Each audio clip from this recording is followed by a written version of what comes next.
scenery in this dreamscape is truly breathtaking, isn't it? Oh, Robin. Can't believe I'm meeting you in person here. What an honor. You're right. Even though time stands still in this dreamscape, it always feels fresh. I find something new every time. A philosophical mind. I hope I'm not intruding. Oh, not at all. No. With little time left, I yearn for meaningful conversations, especially with someone as esteemed as you. Do you mind if we chat? It's my pleasure. No need to be formal. Just speak your mind. You said, with little time left. Please, forgive me for being blunt. But is that why you came to Penacony? Yeah. I was part of a war, and while escaping from the Sarkosian mothership, I got exposed to some radioactive materials. And then, all my comrades died, and my hometown was wiped out by neutron bombardments. I couldn't bear to live with everything I knew gone. That's when I heard about a possible solution here, so I came. How heart-wrenching. I hope the family has been able to help you. They have, and I'm truly grateful for that. They provided me with a comfortable room, the most advanced life support devices in the cosmos, and a stellar team of caregivers. My physical body is now in the dream pool, sustained by life support. The me you see here is whole, rational, and no different from any other person. But I can't say the same for the me in the hotel room. My true appearance? Huh. I hope you never have to witness it, Robin.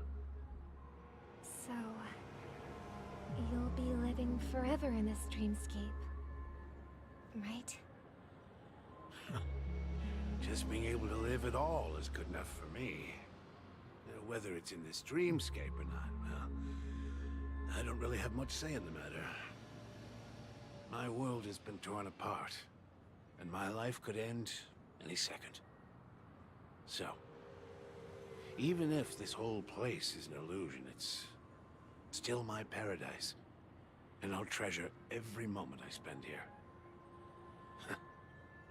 How I envy those everlasting things. That old man's story. It's so tragic. Fortunately, this sweet dream gives him joyful memories to hold on to for the rest of his life. That's precisely why this sweet dream in Penacony exists. However, even the sweet dream has its limitations.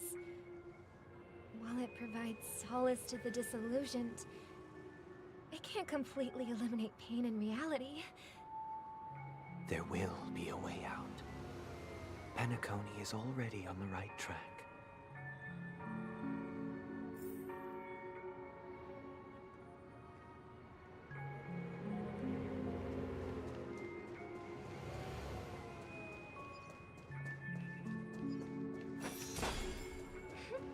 Look what we have here. A lovely young lady. Wait, is that me?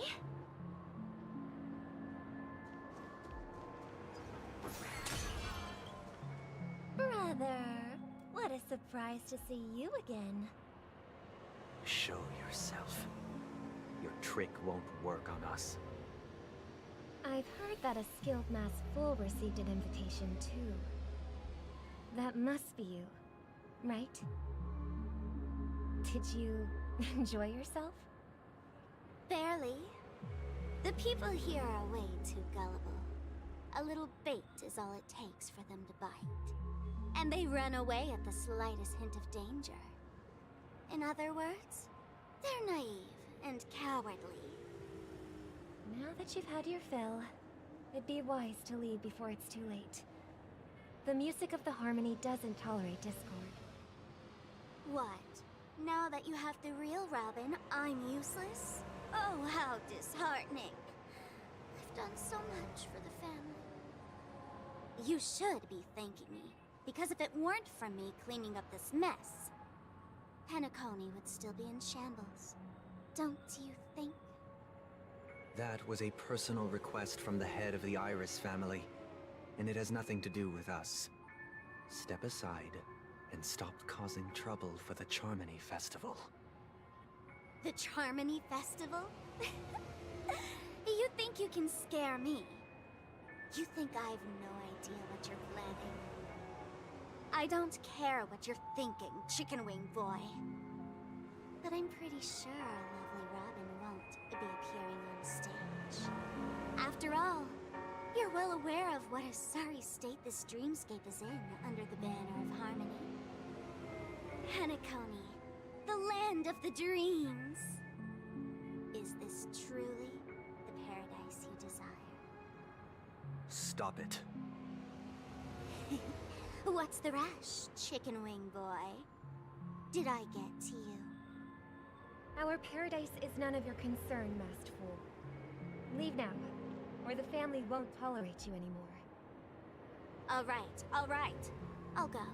But Robin, I suggest you seriously consider this. Do you really believe those living in dreams can escape pain and find true happiness? Well, I've done my part, and now I'm simply waiting for the fireworks to begin. Here, the last 2 gifts for both of you. And don't lose them. If by some unfortunate chance the Charmony Festival starts against all odds, remember to use them during the show. And it'll be thrilling. Bang! I heard a raven cawing in the distance. It seems the Dream Master will arrive soon.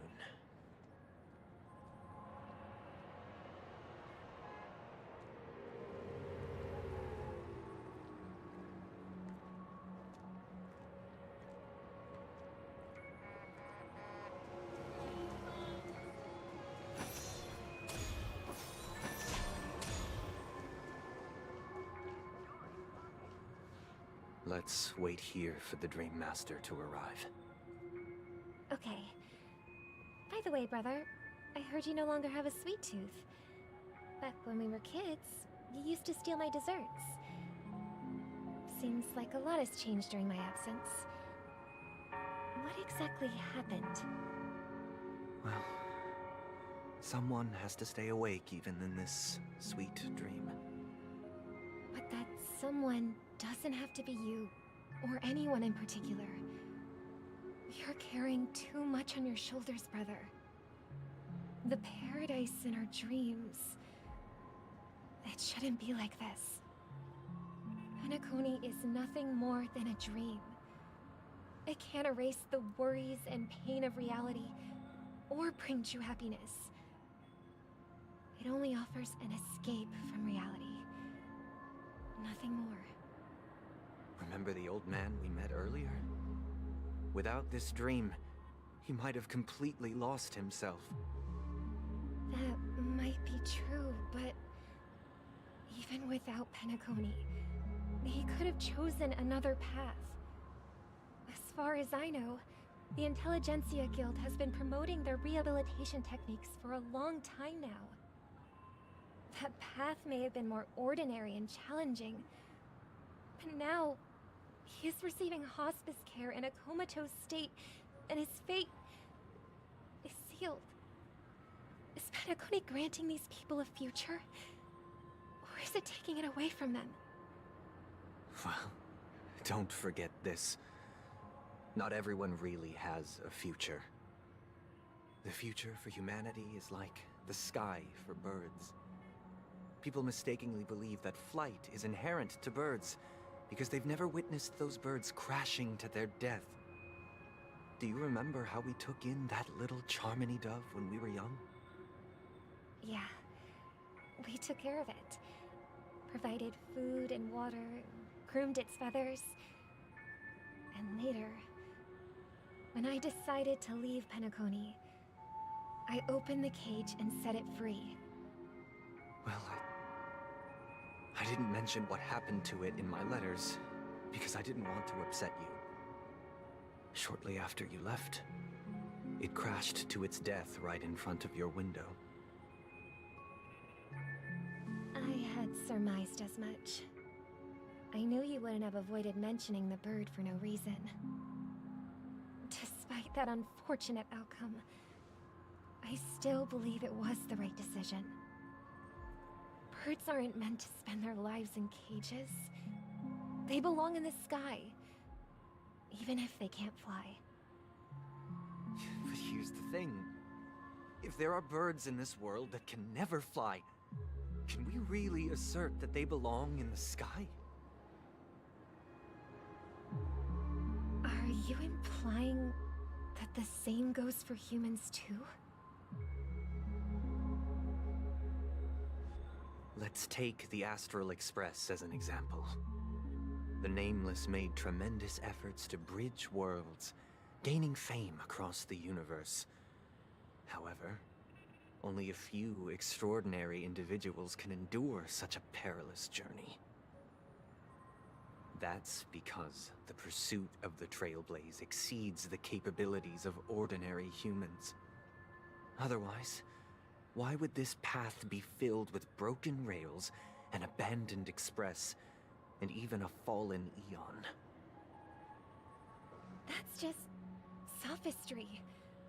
If that were true, then only the powerful would have the right to determine the future.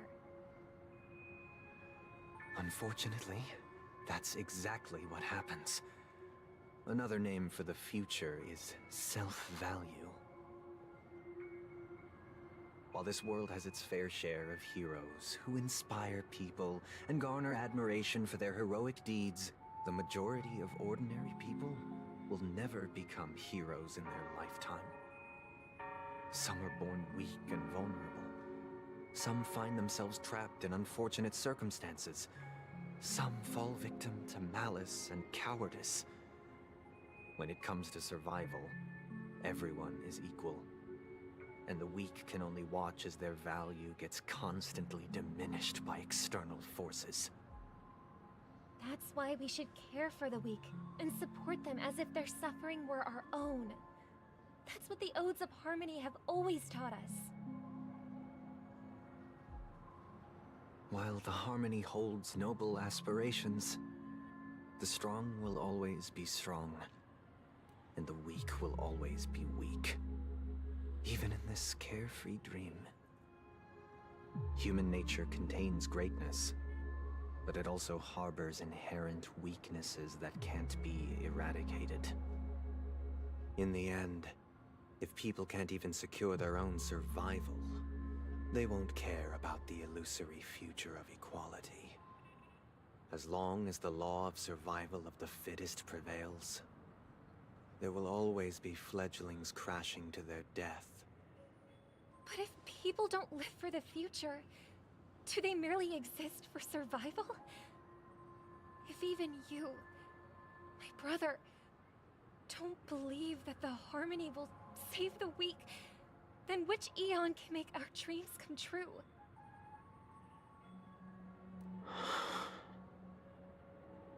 People often forget that when the first bird took flight, the entire world envisioned a future where no more fledglings would ever crash to their death. Are you reading, sister? What are you reading? Mr. Gopherwood gave me a picture book. It's about the story of the harmonic strings. If I could become a chord master, I'd like to summon Dominicus, the harmonious choir. I want to sing with everyone and spread our wishes so that all can feel happiness and joy. I see. Then, I would summon the harmonious choir too. Don't you have a wish of your own, brother? Of course I do. It's just that... It includes your wish and everyone else's. I long for a true paradise where everyone can find peace. Then, let's build a stage there and invite everyone to our performance so that both our wishes come true through the power of the harmonious choir. It's a deal then. Yeah, it's a deal. But how can I become a chord master?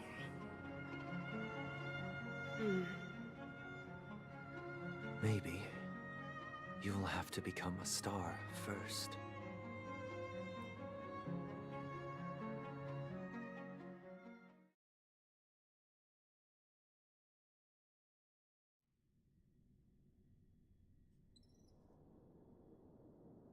You're back sooner than I thought. Any results? Yes. And now, it's up to us to forge ahead. Since he's already carried out his last wish, my final mission is complete. But pardon me if I sound curt. It's good to have determination. The path Mikhail left for you is not an easy one to tread. Why else would he have chosen to sleep in solitude, staking everything on some nameless in the future? But you have the numbers, and in numbers comes strength.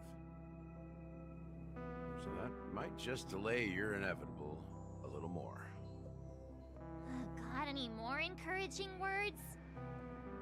As I see it, relying on Welt's negotiations alone is far from enough. Regardless of whether the other party will be compliant, negotiating simply allows us to meet them as equals, and won't grant us an upper hand. Penacony is our rival's home turf, and we already have very few chips left to play with. Rather than idly sit around while the family's got us blocked off, an offensive approach might be a wiser course of action. We're more familiar with the Stellaron's properties than most, and since it's the key to stabilizing the sweet dream, it's vital to the family's interests. By attacking their core interests, they're bound to retaliate hastily. And as the saying goes, haste makes waste. That's right. As long as we pose a threat to the Stellaron, either with words or otherwise, we have a chance at gaining the upper hand. But the problem is, on the eve of the Charmony Festival opening, how exactly are we going to get close to the theater? Family security will be airtight, and if we brute force it, even if we succeed, it's too risky. So, no one's gonna say anything? Then I'll raise my hand. I know the answer to this question.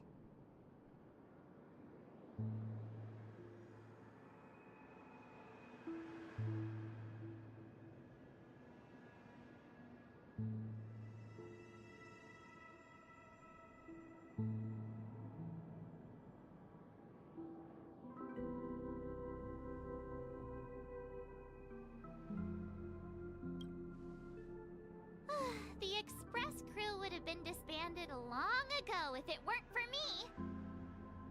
So, I heard that before the Charmony Festival begins, there'll be a pageant to kick off the festival. It's called the Soulglad TM Festivity Auditions, or something, and it's going to be held in the moment of Scorch Sand. As long as we clinch the top spot, we'll be able to attain the title of Festive Superstar, and be able to personally bask in the graces of Miss Robin. Not that that's important. What's crucial is that we can enter the Grand Theater before the audience arrives. So, how do we go about participating in these festivity auditions? I've already procured special invite tickets from Miss Robin's fan club. To tell you the truth, I had been preparing to join the auditions all along, but now it looks like even if I scrape through, I probably still won't have the chance to shake Miss Robin's hand. So they're still running this thing, huh? It was originally just a publicity stunt, Set up by Mikhail to drum up attention. But it looks like it might be worth a shot. We'll follow Marge's plan. Mr. Gallagher, will you be joining us? I'm afraid I won't have the time. As a virtual character, I've already completed my final mission. Whether Penacony can awaken from this dream is all down to you. Should we ever cross paths again? I'd love for you to visit the Express. All right. I'll have to add to that data bank of yours you've got on the Express. And Miss Firefly, we thank you for all your support. We're faced with a formidable enemy. As long as the Astral Express and Stellaron Hunter's objectives are aligned, we're willing to cooperate with you. We've already come this far together.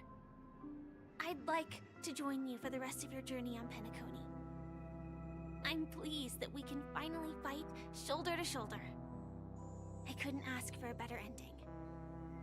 This is also the spirit of the Trailblaze. Now everyone, let's prepare to move out.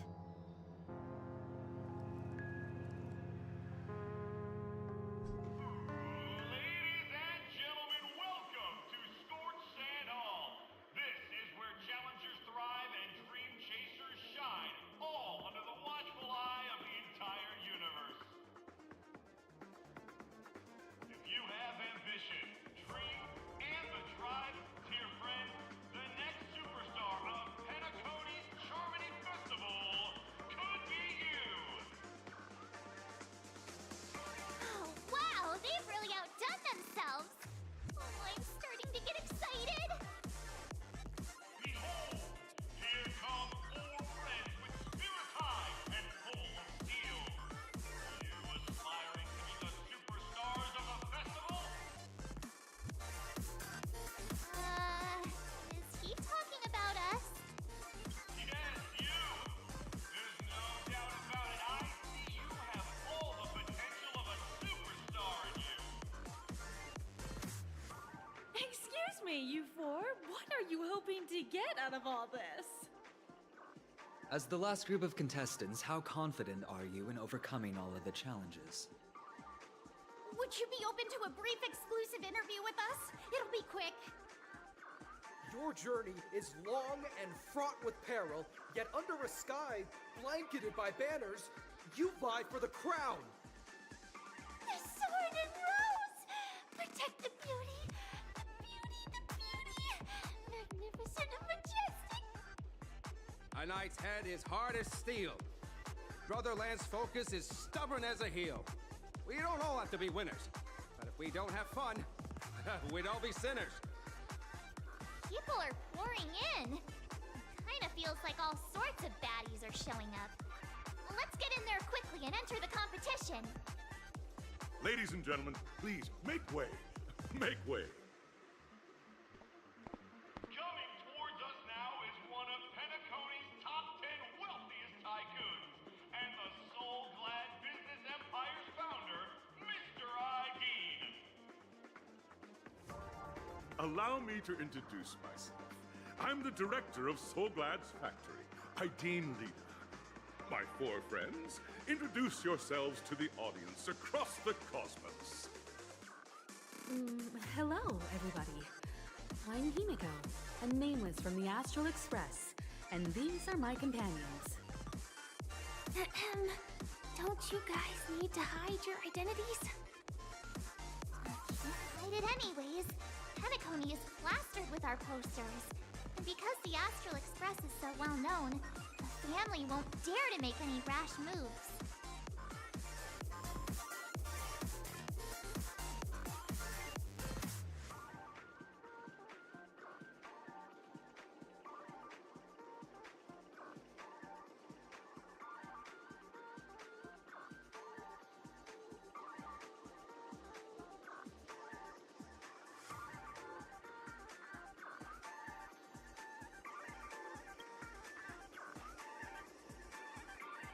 Hello, everyone!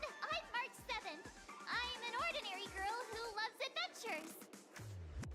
Hello, everyone. I'm Firefly. I also an ordinary girl who enjoys adventures. So it's a bunch of nameless guests. This final face-off is bound to be spectacular. Time is precious. My four friends, come with me. Grab a bottle of Soul Glad and make your dreams a black.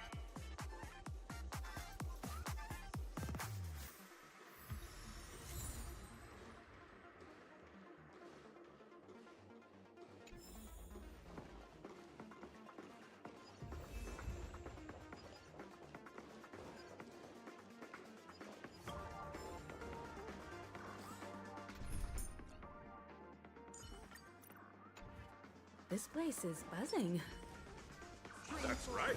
This venue is a miniature representation of that time known.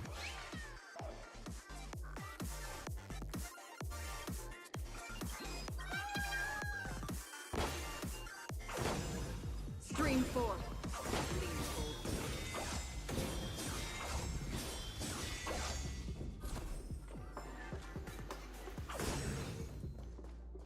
Grab a bottle of Soul Glad and make your dreams a black. Nameless, your arrival reminds me of the grand occasion when Penacony was first established. I was still a young, bright-eyed lad back then, lured here by the watchmaker's ads, full of zeal and ready to make my first fortune in life. Once, during a particularly grueling day, I passed out and was resuscitated by a drink from Mr. Sousa. That sweet taste has since been etched in my mind, and that was what drove me to create the Soul Glad that we all know and love today. The dream-chasing era was truly a wondrous time. Oh, I miss those days, and the watchmaker. Scorched Sand Hall is my homage to that time of boundless possibilities. I wholeheartedly hope you make it to the finish and emerge as the next superstars of Penacony. Now then, is there anything you'd like to say before the competition officially begins?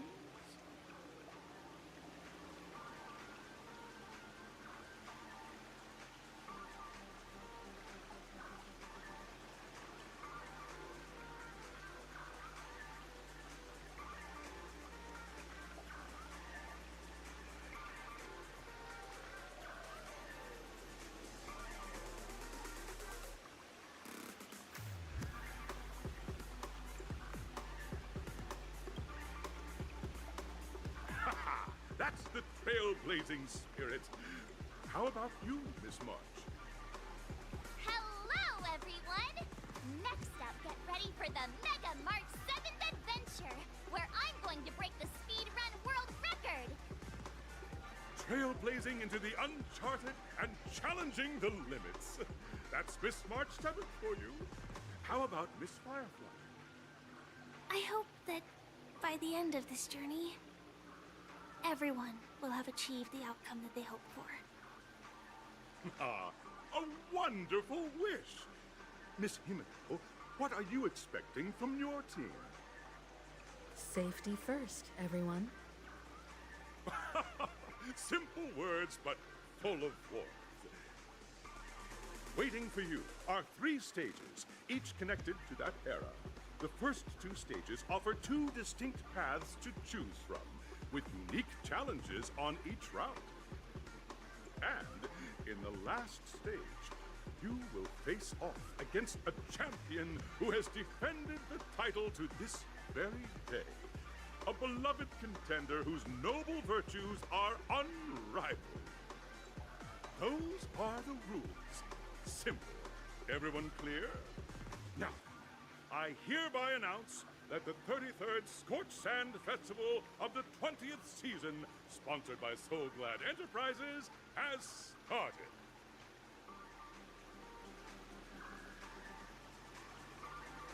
Everyone, as the Charmony Festival is drawing closer, we must reach the end as quickly as possible.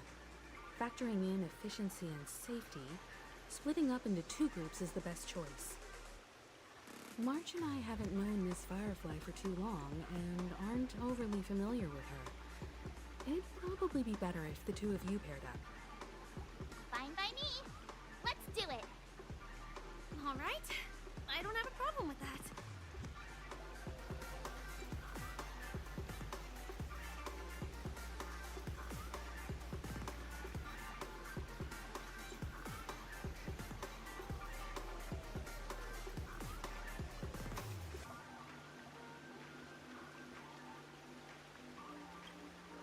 We'll split into the assigned groups then. Let's not waste time.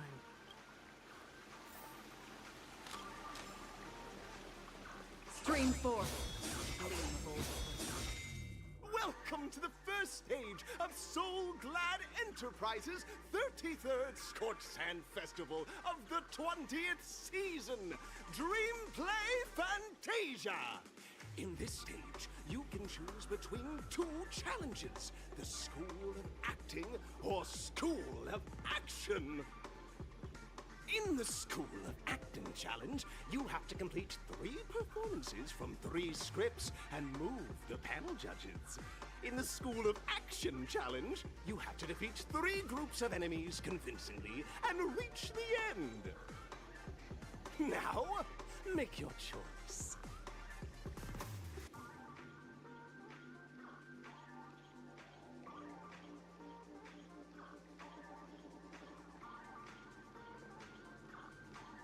Stream 4.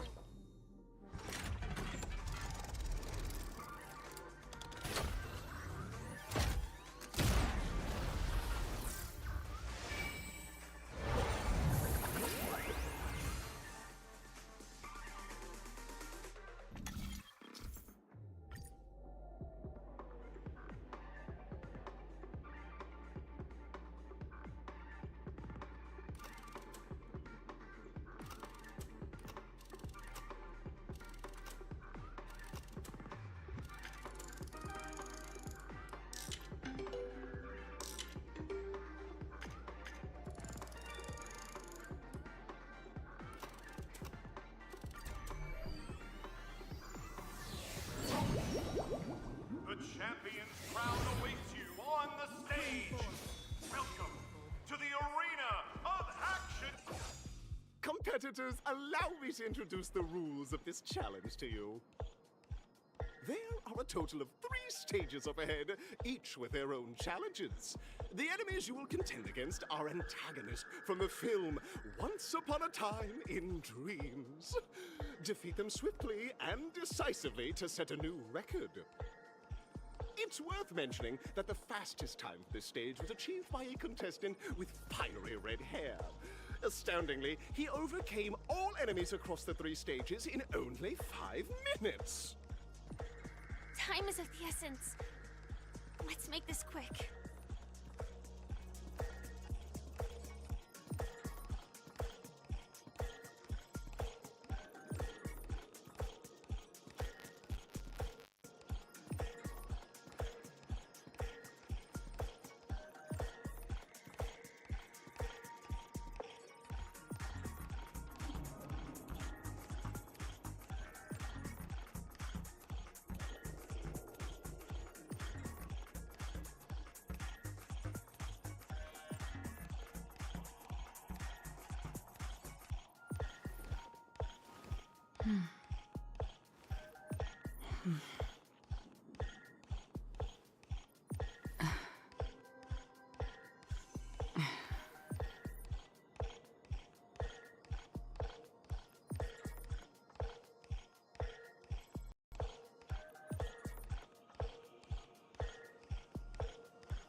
Stream 4. The gleam of old blades. Sound lingers. Contestants, you are about to confront the monsters of the primordial dreamscape. During this period, Penacony was nothing but a barren wasteland. the dreamscape was fraught with strife and disorder, with memory zone memes running rampant. As dream chasers who've come to Penacony, defeating them is your first step towards success. All the Soul Glad is ours! Don't even think about plundering the Soul Glad from us! Eternal. All will be swept away by the wind.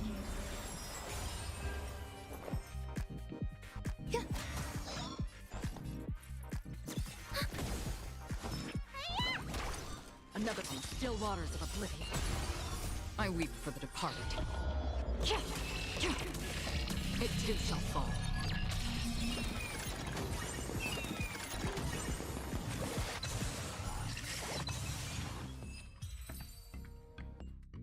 Soul Glad! My Soul Glad! Pretty simple. I just hope these tests don't take too long.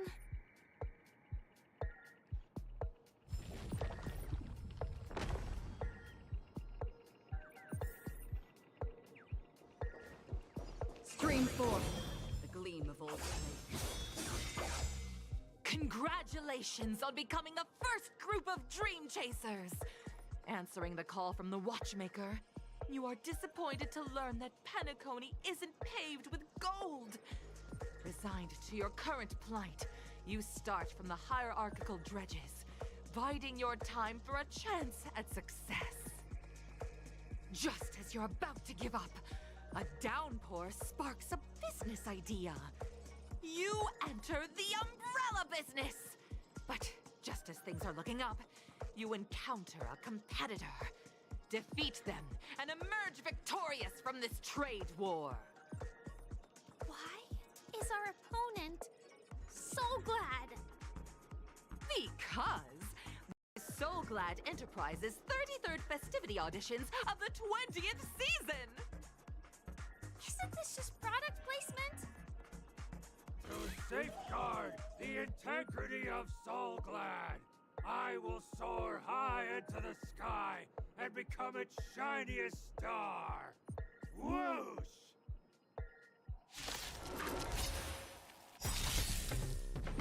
Enjoying yourself? Oh?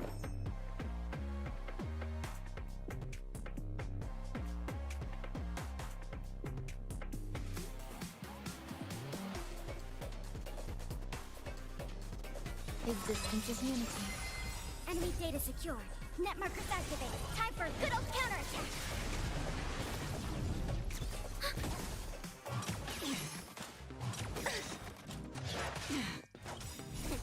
What's in your prescription? Don't worry, it's just a scream. Still waters of oblivion. Every petal. All will be swept away by the wind.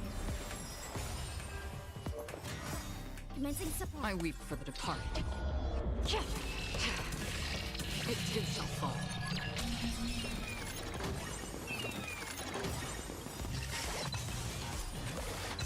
Enemy data secure. Net markers activated. Time for a good old counterattack.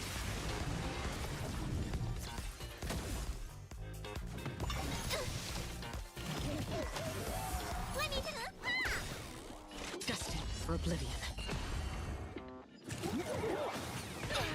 What's in your prescription? So this is the one. Eternal. Every petal. All will be swept away by the wind. Enemy data secure. Net markers activated. Time for a good old counterattack.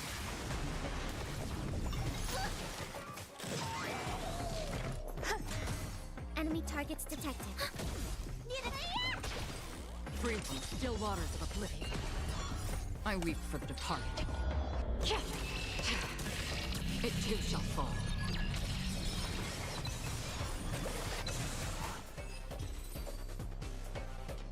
The world kisses me with pain, and I provide with Soul Glad in return. Whoosh!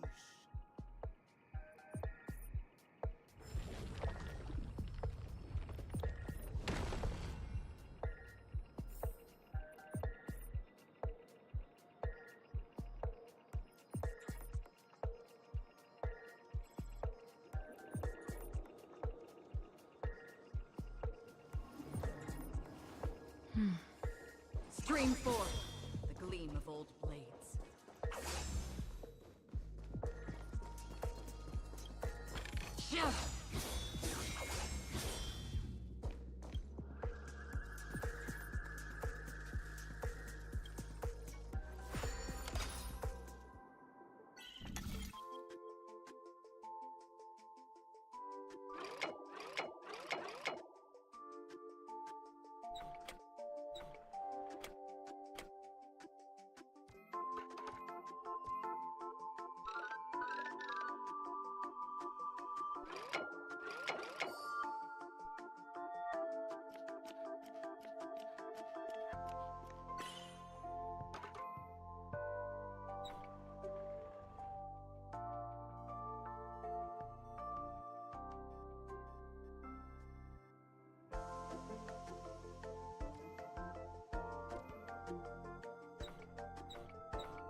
Stream forth the gleam of old blades.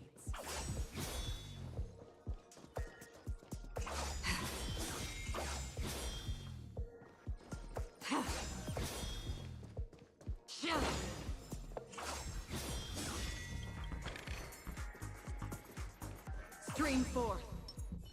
Sound lingers. Congratulations to our two Dream Chasers for establishing yourselves as budding stars in Penacony.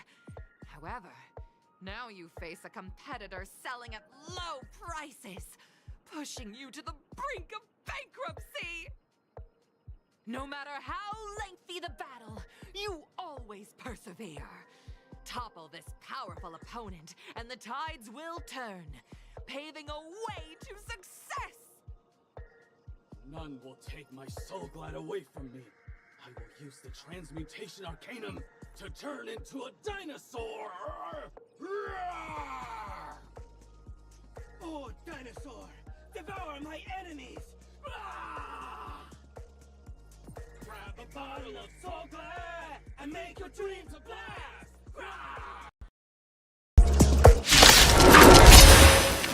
Eternal. Oh?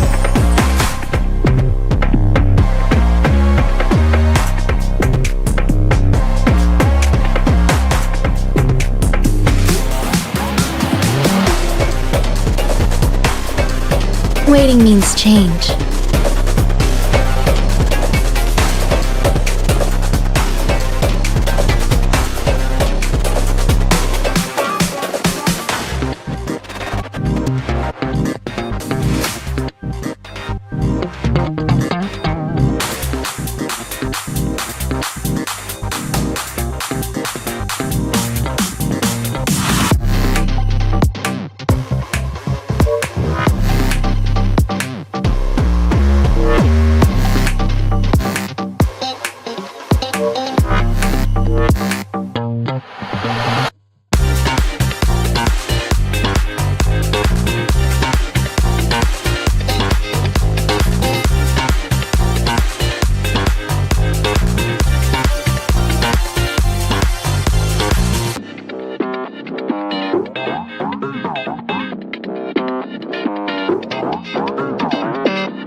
Eternal. Enemy targets detected. Ready for another? Net markers activated. Time for a good old counterattack. Stay away. Stay away. Destined for oblivion. Let me touch this. Don't worry, it's just a scrape. Every petal, all will be swept away by the wind. I weep for the departed. It too shall fall. Another journey between still waters of oblivion.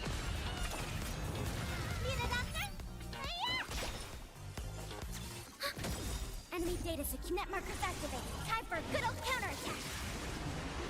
Some value, I suppose.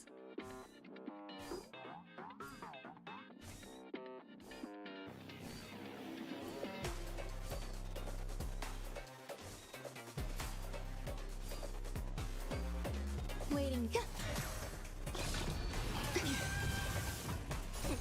What's in your prescription? Don't worry, it's Commencing just a support. scrape. Free will destined for oblivion. You don't look so good.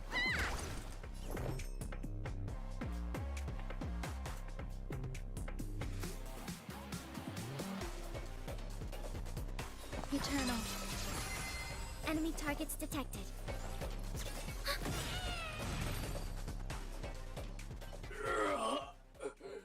The body withers, but the soul-glad name shall not. Ah! You truly are a beast, more than I can ever be. That should do it! Okay. Let's go.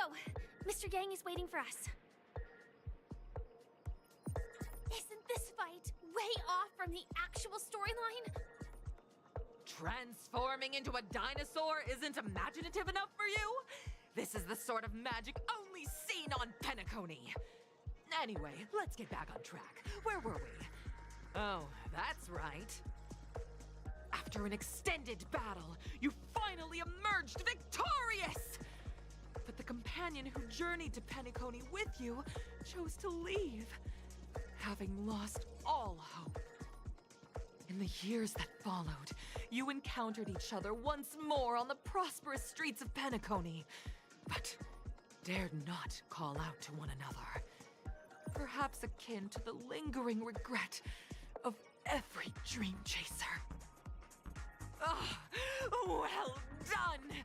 You brought to life the thrilling action scenes from Once Upon a Time in Dreams with your fighting skills. Looks like we won!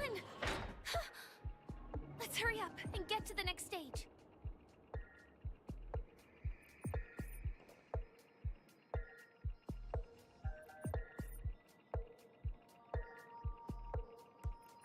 Stream forth, gleam of old blades.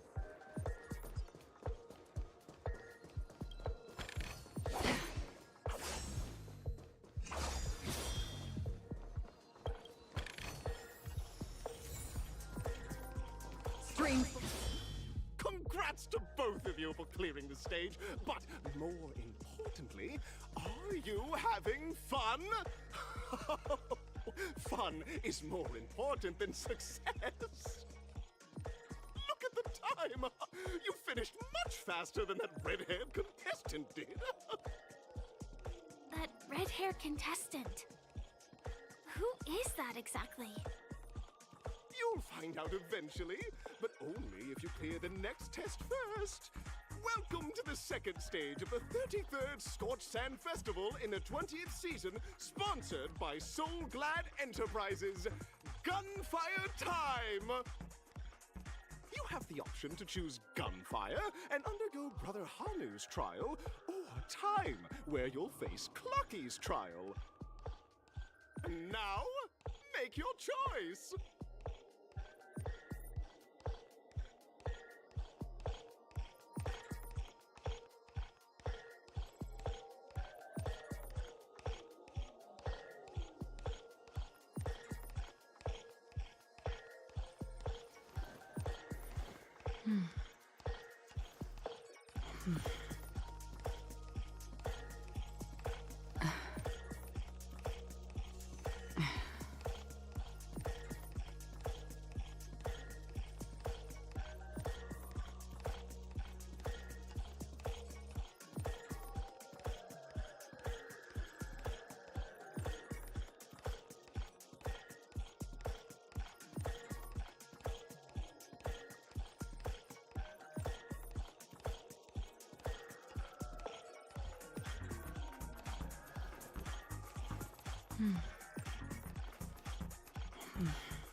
Dear friends, welcome to the enchanting universe created by the Watchmaker. Awaiting you is the morally dubious yet ever charming character from the animated Clocky series, Hanu! It is said that these cartoon characters were inspired by the Watchmaker's own experiences. According to research by Clocky scholars, the original Hanu of reality shared a deep friendship with the Watchmaker, akin to comrades in arms. Enter into the world of Hanu via the TV by the entrance and partake in an enchanting and suspenseful story with him. Good luck in there! If it's a gunfire trial, we should be able to settle this with a fight, right? I hope this won't waste too much of our time.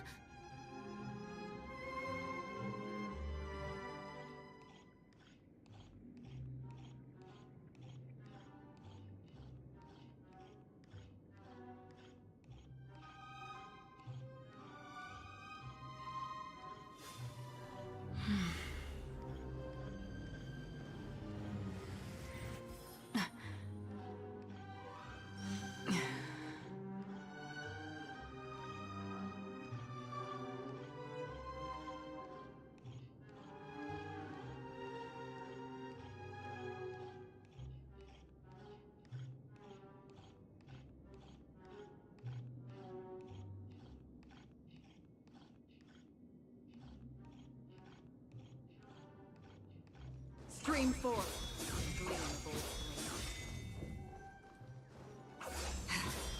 Ready? 1, 2, 3. Are we both in control of this Hanu character? Very good. Looks like you've got the hang of it. In this Hanu's Adventure episode, Boss Stone has gathered his battleships for an assault on Dreamville. Old Buzzfly, Cousin Wolf, and Bombhead are all raring to go. The brave Hanu must thwart their advance and protect his home. Alas, Hanu presently is ill-equipped to fend off the malevolent mischief makers, which is why he is preparing to seek out the Puzzle Gentleman's aid. Go forth and speak to him.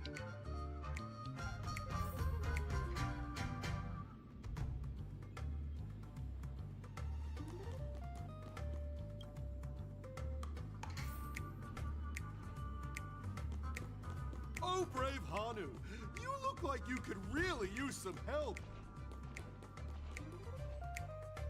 Long time no see, Hanu. You look pretty stressed out. How about an intense and thrilling game of Dream Jigsaw to blow off some steam?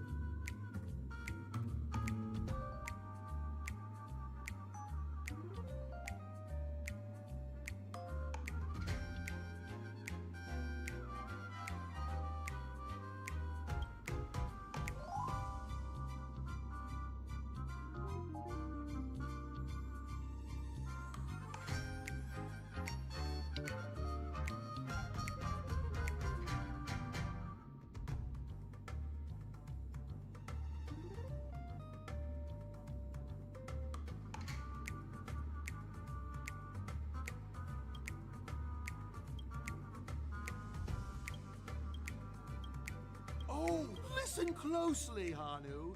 I'm aware you're in need of a suitable weapon. And I also know there's one just upstairs. But you know what? You'll have to play an exhilarating round of Dream Jigsaw first. No Jigsaw, no moving forward.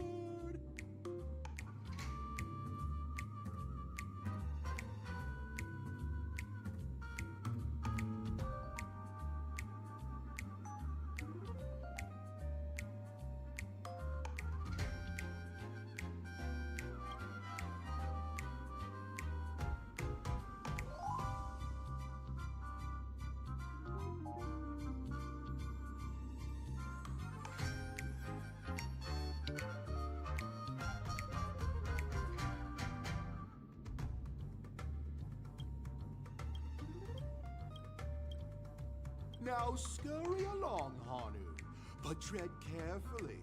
Two ne'er-do-wells are also eyeing those jigsaw pieces.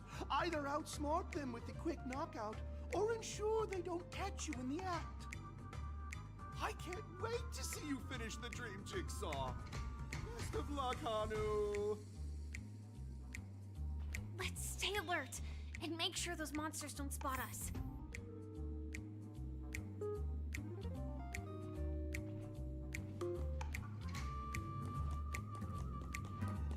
Look up there! If we can push that thing down, do you think that would do the trick?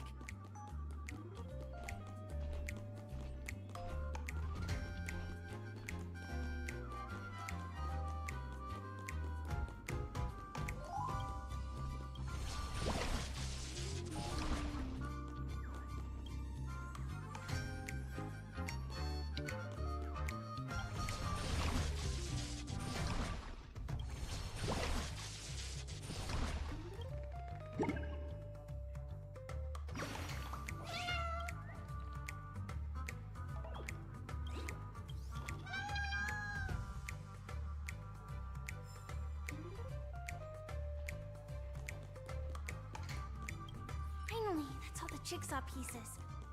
Let's hurry back.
sensation of perfect alignment.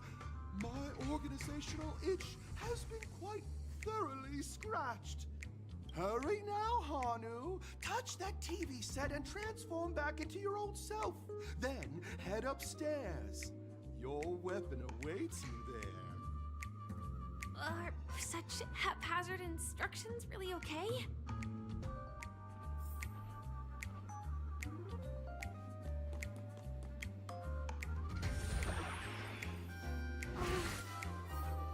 Disconnecting from that thing so suddenly has left me feeling slightly disoriented.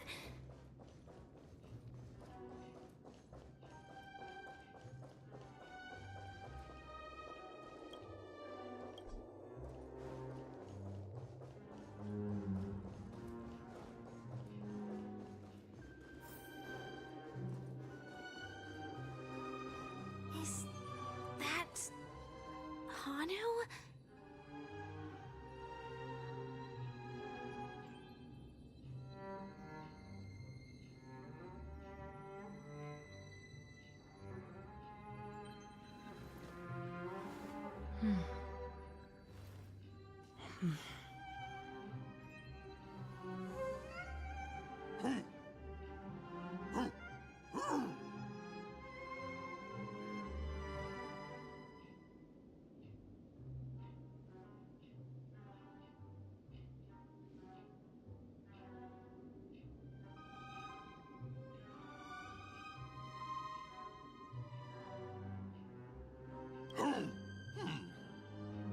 What exactly is he talking about?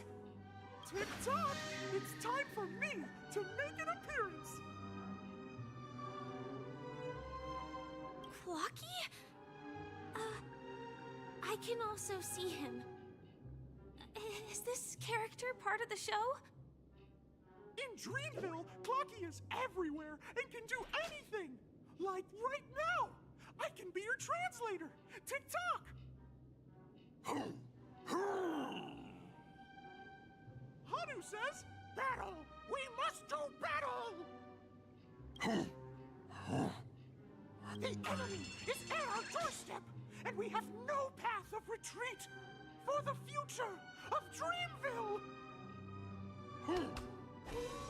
Touch that suspicious-looking TV right now! So they just jumped inside that TV. Sheesh. Logic in this plot and dialogue is really being pushed to its limits.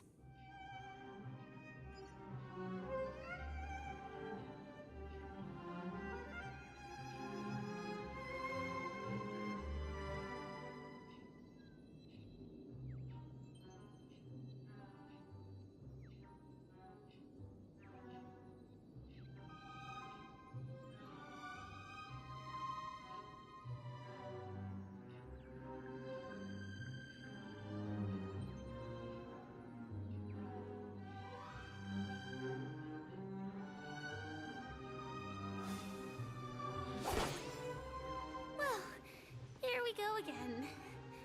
Ready?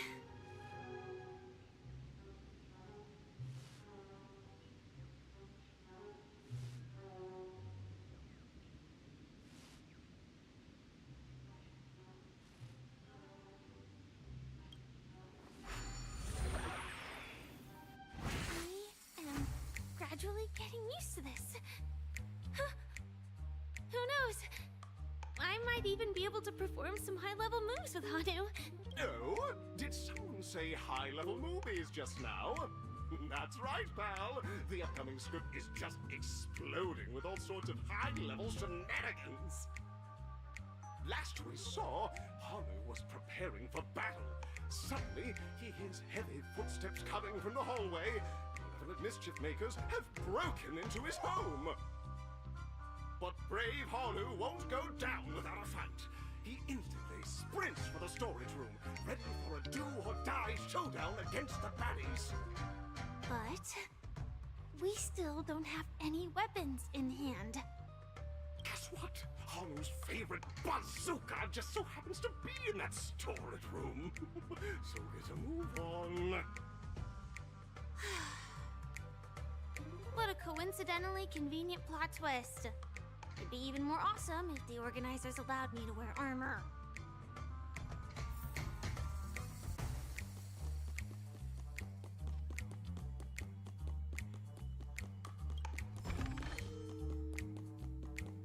The storage room. It's behind the shelves, right?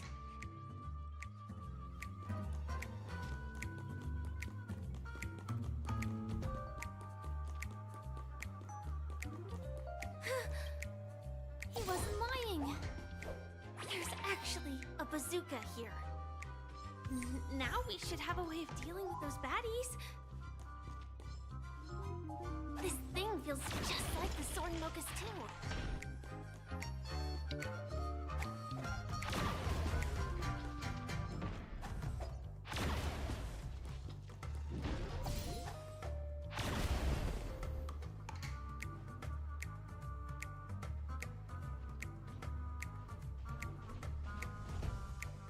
Careful.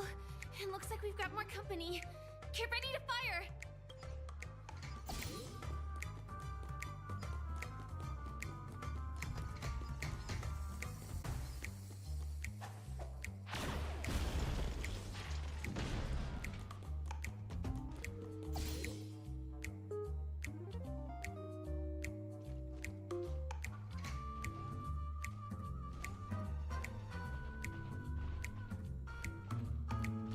Here we go again. But no big deal. We're pretty handy with this bazooka now.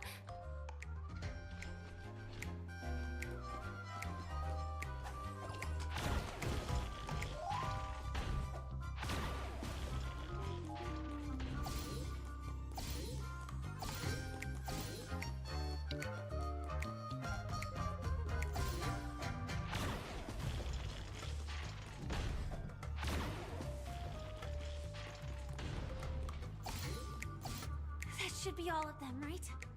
Oh my! Haru is on the street! Everyone! The stage is complete! Quickly! Head through the TV to the next stage!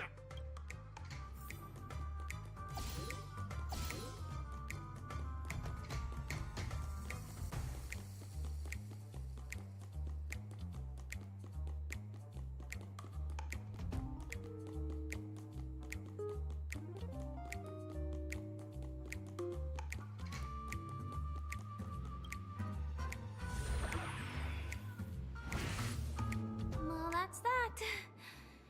But it is gonna be hard to let go of this bazooka. Never mind. Let's hurry over to the next stage.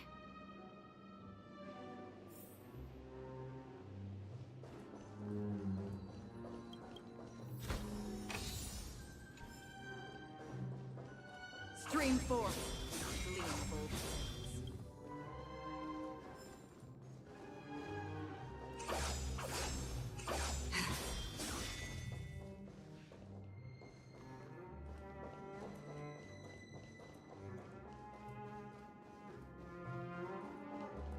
Stream 4.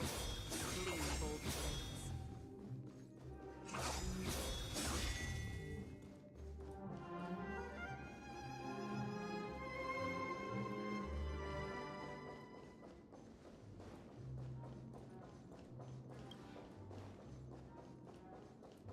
Stream 4.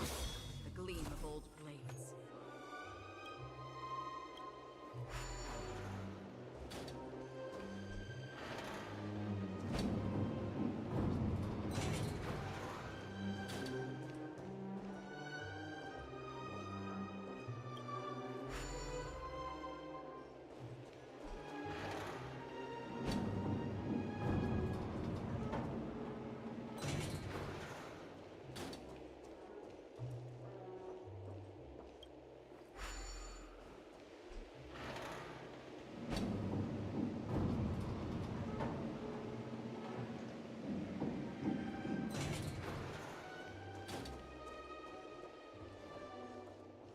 Stream 4.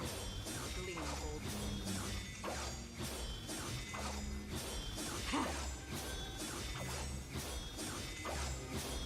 Yeah.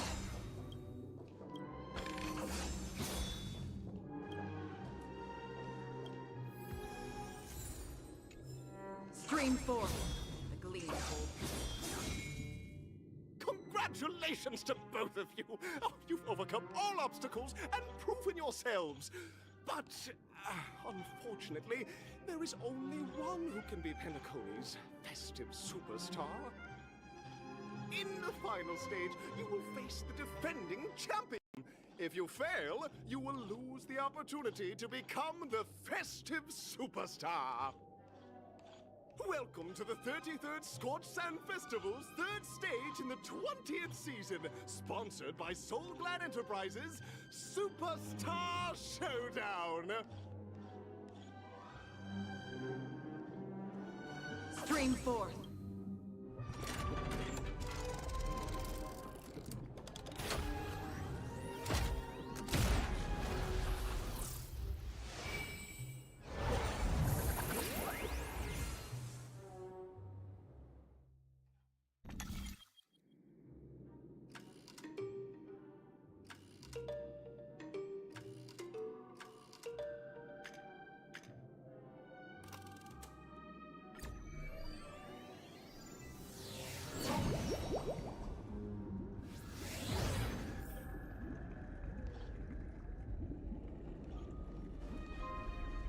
Stream forth, gleamful.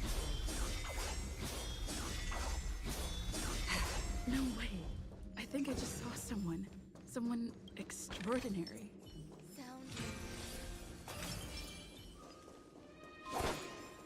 Stream forth, the gleamful.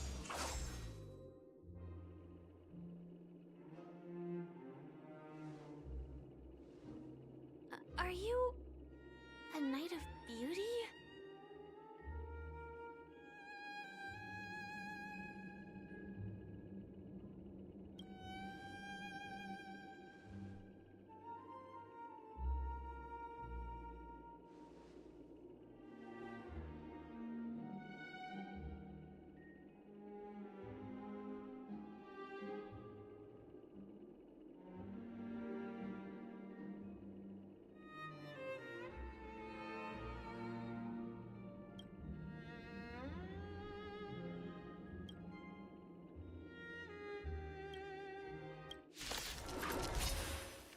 Eternal. Behold, this symbol of pure beauty! Enemy data net markers activate. Time for a good old counterattack.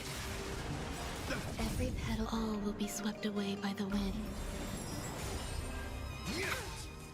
Oh. Commencing support.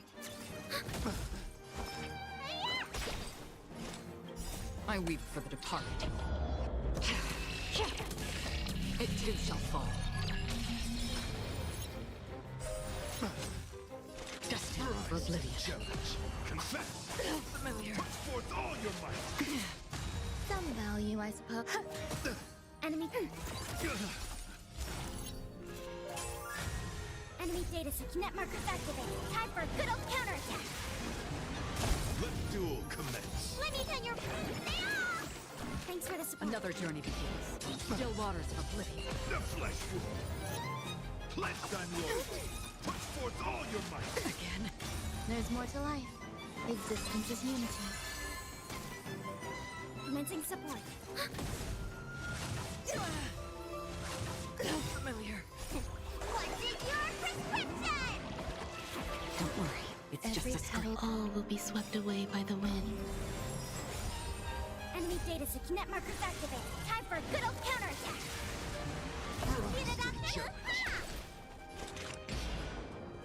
Destined for oblivion.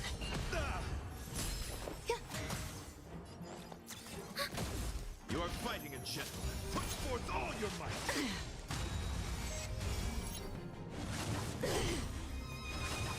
Familiar. Behold, this symbol of pure. Let the duel commence. Ready for another? Net markers activate. Time for a good old counterattack. I weep for the departed.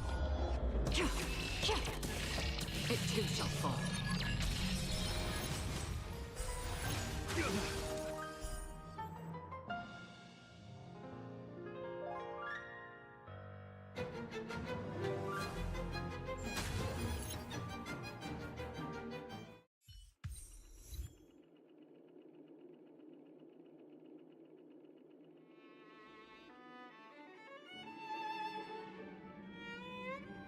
We don't have much time. May fate allow us to meet again, Knight of Beauty. In that case, let's make our way to the end. Penacony's really thronging with talent. I hope we make it in time.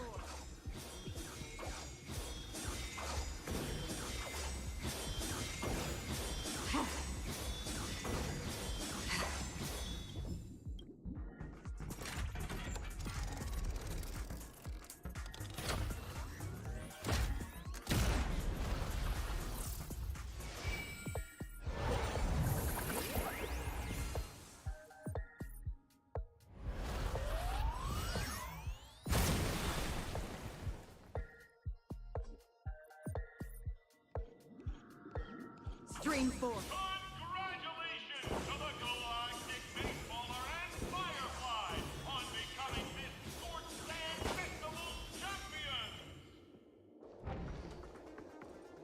We look forward to their amazing entrance to the Charmony Festival! Let's give a round of applause to our aspiring young guests!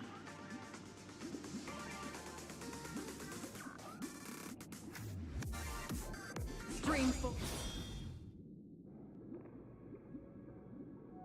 Congratulations to the both of you on becoming the festive superstars of this year's Charmony Festival before entering the Grand Theater.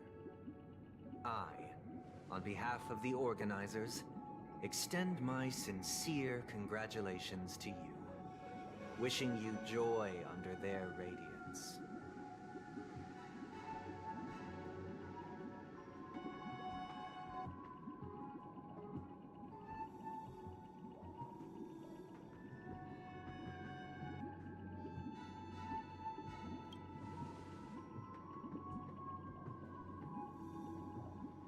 As previously promised, my sister, Mr. Yang, and I have met with the Dream Master.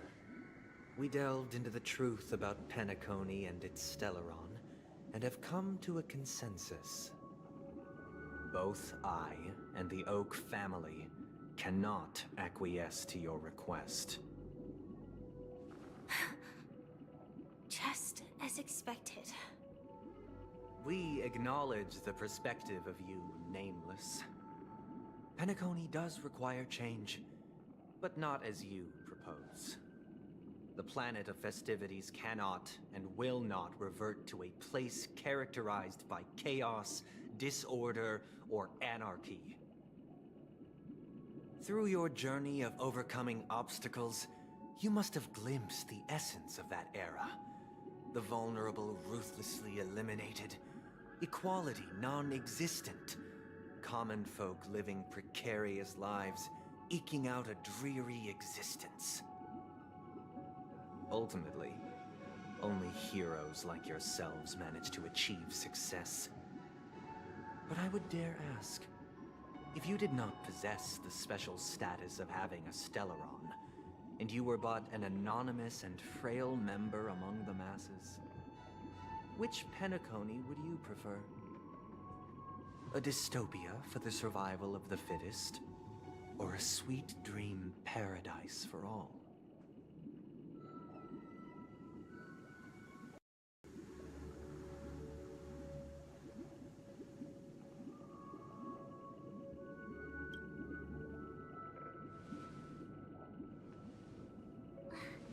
That's not the point!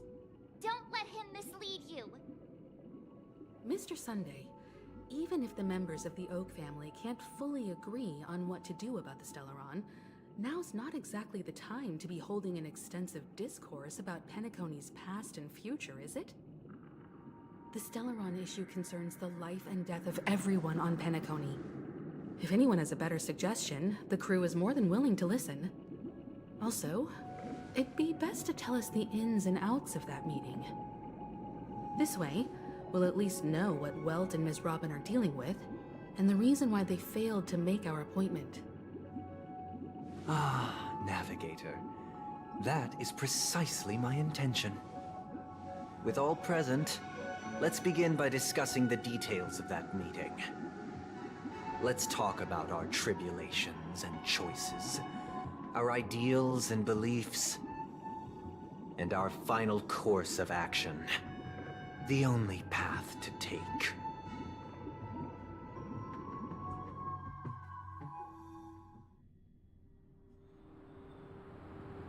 You mean to say that for the longest time, there have been scoundrels who would use this Charmity Festival that I have bequeathed to the masses as a tool to realize their ambition?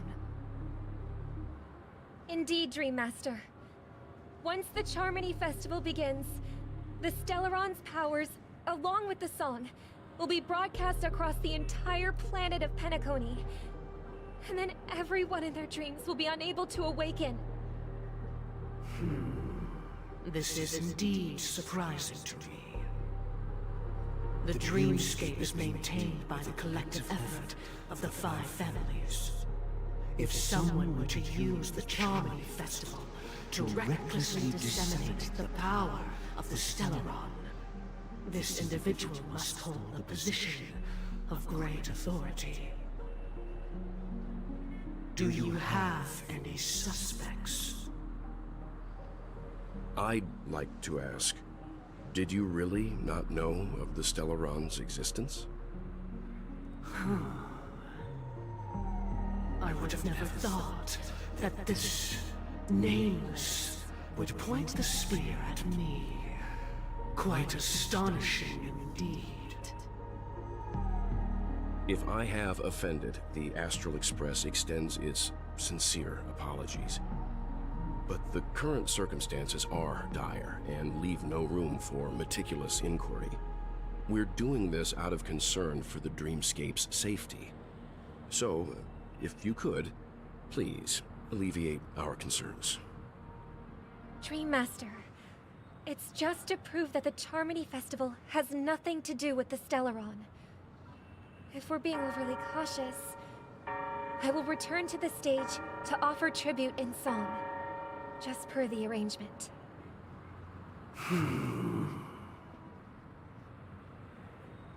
Sunday, Robin.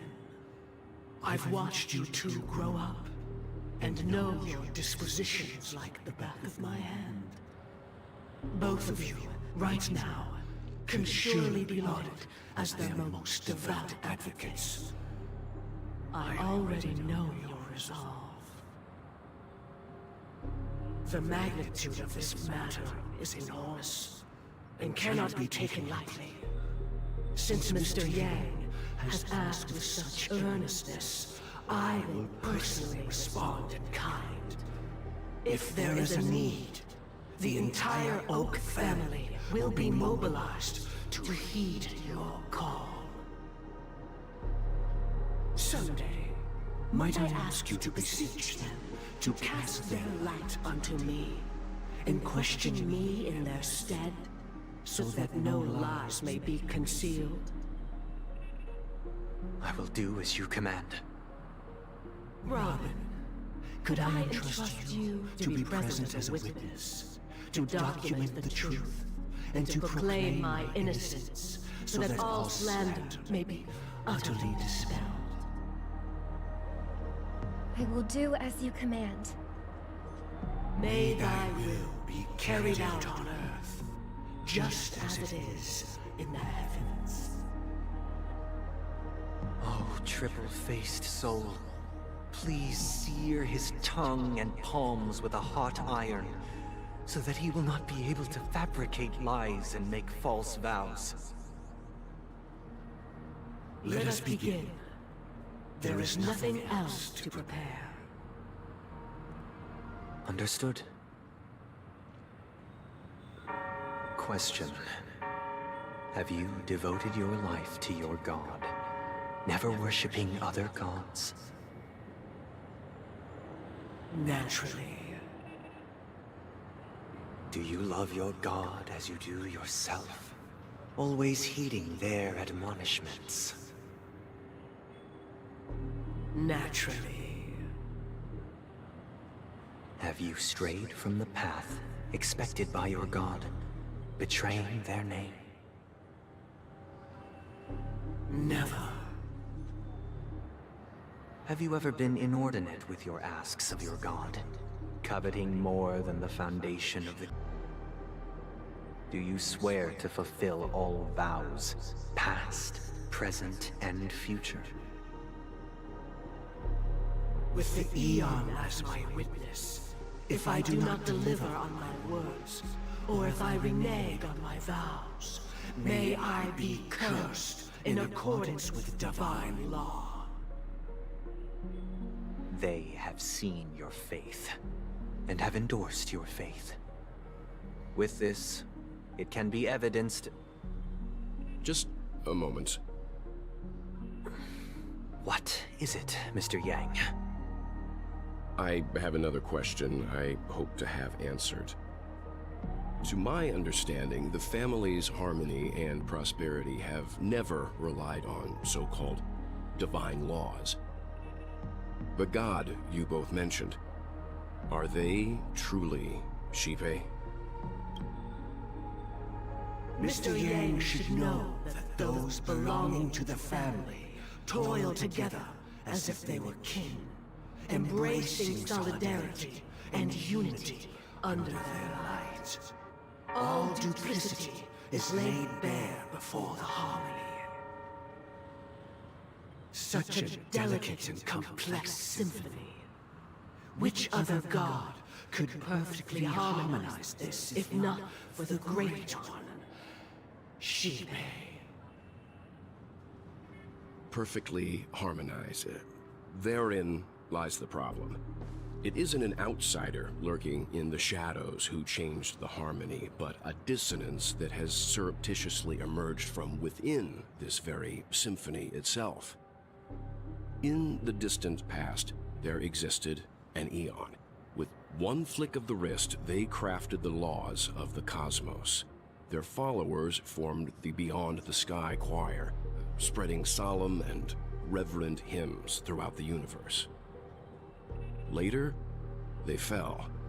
The route traversed by this Eon clashed with the harmony, ultimately being absorbed and fused into it.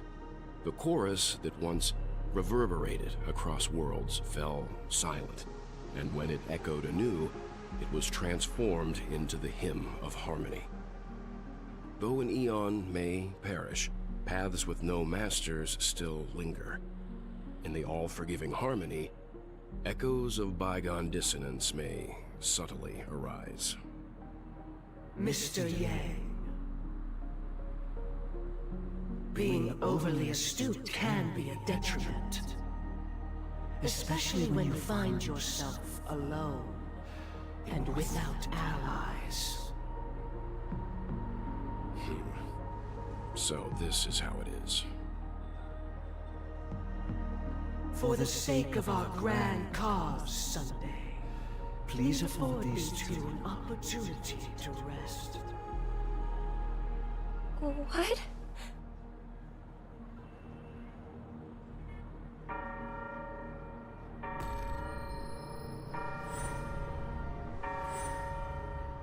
Sorry, Robin.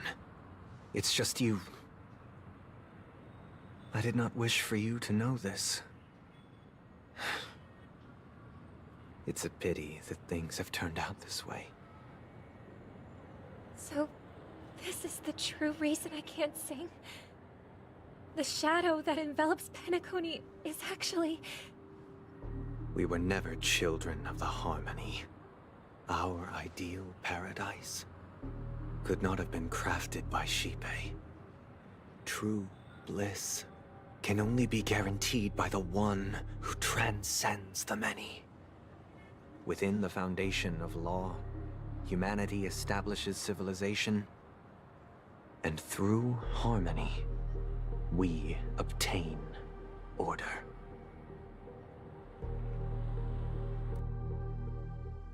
Unbelievable.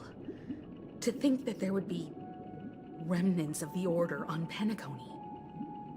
What have you done with Mr. Yang and Miss Robin? Don't worry. I just gave them some time alone to ponder their fates. You should know that these actions make you an enemy of the Astral Express. should we need to stand against the Nameless, it would only be myself and the Oak family involved. But we haven't reached that point yet, have we? Your efforts for the justice of Penacony are evident to everyone, and have been widely observed.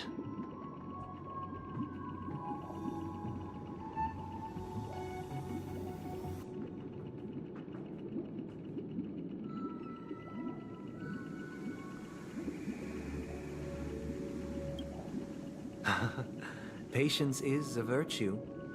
However, I won't hold it against you. On the contrary, I'm here to make my intentions clear. If it is the Order that drove you to imprison Welt and Robin, and you're using them to coerce our compliance, then there'll be no point in entertaining any type of discussion. You're mistaken, Miss Himiko. They are in very safe hands, and just as the family has always proclaimed, no one can be harmed in the dreamscape, least of all in the beautiful new world belonging to the Order. Penacony and the entire universe have witnessed far too much innocent bloodshed. The strong wield their blades against the weak, and the victors push the vanquished to the brink of life. Natural selection. The world abides by this principle, establishing the well-being of humanity atop the corpses of the downtrodden. Only we, or rather, I, possess the power to put an end to this farce. So you've decided to resurrect a dead Eon? No one's ever done such a thing. If Miss Himiko is interested, let's draw back the veil and speak candidly. I've always firmly believed that people can understand one another through peaceful means. I'm willing to divulge the unembellished truth as to the intentions of the Order's Pathstriders, so that you will make better judgment for the Astral Express, for Penacony, and for this stretch of the universe. Words can hardly do justice to the beauty of that ideal. So, come with me, everyone. Let us retrace our steps, and see once again where this road leads. Huh? Where'd he go? Welcome. This isn't any location in Penacony's dreamscape. It's my inner world. The reason the scenery before you remains unchanged is because your consciousness has drawn on similar concepts to fill in the gaps.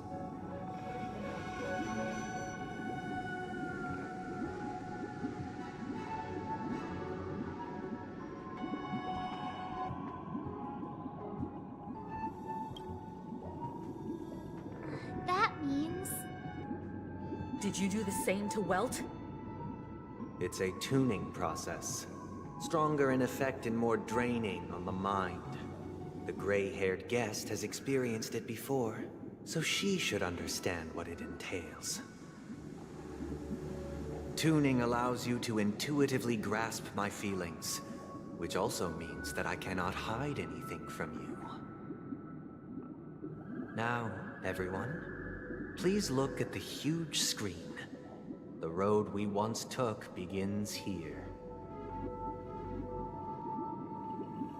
From this point on, you will witness the numerous decisions I've faced. I've selected a portion of these to share with you. I believe after going through similar predicaments, you'll be able to better understand my thoughts. Let's begin. The first decision. A story about a baby bird.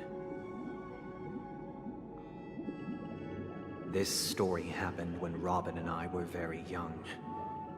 We were victims of the Stellaron disaster, and the family's Mr. Gopher Wood, who would later become the Dream Master of Penacony, saw that we siblings had no one to turn to and took us in. Later on, Robin and I lived a time with nary a care in the world. One day, after dinner, while my younger sister and I were lounging about in Mr. Gopher Wood's yard, we spotted a fledgling Charmony dove all on its own. That baby bird was tiny. It didn't even have all of its feathers, and it couldn't sing. When we found it, it was already on its last breath, having fallen into a shrub, probably abandoned by its parents. We decided to build a nest for it right there and then. However, thinking back, that winter was unusually cold, with fierce winds at night in the yard, not to mention the many poisonous bugs and wild beasts in the vicinity. It was clear that if we left the fledgling in the yard, it stood no chance of surviving until spring. So, I suggested we take it inside, place it on the shelf by the window, and asked the adults to fashion a cage for it.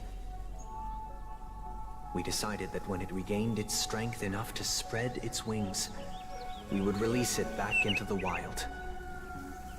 The tragic part, something that we'd never considered, was that this bird's fate had already been determined long before this moment. Its destiny was determined by our momentary whim. Now, I pass the power of choice to you all. Faced with this situation, what choice would you make? Stick to the original plan and build a nest with soft net where the Charmony dove fell, or build a cage for it and feed it, giving it the utmost care from within the warmth of a home. I eagerly await your answer.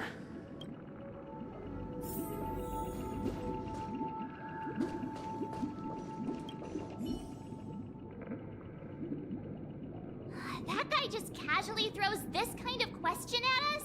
What exactly is his deal? But fine, I'll answer, I guess. If it were me, I guess I'd choose to build a cage for the little Charmony dove. After all, leaving it there, it's bound to get hurt by wild animals or something. And that'd just be too sad.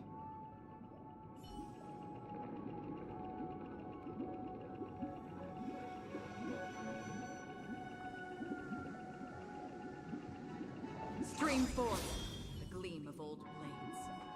It looks like he really has no intention of imprisoning us. If it's just a quiz, I suppose it's fine to humor him. Back to the question.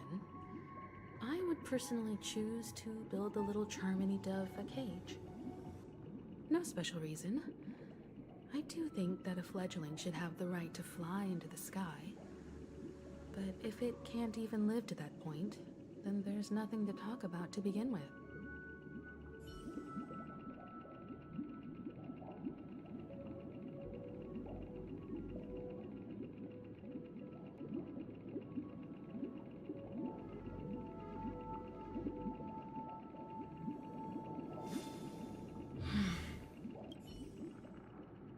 I can't decipher his intentions right now, but based solely on that question, I would probably choose to build that dove a cage. Even if I was gonna release it back into the sky, it'd have to be strong enough to fly first. If I left it where I found it, I fear it'd never get the chance to fly ever again.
I'm happy to see that you made a choice similar to ours. If your mind is made up, let me reveal the outcome of this choice. We passionately nursed it back to health, preparing only the best food for it every day. We even preened its feathers.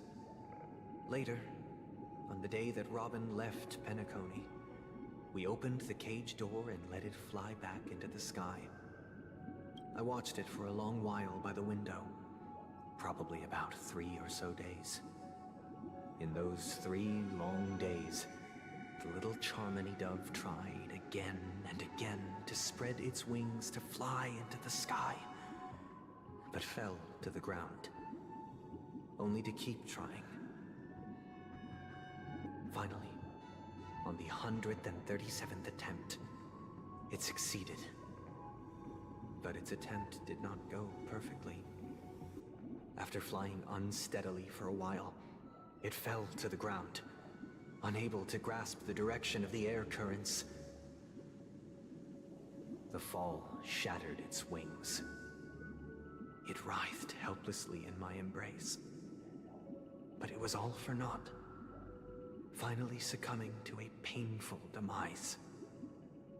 And in that instant, our tender care, our given love and hopes, they all became the inevitable push that sent it to its death. I deeply regret the choices we made. Next, let us head to the second decision. This time, it's the story of a dream chaser.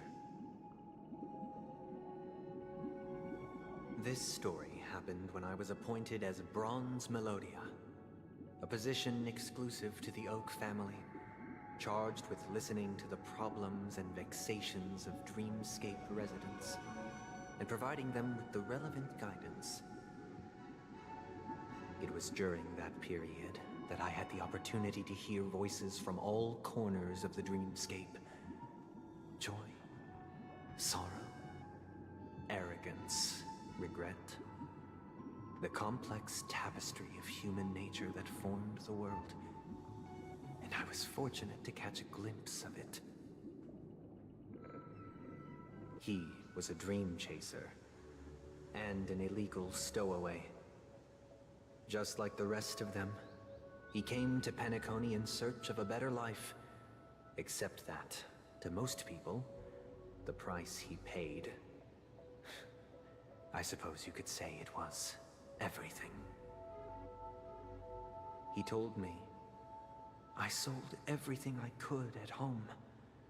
The house, the land, even his 2 children. He said he could not afford to raise them, and that at least they could eat if they lived as slaves. He had a plan in place. He would buy back his children once he had made his fortune, and enjoy Penacony's beautiful dream with them. Alas, his plan to smuggle himself was somewhat clumsy, and he was sniffed out by those pig-headed hounds. After hearing the Dream Chaser's story, I immediately appealed to the Bloodhound family to cease their pursuit. That way, at least he could live peacefully. But I was still too naive to the ways of the world. I did not anticipate that what I thought was a kind gesture would later lead to dire consequences. I'll tell you the outcome soon. For now, I'd like you all to make a choice. Will you do as I did, and try to convince the Bloodhound family to stop their pursuit, so that the Dream Chaser may live peacefully and realize his wishes? Or will you remain silent, leaving him to languish while the hounds are hot on his heels, until his inevitable judgment arrives? I look forward to everyone's decisions. Who knows? Perhaps they might even alter the outcome of this tragedy.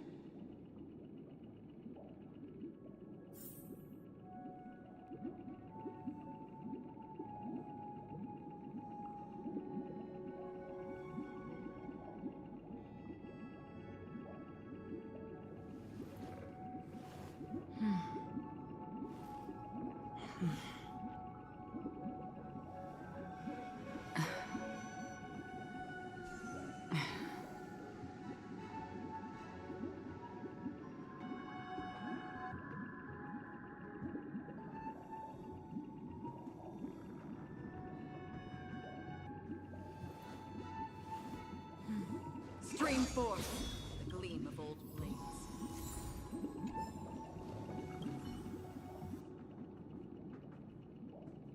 This question... Surely it has some connection to the baby bird story. And this connection is precisely the breakthrough Sunday aims to use to persuade us. I'd probably choose to ask the Bloodhounds to cease their pursuit.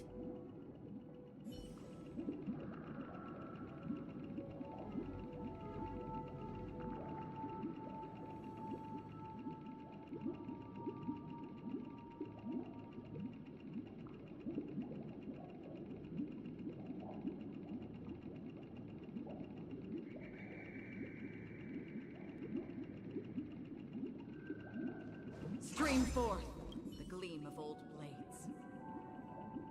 A dream chaser story.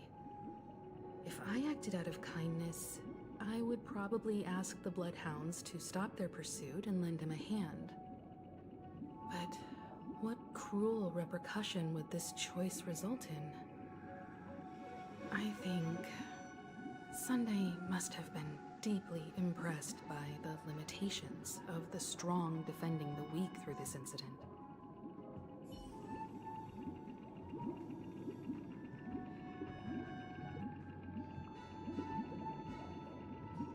Stream forth the gleam of old blades. It seems illegal stowaways are really quite common on Penacony. But that guy in the story, I don't think he deserves any sympathy at all. He sold his kids to chase a dream. Even if he intended to go back for them, it's still insanely irresponsible.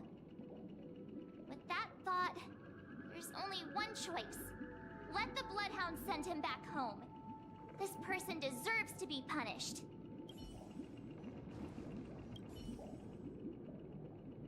A dream chaser story. But what cruel repercussion would... This question... I'd probably choose to ask the Blood...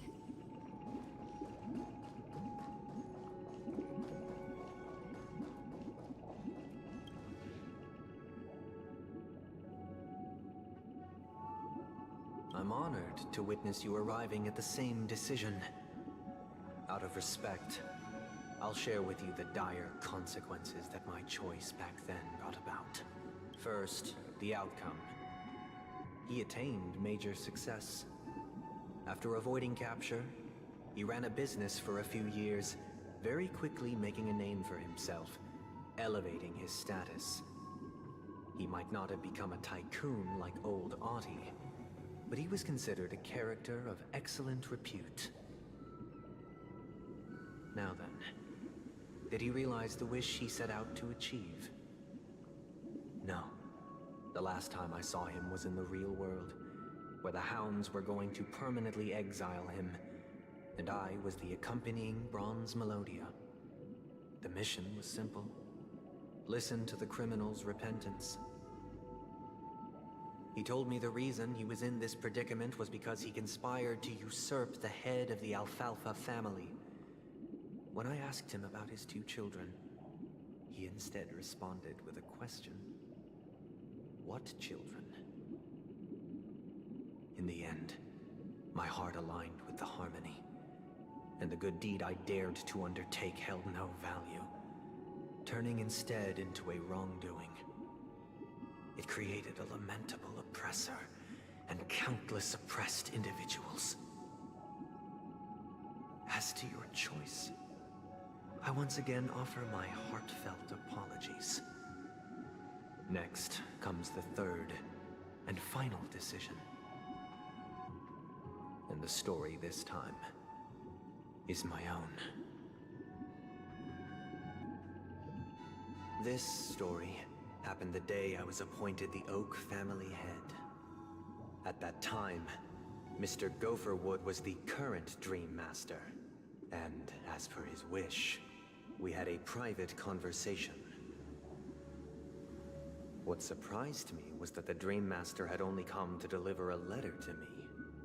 He let me read its contents, and it was a letter from my sister. The letter contained the usual pleasantries, anecdotes from her travels. Nothing out of the ordinary. Just as I started wondering how this letter related to our discussion, the Dream Master began to speak. Do you know who wrote this letter? My sister, of course. But why would you personally visit me to hand me a letter from my sister containing mere trivialities?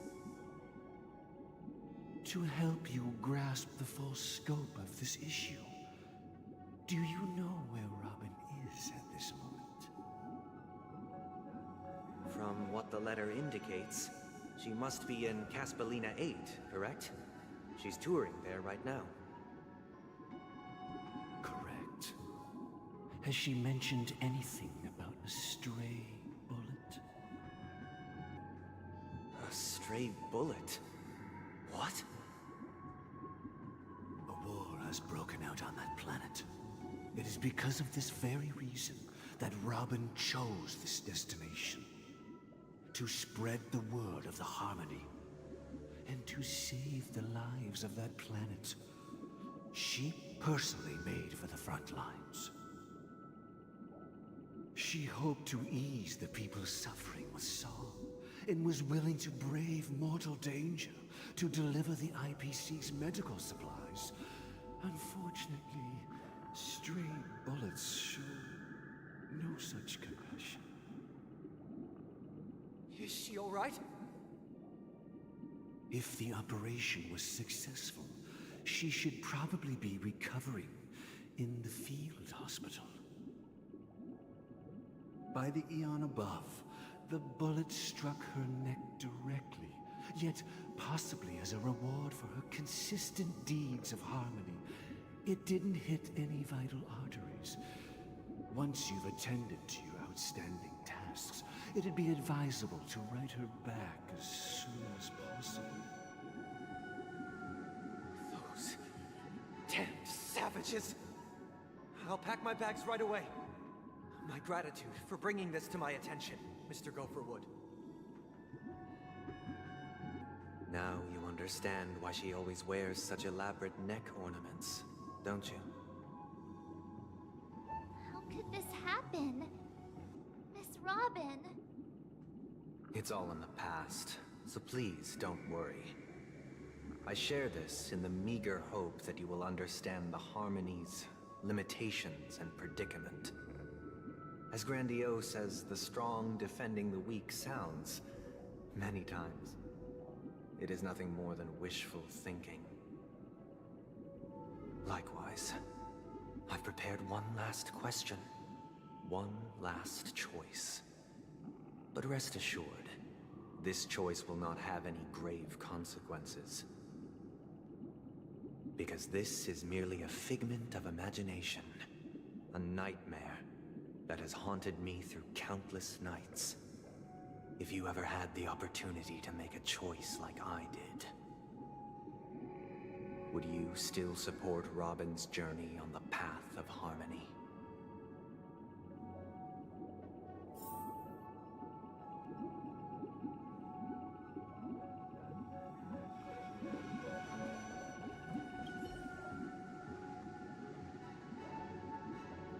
I can't believe that happened to Miss Robin. The strong defending the weak is a great mantra, but if I had to pay such a price, I don't know what I'd do.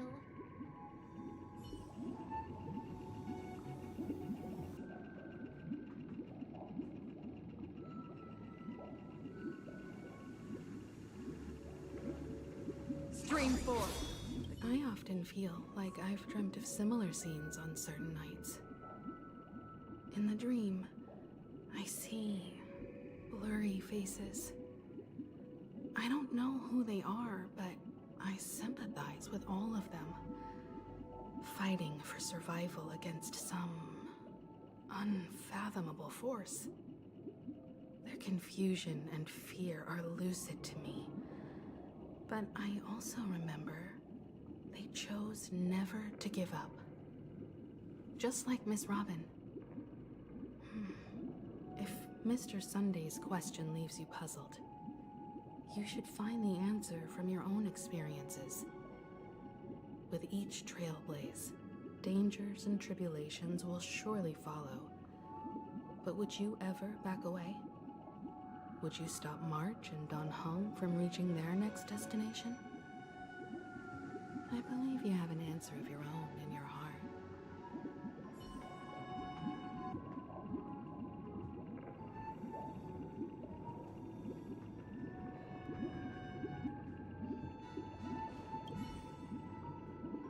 Miss Robin's courage is admirable.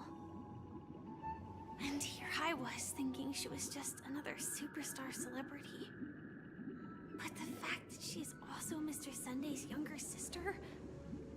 No, I doubt he'd wish harm on his own flesh and blood, no matter how grand the ambition.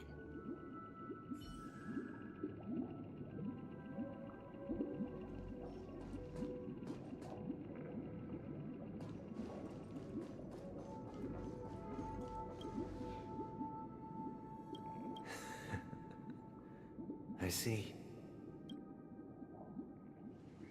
I am now aware of everyone's stances. Raising these questions merely serves to illustrate one point. The plight of Penacony cannot be salvaged by the Harmony.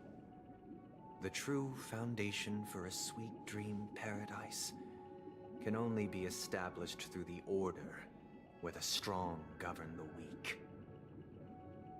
I know the suffering of being tormented, the turmoil of losing your way, how sorrow and even despair set in when matters don't work out.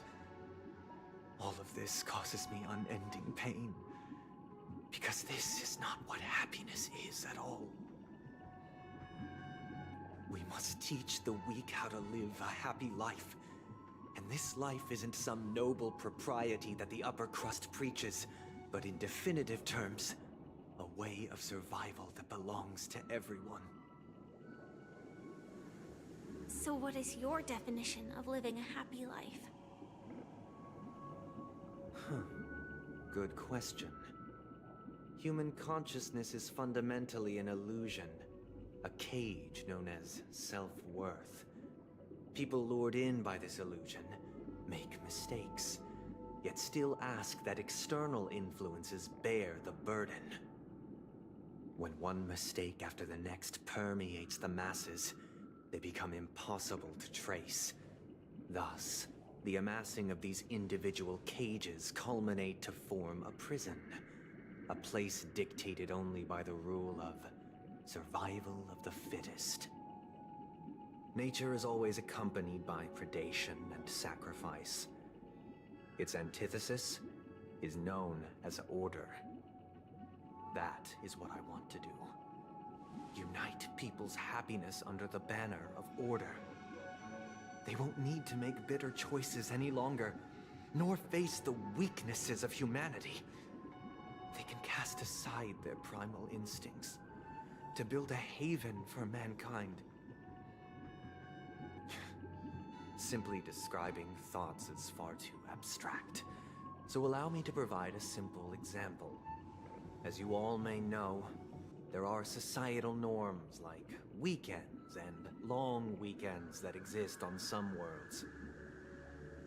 During these hard-earned rest days, people are given the chance to extricate themselves from the stresses of everyday life, allowing a certain tranquility to return to their souls. And it is only on these days that people do not have to adhere to the law where the strong prey on the weak. They can live out their lives happily during these brief intermissions. It's just a pity that 2 or 3 days are still too fleeting compared to the span of a lifetime. From where I stand, society's ideal system should be 7 rest days. Following Sunday, there should ensue a second, a third, and indeed an infinite procession of Sundays. This should be the face of the new world. Idyllic, eternal, peaceful days. us. Every person can return to their base selves in this utopia. Some gaze in reverence at the stars, pouring their whole beings into calculating the distance between us and the isolated world of Pagana. Meanwhile, some seek refuge in quiet corners, holding one another, unencumbered by the chains of unwelcome obligations. There would be no need to bear the hardships of reality. Only in this way can humanity face the inevitable end with the purest of spirit, living a life of dignity. This is what it is to live in bliss. Miss Firefly, you who are stricken with entropy loss syndrome, you of all would surely understand this.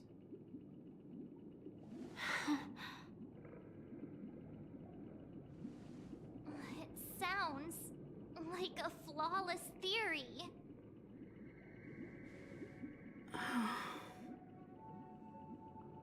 But what is the price to attain all this? The cost is minute, merely a personal and eternal sacrifice. If this paradise is to be maintained for everyone, someone must remain trapped in solitary awakening until the end of the cosmos. Awakening. Which means that this so-called paradise is still a dream. Stepping into this paradise means forsaking reality, correct? It is not forsaking, but transcending. Flesh, blood, sorrow, weakness. If the physical is the root of spiritual suffering, it is only logical that we defeat it. But in this supposed bliss, people won't have defeated their demons. The chance to overcome their tribulations would be forever lost to them. In other words, it is an escape. That's another way of understanding it. But there is no shame in escape. On the contrary, the seeds of escape exist in everyone's hearts. Don't you agree, Miss Firefly? And as to why we sleep, it is because we are afraid to awaken from our dreams. But this is not in conflict with the grand plan. Only in acknowledging this can we truly understand the frailty of human nature, and from there, show compassion and protection.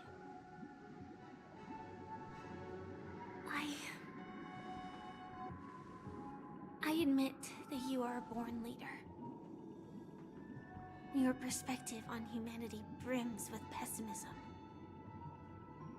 Yet you express compassion for all, even when your heart pities them. But unlike you, I live for the self. From my perspective, individuals making choices for themselves is their birthright. The want to escape may be innate in the weak. But whether they are weak or not, it is not up to another to decide. Perhaps in your mind, you also view me as weak?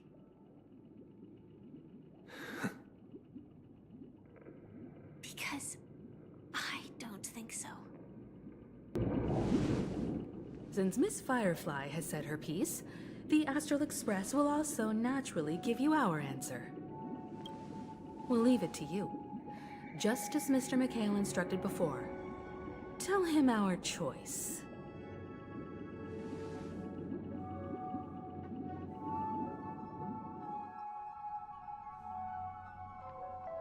What is this place? Does this place ring any bells, Misha? I don't know, but I feel a sense of deja vu. What is this place? It's the realm within a dream bubble. This was left to the Astral Express by a nameless, but weirdly, when we entered it, it was completely empty.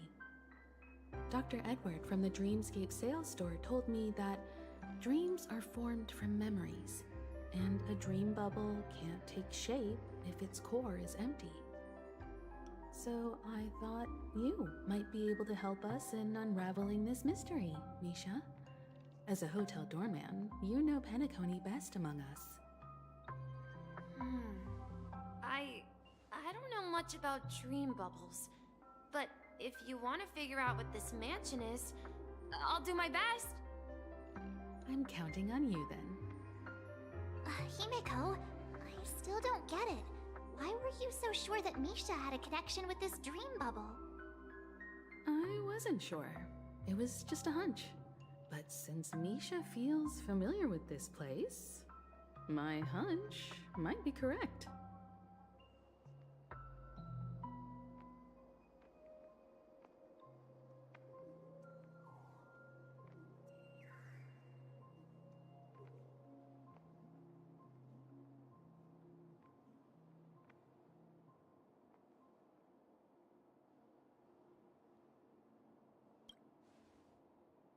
Exactly.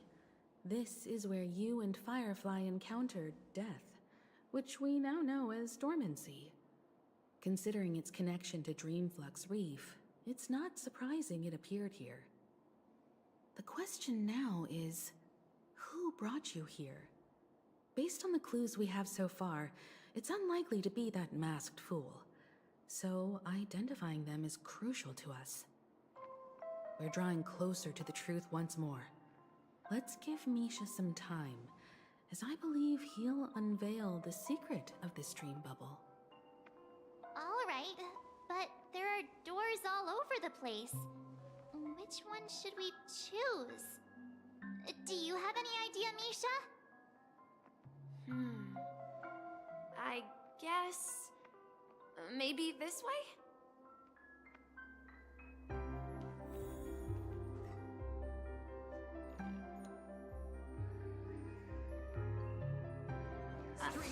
I'm not entirely sure, but let's give it a try. Wait, you managed to choose the right door on your first Weird. This place is quite different from the hotel. But I feel like I've been here before, and even lived here for a while. If I remember correctly, there should be a fireplace down that hallway. Clocky and I used to sit by the fire, listening to the crackling of firewood. And the room on the other side was the toy room. I loved spreading out all the toys from the box on the floor and making up stories for each of them. Hold on. This doesn't make sense. Didn't I grow up in Dreamflux Reef? So, what is this place? This could be a case of amnesia. Don't worry, Misha. It's common for everyone to forget certain aspects of the past. Those memories haven't vanished. They're just lying in the depths of your mind. We can surely get them back. Since this place seems familiar to you, why don't we explore a few more rooms and see if you can recall anything more? Yeah, then let's check out the rooms I just mentioned.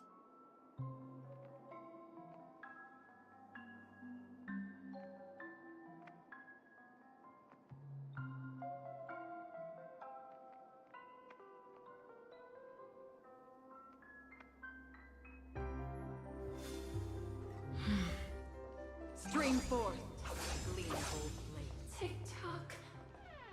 I heard some noises from the room. Origami Bird? That's a friend of mine. You and Origami Bird are friends? Yeah. It's a member of the Compass crew, just like Clocky and Miss Mirror. And there's more than just one Origami Bird.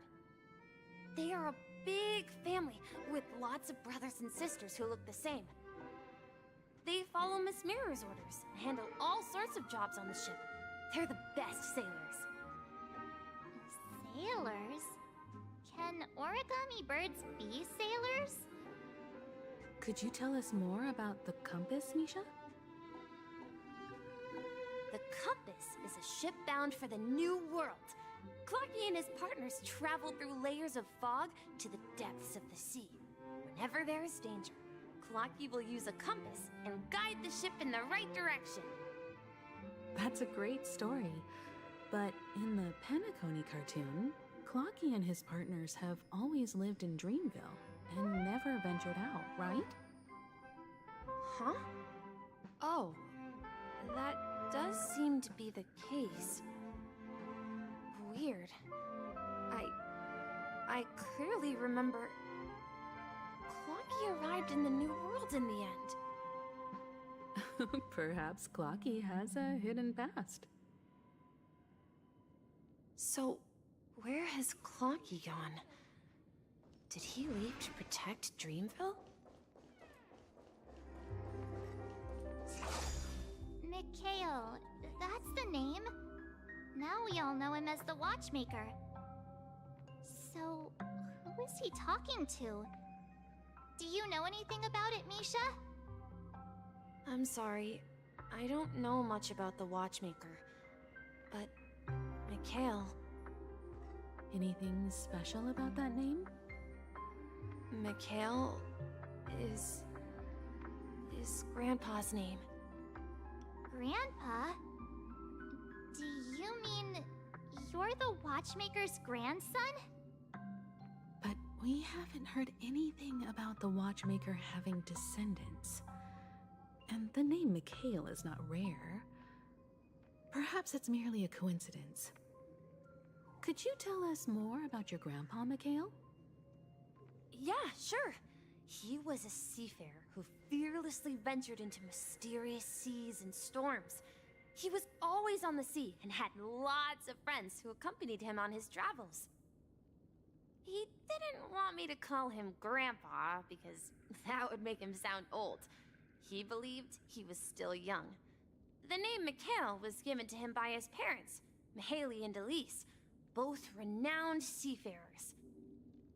Every time he came back, he'd share his logbook with me and tell me about his adventures at sea.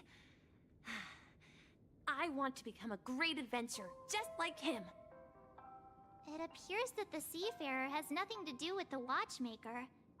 So, perhaps it's just a coincidence? So, where is your grandpa now?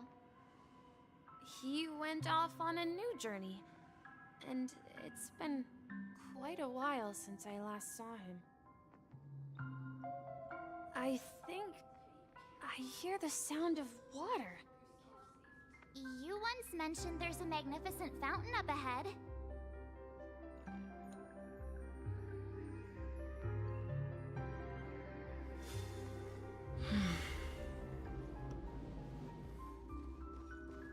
Stream forth, the gleam bolt. Yeah. Look, there it is! The water resembles a precious jewel, embedded in the dreams of all seafarers. Every time I gaze at the shimmering lights beneath the waves, it feels as though I'm back in this place, standing by your side. Have you recalled anything, Misha? Yeah, I saw these sentences in Grandpa's logbook. He used to say that despite the perils of the sea, whenever he stood on the deck in the afternoon, overlooking the sparkling waves, he would think of this fountain in front of his house. He often said that those moments felt like returning to his family's side, and the difficulties at sea didn't seem quite as challenging. You know, I quite understand such sentiments.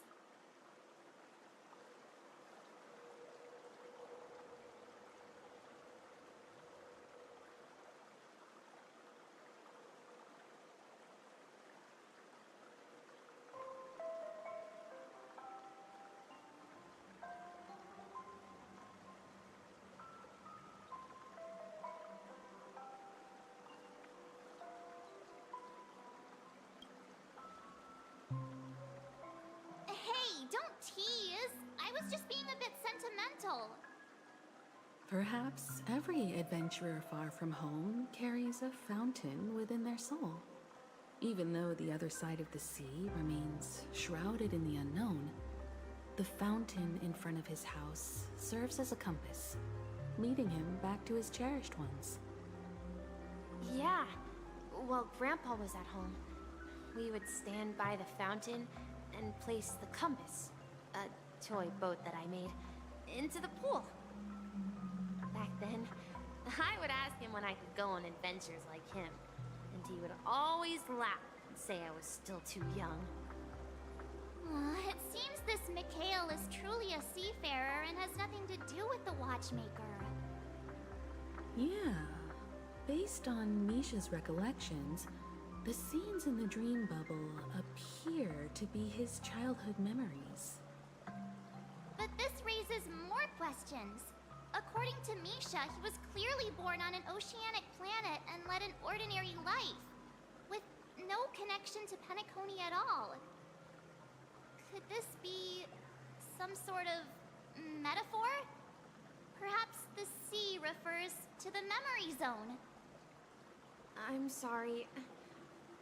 I don't know, but my memories keep pouring out uncontrollably, like water flowing from a fountain.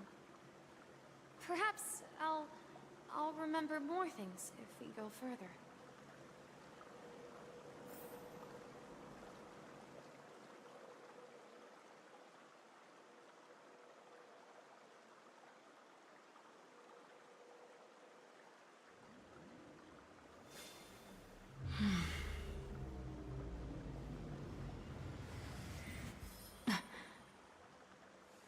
Stream 4.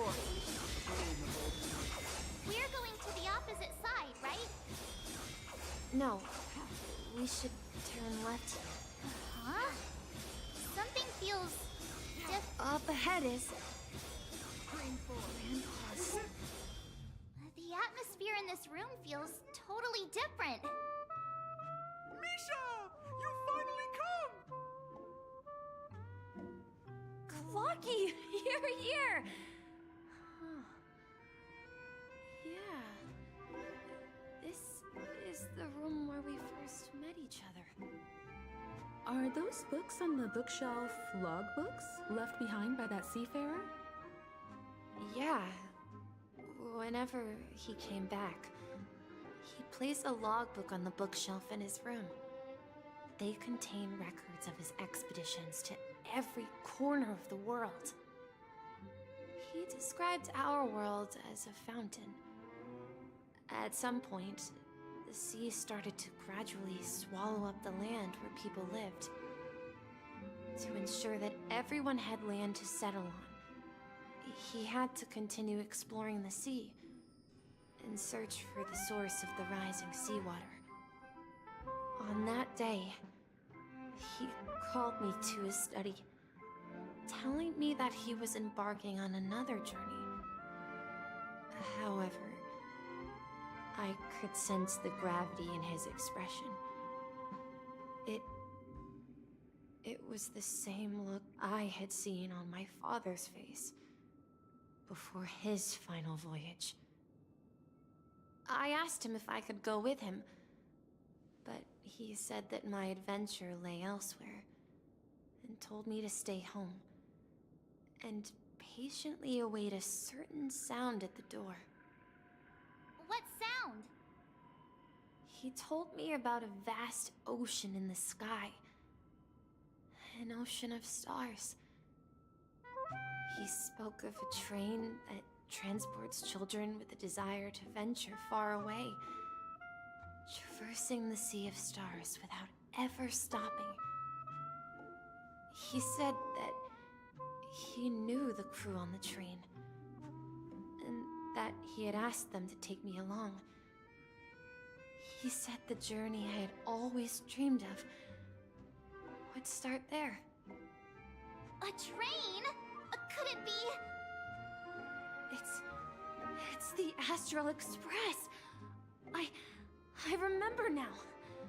Grandpa best friends are a group of nameless who came to this world to resolve a disaster caused by a star. Then, he gave his pocket watch to me. It was his cherished treasure, appearing in every one of his adventure tales. He explained that difficult times were ahead, but assured me that the watch would guide me. He said, as long as I kept moving forward, I'd eventually reach my desired destination. And then, it was as if I heard the distant sound of a train whistle, echoing throughout the room. Exactly, Misha! And then we followed that whistle, didn't we? Yeah. I think I can still find the way we took back then.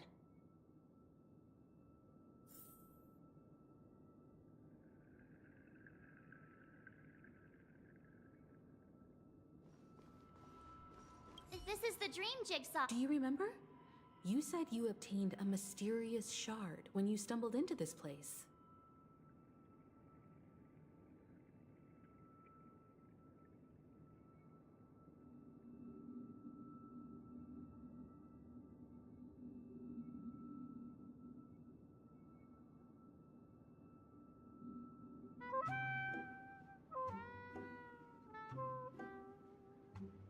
Hey, the shape seems to match. So, this shard is also connected to Misha? Looks like we're just one step from revealing the truth. Let's get to the other side and investigate.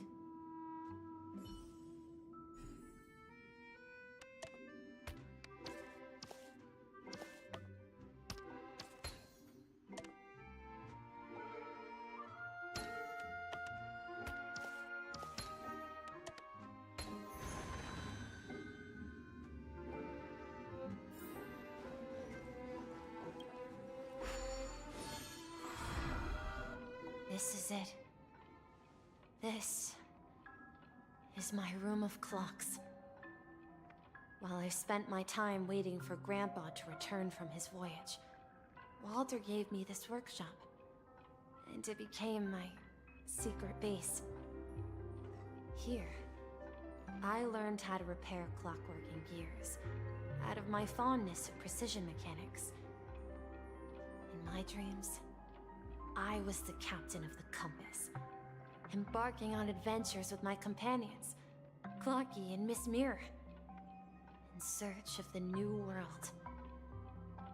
I was born and raised here. So, this building in the dream bubble is your childhood home? Yes, but not exactly. To be more precise, this dream bubble itself is my home. Looks like you've remembered everything now. Wait. Why does it feel like everyone else knows something I don't?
March, do you remember when she mentioned a clocky that only she could see?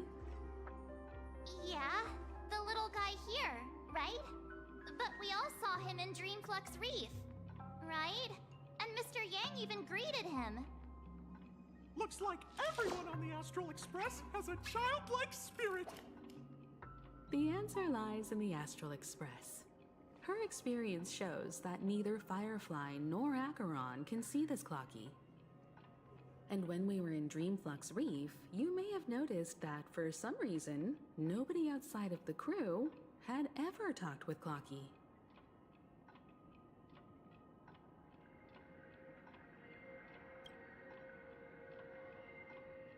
A mimetic life that can only be seen by a select few?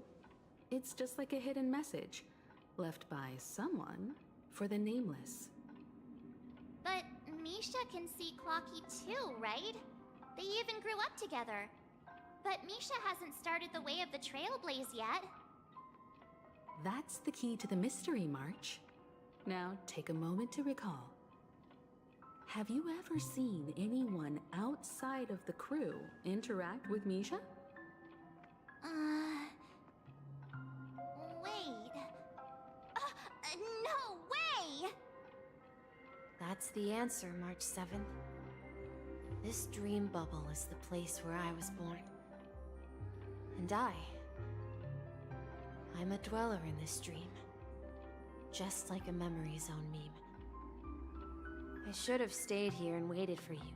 But when reality and memories merged, I unconsciously pushed open that door and left the bubble with Clocky. So it's not that the Watchmaker's dream bubble is empty, but rather the stuff inside ran away? And the whistle you heard, was the sound of the Express arriving at Penacony? That's one way to see it, but I believe there's a longer story behind all this. It's best for Misha himself to explain all the details. How about we start with your name? Now, should we call you Misha, or...? Thank you all for helping me rediscover my true self. Now, please allow me to reintroduce myself. I was born on Lushaka, in the Presmere system, adopted by seafarers Mikhail and Char.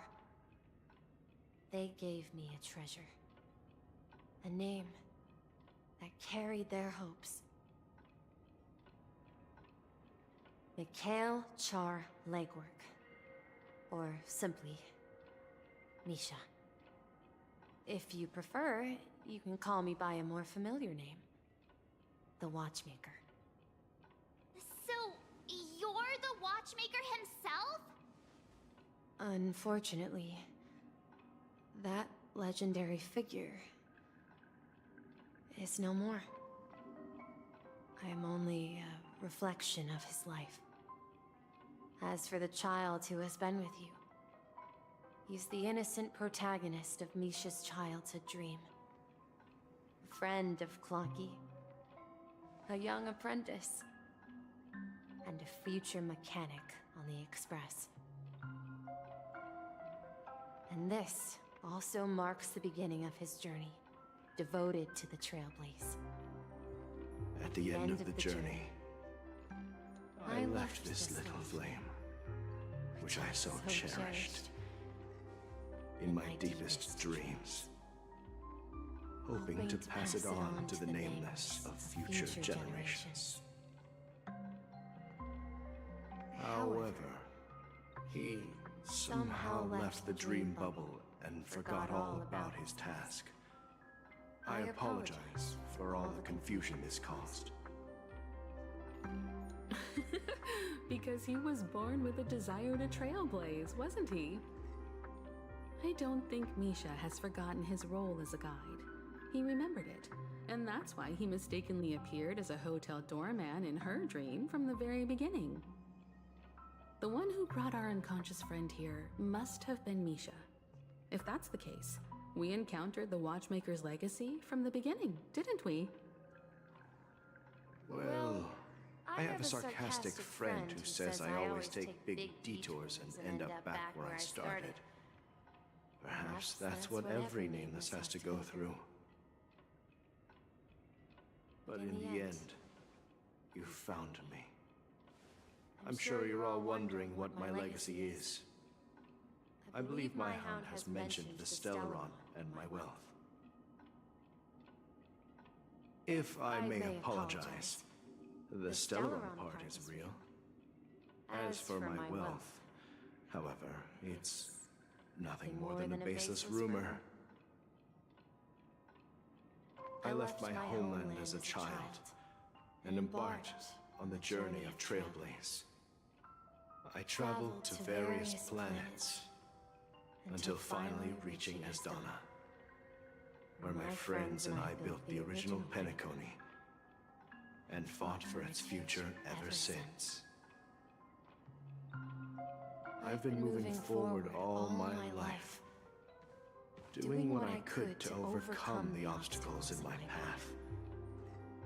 But ultimately, my journey reached its end, and I left behind no possessions worth entrusting. So, if you ask what's left within this worn-out train engine that can be called a legacy, I suppose it's the things that are still burning in the engine's furnace. Now that you're well aware of the current situation of Penacony, I certainly hope that you'll help me get this world back on track. But I'll leave that decision to you, for the path of Trailblaze is never paved by others. All I have for you is a story, and two has been blessed with the presence of so many great people up to this day. And my hat, too. The one who navigated for me placed it on my head and planted a fanciful thought in my mind. The trailblazing expedition will never end. Now, it's time for you to make your choice.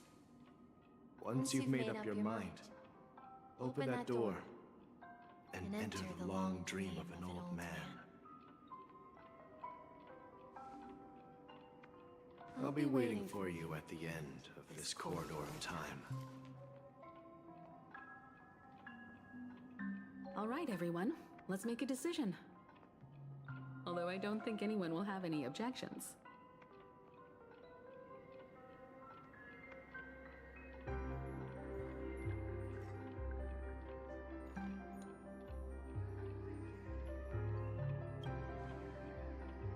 Of course. We've come this far. Surely there's no other option than moving forward. In that case, it's unanimous. Then let's proceed together to the end of this stream and tell Mikhail our decision.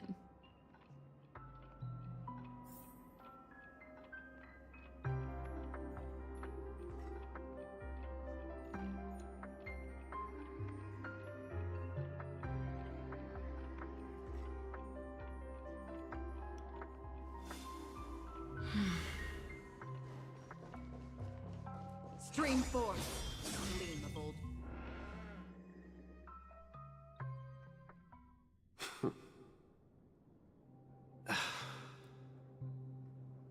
Mikhail, where are you going? Someone has to step up and save Lushaka. So why can't it be me, Misha? Please don't go. And if you must, please take me with you. Don't leave me alone. Even without me, you know how to proceed forward, brave Captain Misha. The compass is waiting for you. Haven't you always wanted to be a better adventurer than me? Now go, board that train and start your journey. Where are you going, Mikhail? I'm going to clean the floor in the parlor car. I've promised the conductor.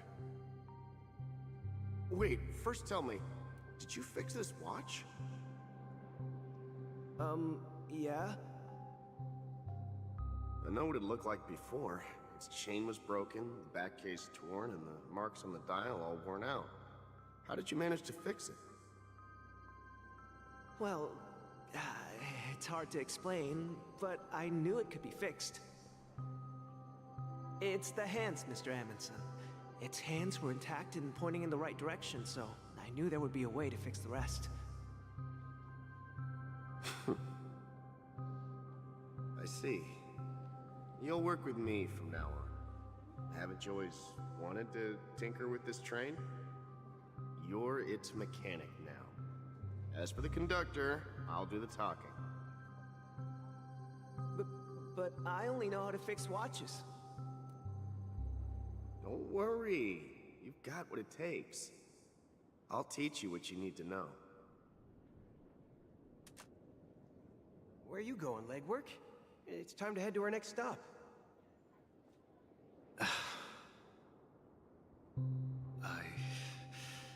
I'm staying in Astana with Rosalina and Tiernan. I see.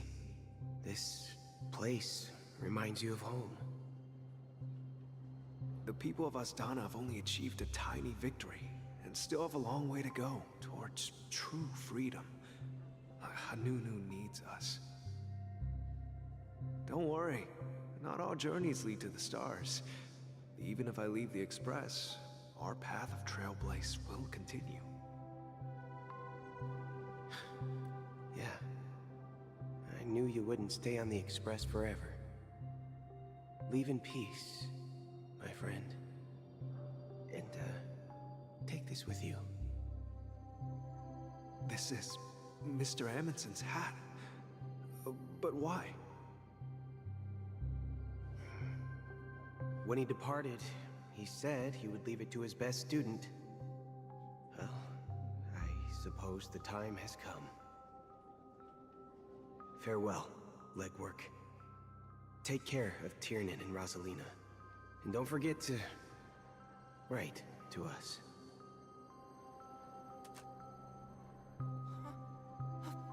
Where are you going, Watchmaker? Don't worry, Micah. Just going on a little trip. Someone has to be at the forefront of the interstellar frontier, and I'm the only former nameless in Penacony. So why can't it be me? Because you're all we have! Have you forgotten about Tiernan? The cosmos is way more dangerous now. What will happen to Penacony if we lose you too? But what will happen to Penacony if we don't find a way out? Tiernan. How could I ever forget him? I've spent countless sleepless nights asking myself why I didn't go with him back then. We Nameless won't stop. Don't worry, Micah. It's just a matter of getting back to my old profession. Just wait for me to come back. But if, and it's a big if I don't come back in one piece, then you'll become the next Watchmaker. Where are you going, old man? Oh, you're here. Answer my question. What are you up to? Relax, Gallagher. I just came up with a great idea. Wanna hear it? Oh, come on. Aren't all your ideas just ways to get yourself killed? I may be blunt here, but you're the last remaining hero in Penacony. If you die too, the secret of Stellaron will go to the grave with you. Yes, I'm afraid there's no way out in Penacony, so I'll have to consider alternatives beyond Astana. We'll organize a festival using the Watchmaker's legacy as a facade, and send invitations to the entire cosmos to gather people here. So, a desperate struggle against the family? Desperate? Don't we have you here, my friend? This task is challenging, but what hasn't been challenging for us along the way? Well, whatever you do, remember, make sure to send an invitation to the Astral Express. Misha! Where are you going? Oh, it's you, Clocky. Take me to Dreamflux Reef. Last night, I had a long dream about the day we met. I want to write down that dream. Write it down? Why? Oh, so I won't forget it. Do you remember how you got your name, Clocky? Of course! You told me that when you were a kid, you lived in a room full of clocks. Those wall clocks and pocket watches grew up with you and were your best friends. Yes, but what I didn't mention was there's a funny misunderstanding behind it. I was a kid, and there was always a special pocket watch in my memories. It was with my grandpa, guiding him on his sea voyages and leading the way in his every adventure story. I wanted to have a pocket watch like that too. And that's when you appeared in my dreams. Yeah. Every night, we boarded the compass and set sail together. But you know what? It wasn't until the day my grandpa gave it to me that I realized it wasn't a pocket watch at all. It was a compass. So, your name should have been Compassy. And the watchmaker is just a nameless.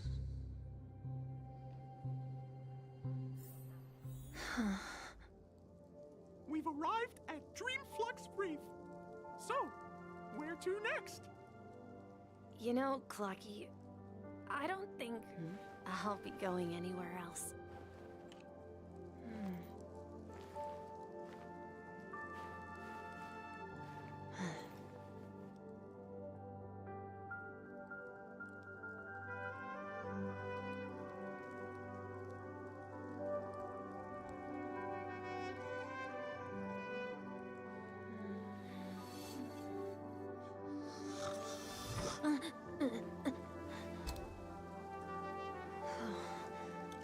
There's still time.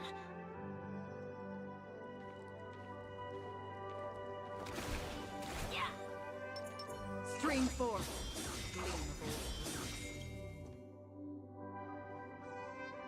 I've traveled far enough, and it's time for a little break. Oh. So, we'll set out again. When you're rested? No, I'll stay here. And then, this is where it ends. This is... where it ends?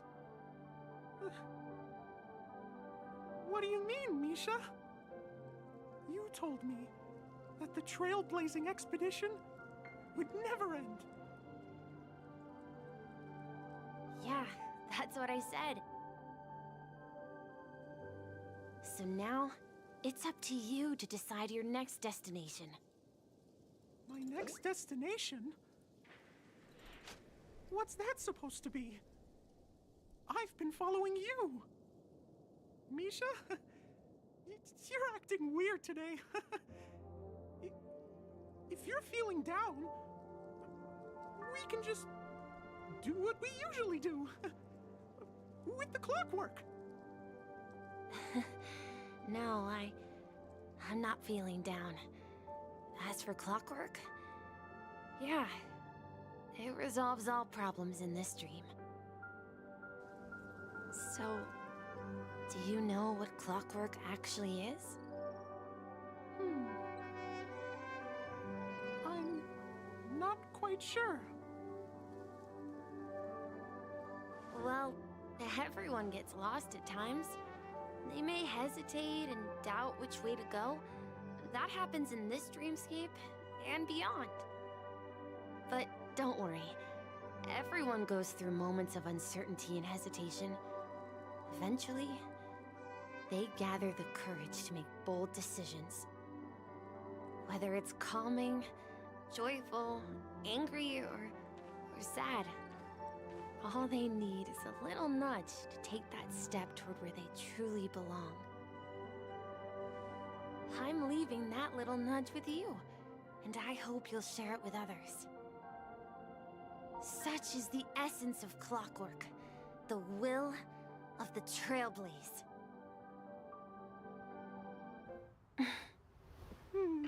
Clocky's hands spin around non-stop, indicating confusion, frustration, and weakness. But ultimately, people still need to move forward. Just like your hands, always pointing ahead. This is where my journey ends. From now on, it is your path to walk. Trailblazing means taking paths your predecessors forswore and venturing even further. The Penacony in Mikhail's dreams does not belong to order.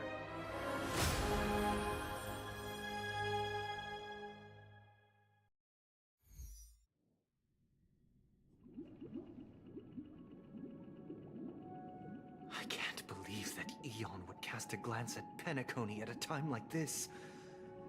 Is it because of the resonance from the legacy of the Trailblaze? Or perhaps the bond between you is so strong that it even impresses an Eon? Well, there might be another possibility. Perhaps they want to witness, on behalf of the fallen Eons, who will hold the future of Penacony. If that's the case, on behalf of the Dream Master of Penacony and the 107,336 members of the Oak family, I'm extending a formal invitation to all of you. I'm cordially inviting you all to the Penacony Grand Theater to participate in the upcoming Charmony Festival. And, of course, you won't be in the audience, but on center stage.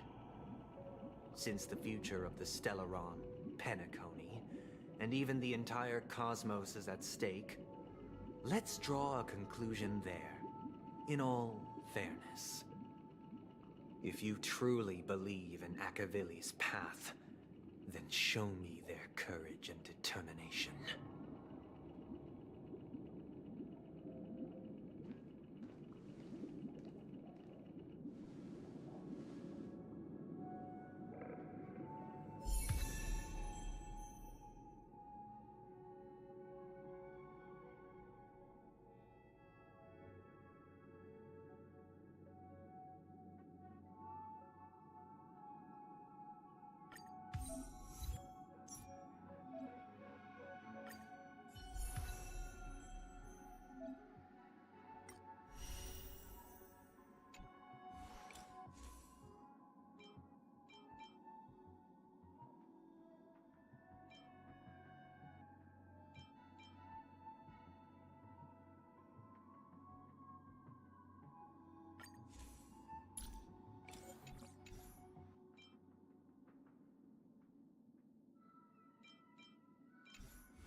Bring forth.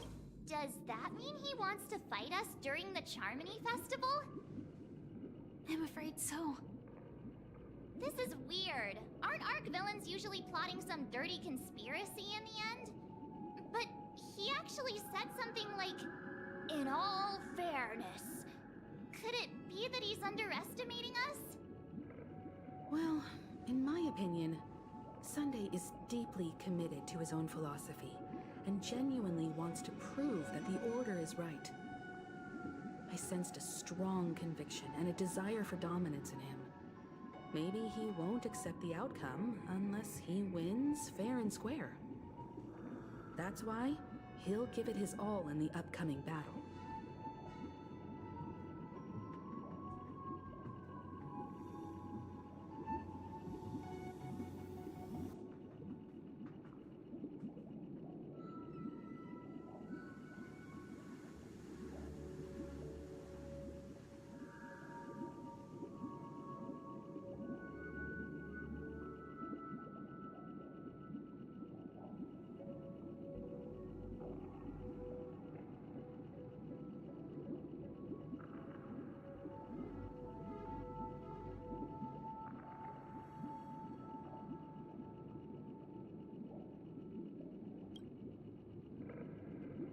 Are you backing out now?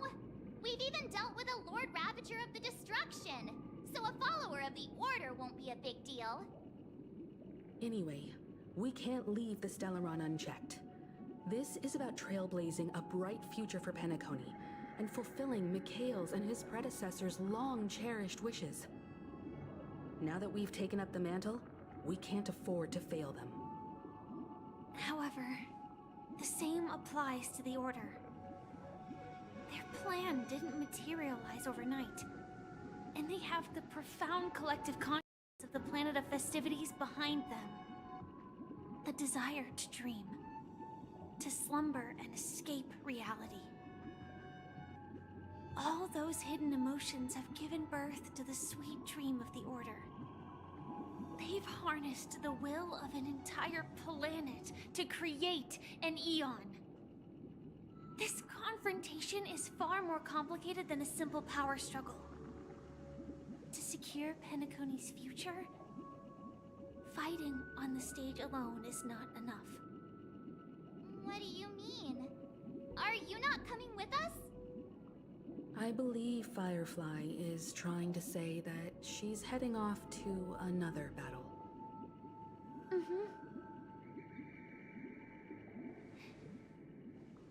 Before I left, the Destiny Slave told me that this journey would bring unforgettable rewards. Even though the script he gave me only had a few lines, I couldn't ignore them. Because one of the lines said, "I'll experience death 3 times in the land of the dreams."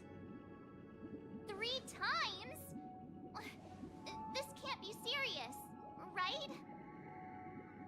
The first time was a painful death when I was stabbed by the Blade of Dormancy, which led to all subsequent events. The script will always come true, but in a way that will only be revealed when that page is turned. So now I've understood the meaning of my second death. And I am prepared to face it. If all goes well, my efforts will provide crucial support for you. Only by achieving victory in this battle can we secure a future for Penacony. And only then,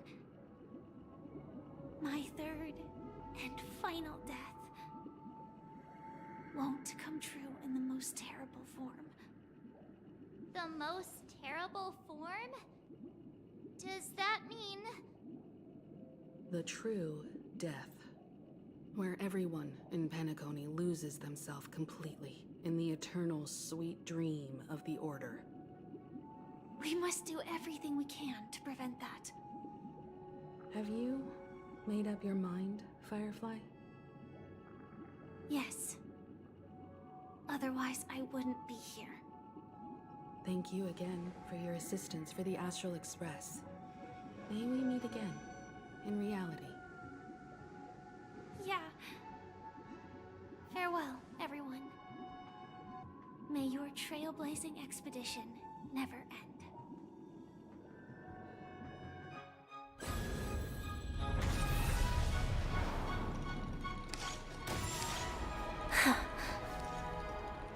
I dreamed of a scorched earth. Everyone, are you ready? A new shoot sprouted from the earth. It bloomed in the morning sun and whispered to me. Like fireflies to a flame, my biggest death. May we meet again in reality.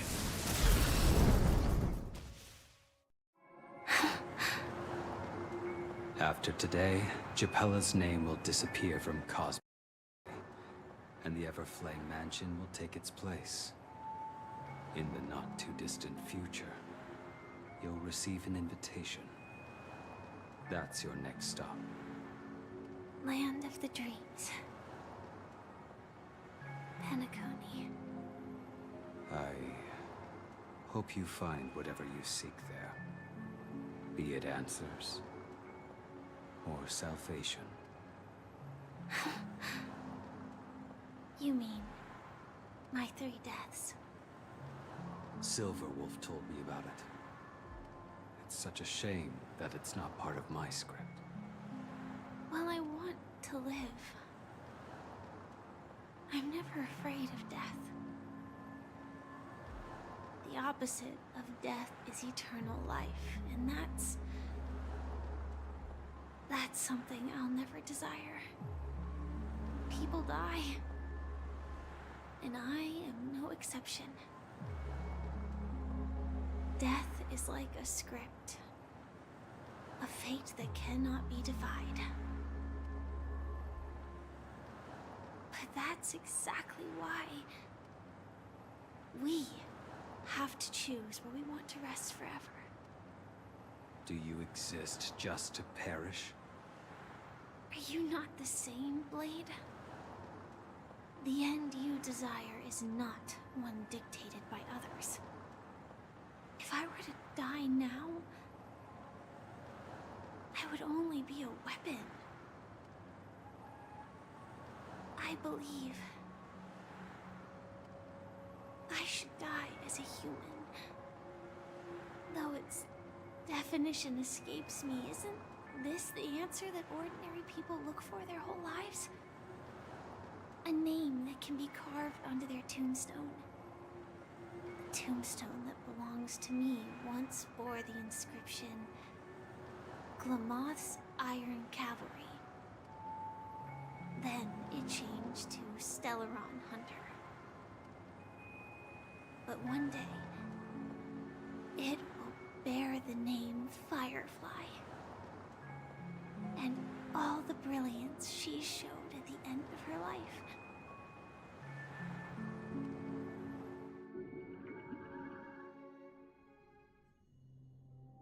That's quite unexpected, old man.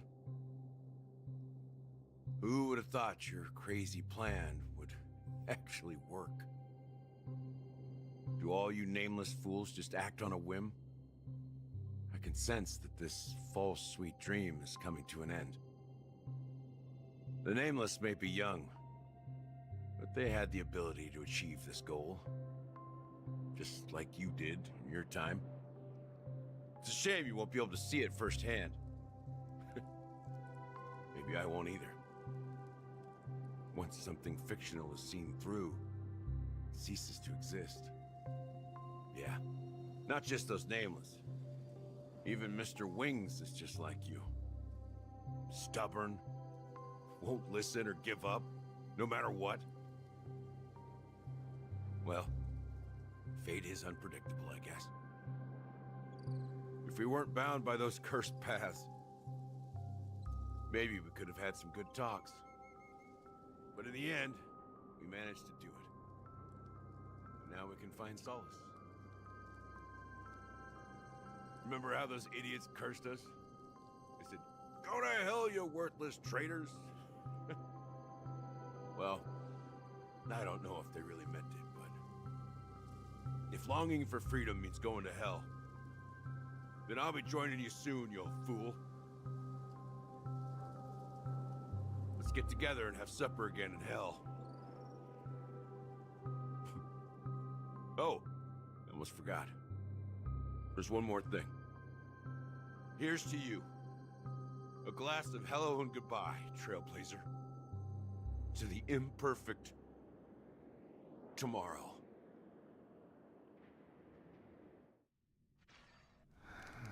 It's warm here, isn't it?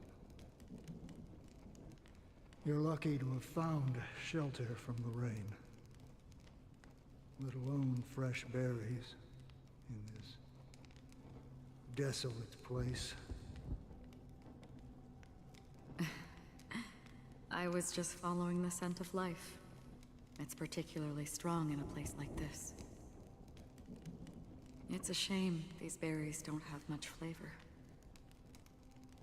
Seriously? In case you didn't know, this fruit is pretty juicy. The only downside is that when you chew it, it becomes extremely spicy.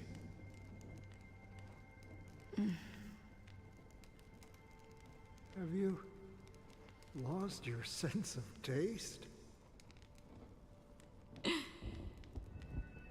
I can still taste certain things, like a faint sweetness. Before coming here, I stopped by a place called Orkron. It had barren cliffs and nights lit by bonfires.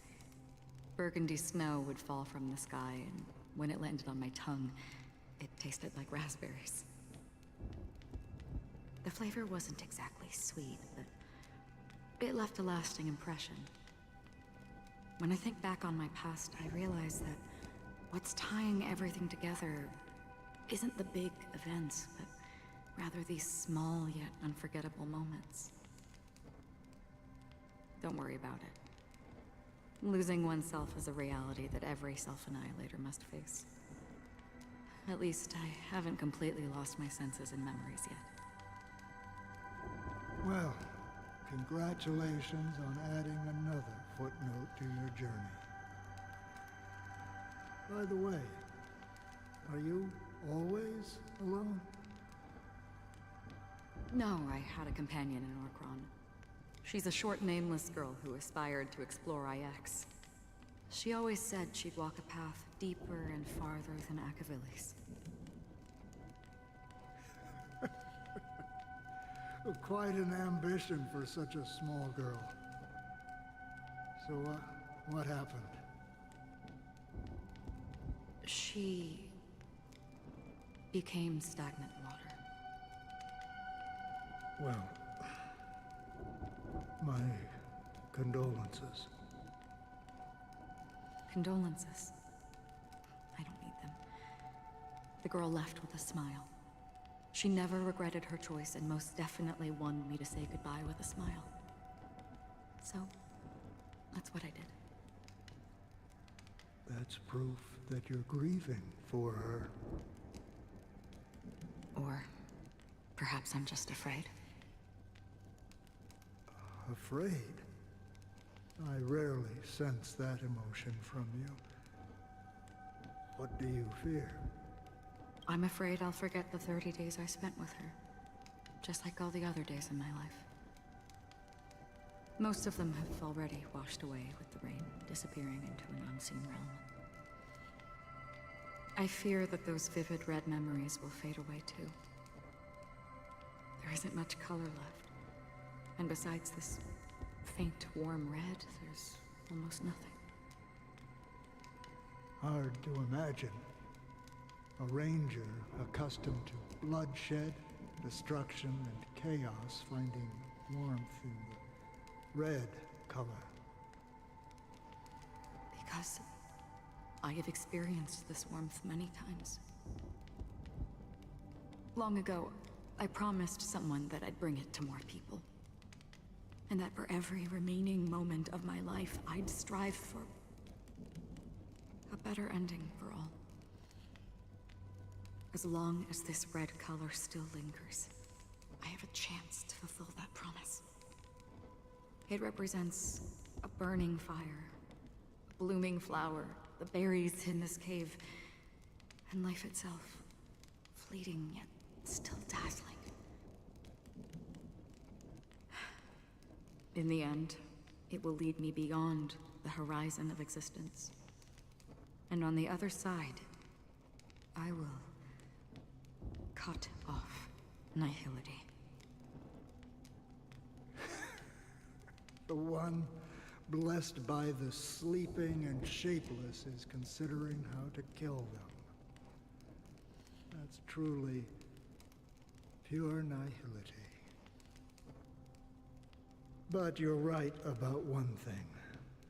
After spending so much time near this stagnant water, only when I look at this vibrant red fire do I realize that I'm still alive. When will this rain ever stop? Perhaps when the sorrows of the departed have finally quieted down, the sky will clear up.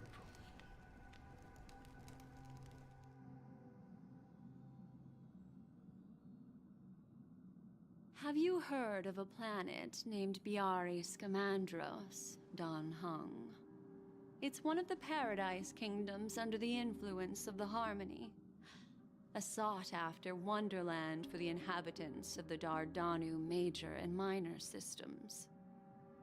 Half an Amber Era ago, the family held an unprecedented festival there. And after that, everyone on the planet became part of the family.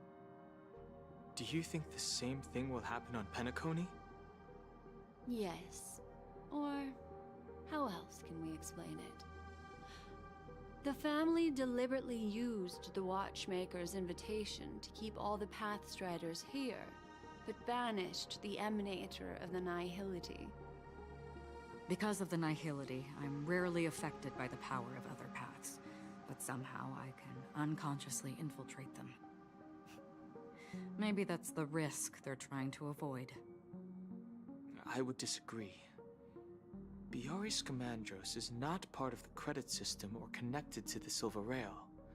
It's nothing more than a remote civilization sheltered by the Harmony. But Penacony is different.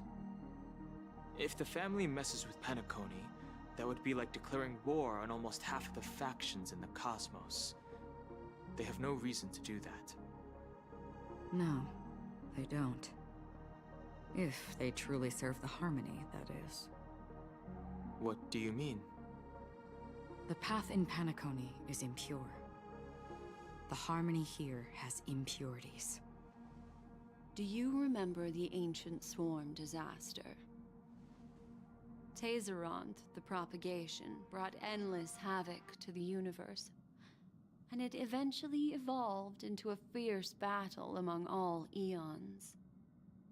2 paths lost their eons in that war, the propagation and the Order. Coincidentally, their downfall is related to a certain eon. Shipe, the Harmony. Legend has it that they participated in the crusade against the Imperator Insectorum, and devoured Anna the Order for unknown reasons.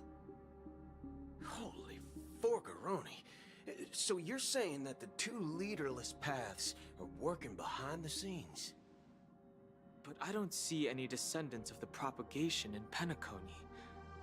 Could it be that the remnants of Beyond the Sky Choir are hiding within the family, trying to resurrect a fallen eon? I can't say for sure, but they're definitely planning something for the Charmony Festival. Dude, this is getting way too complicated. Is this why you want us to leave Astana right away? Are you giving up? The Charmony Festival will start soon. There's one thing that I need to confirm no matter what. A warp jump is the best way to do so. Time is running out. I have another plan.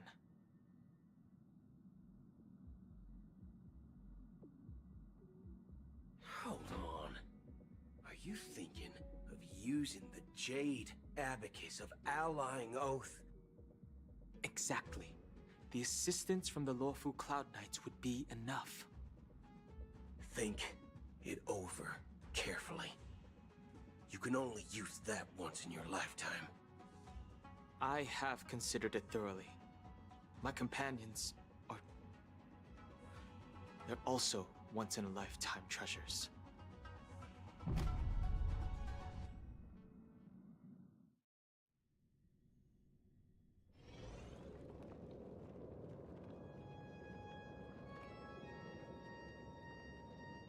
Are you the only one here, my child? The Nameless is quite the diplomat. Our secrets have spread like wildfire within the family. And IPC starships are gathering towards Astana. This is a crucial moment for us. So, where is the chosen one who harmonizes the varied sounds?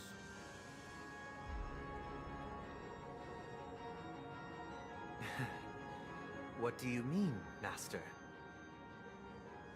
I'm right here in front of you, aren't I?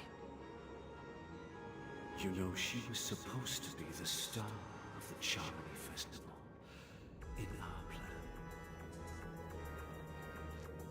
But the plan has changed. As her brother, I know she doesn't want to sing for the Order, so I'll take her place. You've always been wise beyond your years. I'm sure you understand the consequences of your choice.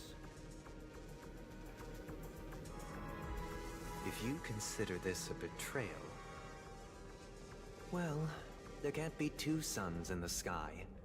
I'll step up and take down the other sun if necessary. Do you believe in karma? If karma exists, then everyone has their own karma. You have yours, and I have mine. And my karma has nothing to do with you, Mr. Gopherwood.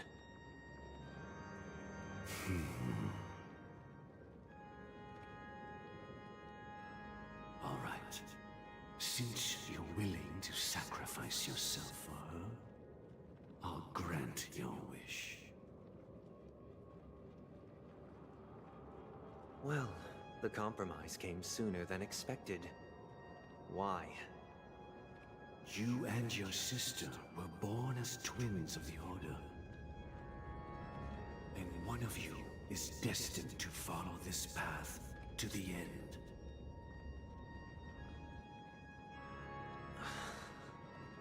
Is this part of your plan? Of course. You're still as clever as you were when you were a child. The opening is near.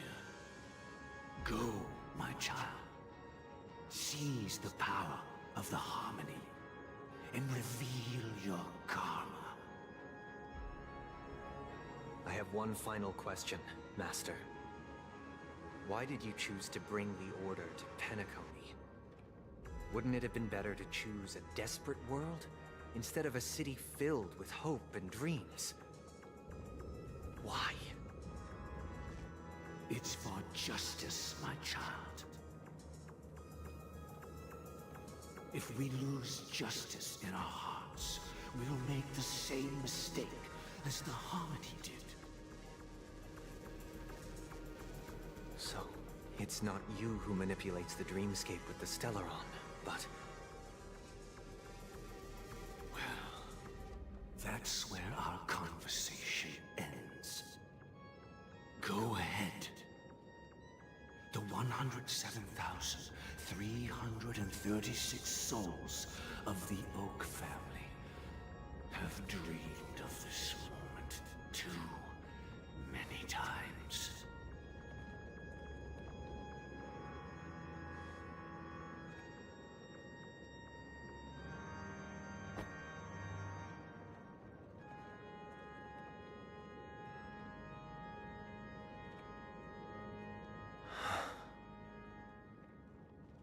I shall ascend to the heavens, becoming the scorching sun.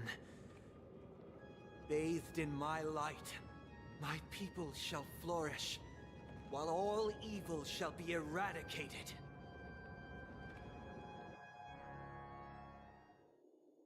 This is the interior of the Penacony Grand Theater. It's quite exhilarating to be flushed into the air by Soulglad. But why is the venue still closed when the Charmony Festival is about to start?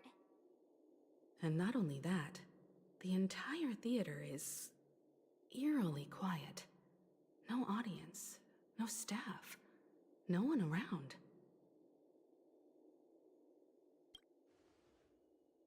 Even if we're late, a grand theater like this shouldn't be completely empty. Let's explore around. Be careful, everyone.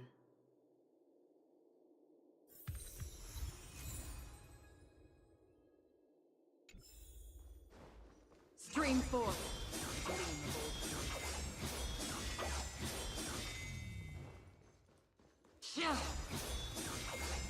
Gosh, the atmosphere here is so creepy and unsettling.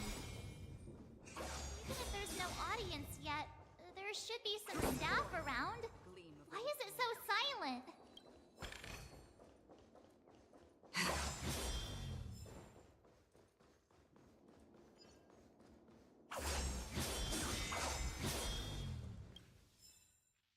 Stream 4. The gleam of old blades.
Stream forth. Gleam of old blades.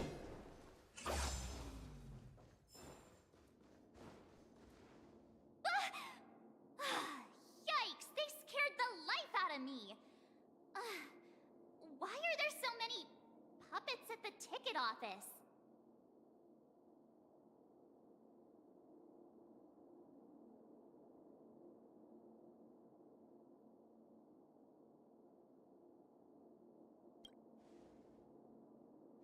What? You're so annoying. Stop scaring me. Are these puppets part of the stage setup? Even so, it's so eerie that the entire front hall is empty.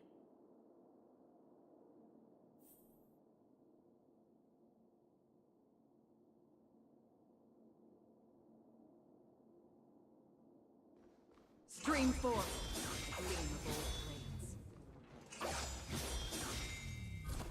Something feels off. We're in the right place, right? There's no other grand theater in the dreamscape. So Sunday's messing with us? He said we'd have a final showdown on the stage, but why is there no one here? My apologies for the delay, March 7th. You scared me! Where are you now? I'm waiting for you behind the curtain. Following the Asdana tradition, I invite you to enjoy a stage play in 3 acts before the festival begins. History is a mirror reflecting the universe's true essence. Let's use this opportunity to delve into the rich history of Penacony and the eons.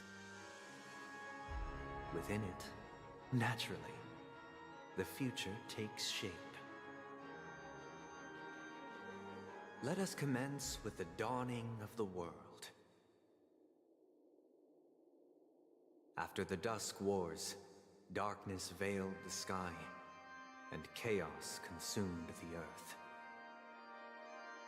Enna the Order emerged, destined to restore all existence. That marked the first day.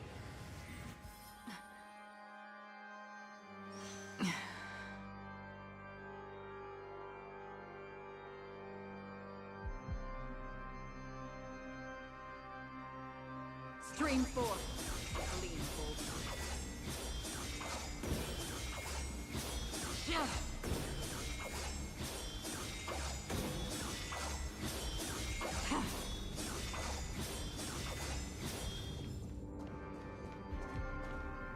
They gathered nebulae and forged them into picks, thus creating a grand lyre with black and white keys.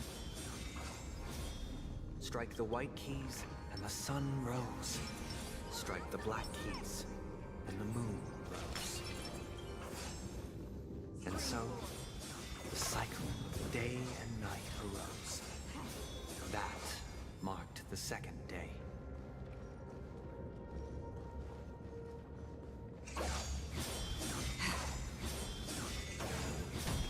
Stream forth.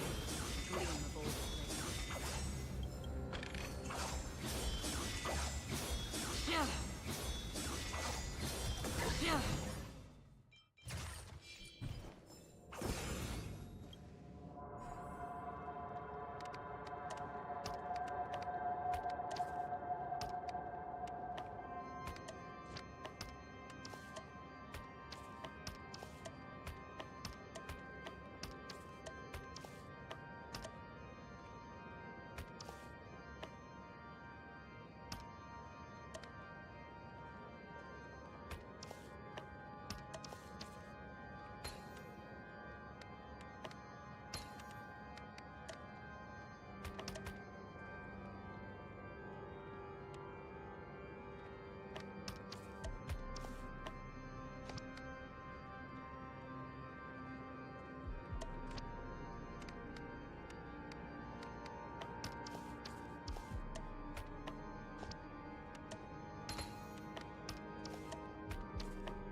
Stream forth, gleam of old blades.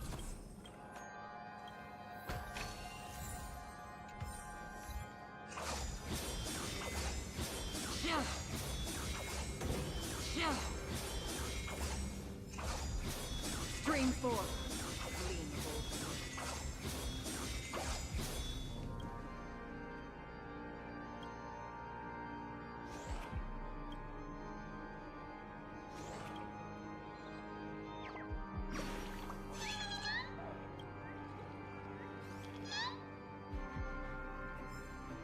Stream forth, gleam of old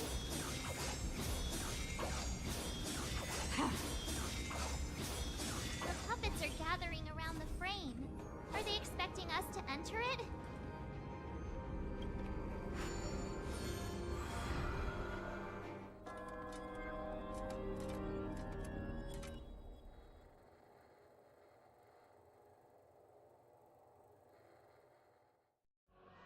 Where are we now?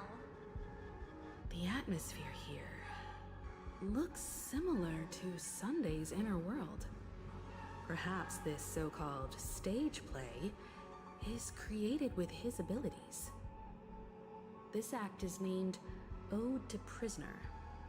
Given the atmosphere here, I believe it's about Penacony's past. I thought things were finally looking up as I managed to dodge prison during my recent trailblazing expeditions. But now it looks like I'll be back behind bars again.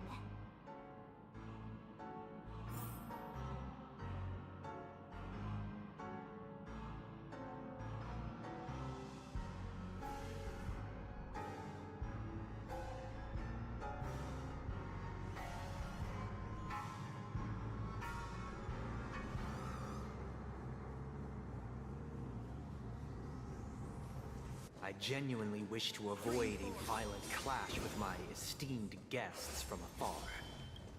Therefore, I've arranged 3 acts before the situation becomes irreparable.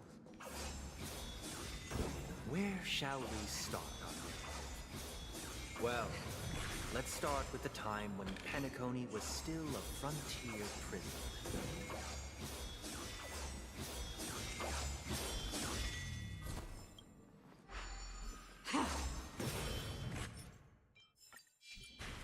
Stream forth, the gleam of old blades.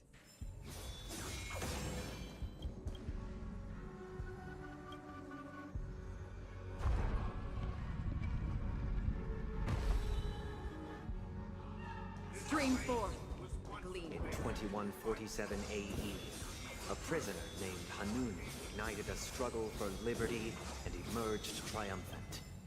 IPC referred to it as the War of the Frontier, while the Asdanians dubbed it the War of Independence.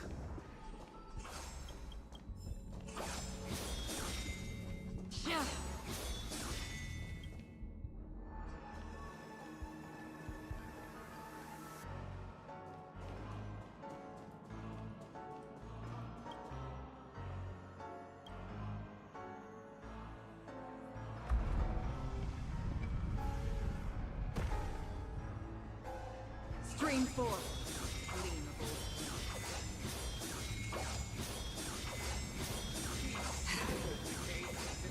old. It's true that Hanunu was a legendary hero, but it must be acknowledged that while he bestowed freedom upon the prisoners, he didn't grant them true liberation.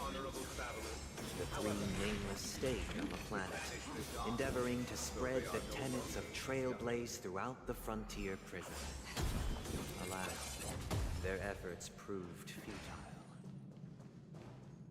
Stream forth, gleam of old blades.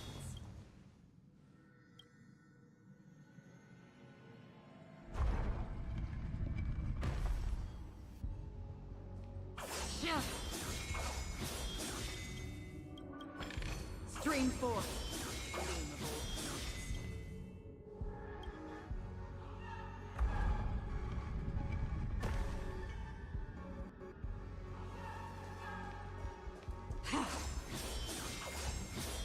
Stream forth, the gleam of old blades.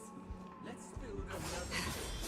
Once again, Asdana was engulfed in war, This time, the enemies originating from within. The prisoners remained prisoners for the rest of their lives, fighting for freedom.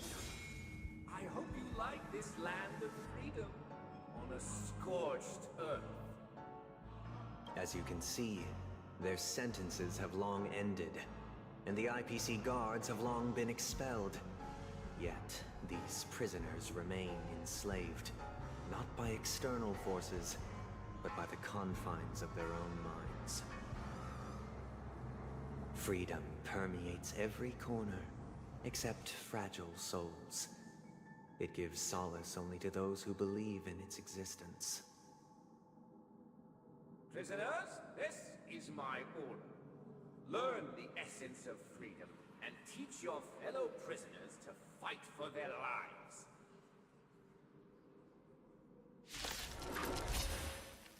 Hey, why do we have to fight while enjoying the show? For I desire not only your enjoyment, but also your assistance in its completion. Destined for oblivion. I weep for the departed. It too shall fall. So familiar. Enemy targets detected. Enemy data secure. Net markers activated. Time for a good old counterattack. Attack on the still waters of oblivion. Eternal.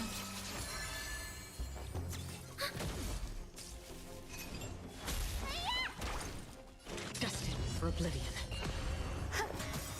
Every petal, all will be swept away by the wind. Enemy data secure. Net markers activated. Time for a good old counterattack. Stay away. I weep for the departed. It too shall fall. No one can restrain you anymore. You are free. Thus concludes the first act. Amidst a raging war, the frontier prison headed toward becoming Land of the Exiles. This must be how Penacony was constructed. With the aid of outsiders, the prisoners were finally liberated and established the Land of the Exiles. However, it appears that Sunday aims to convey the spiritual plight of the prisoners more than the physical aspects of imprisonment. This show is a bit too literary for my taste. But the battle part is quite easy to understand. Anyway, we've arrived at the exit. Let's go! Stream Puppet, where are they guiding us this time?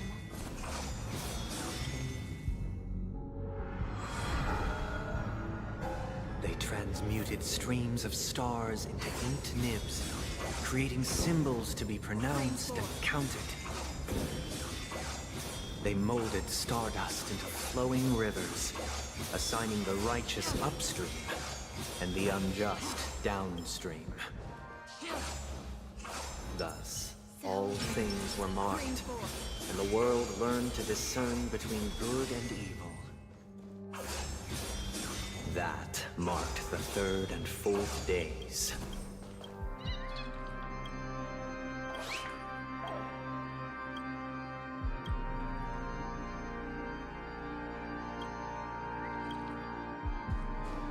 Stream forth the gleam of old blades.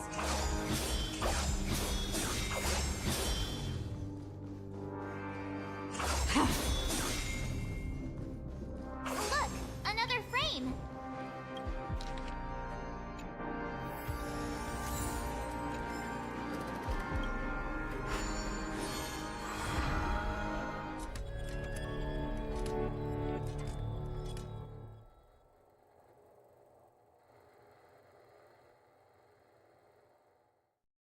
Ode to Fool. This must be the second act. The surroundings are different from before. The stage decorations look a bit tidier now.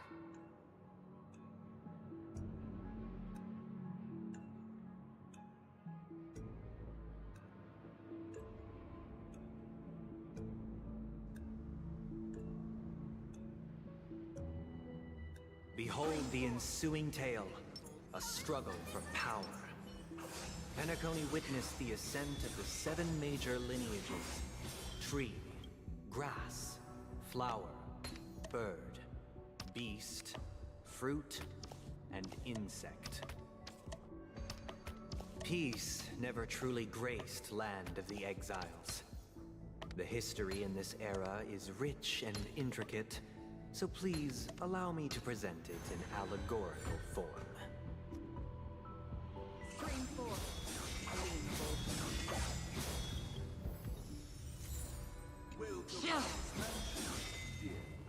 Land of the Exiles was in disarray, besieged by both internal and external perils. Though the 7 major lineages appeared united on the surface, each harbored their own ambitions. The leader of the Alfalfa family sought to defect to the IPC, trading freedom for survival. However, his eldest son slew him in the name of righteousness, and ascended as the new family head.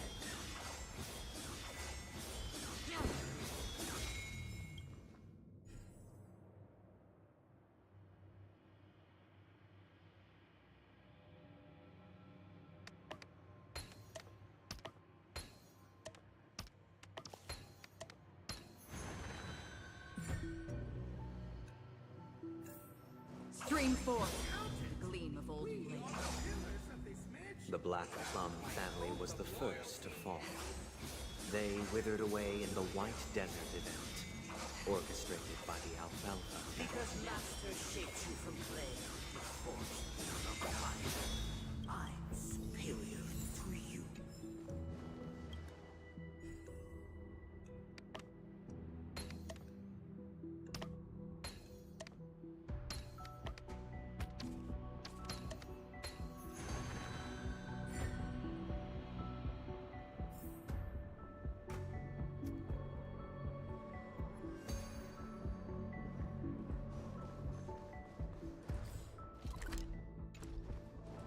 Stream 4.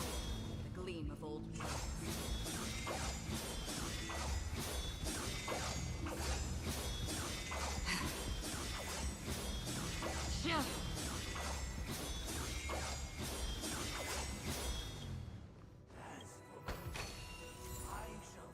Only when Gopher Wood led the family to Land of the Exiles and earned recognition from all 5 major Dear outsider, I beseech your aid in purging this mansion of the poison spread by the lurking instigators.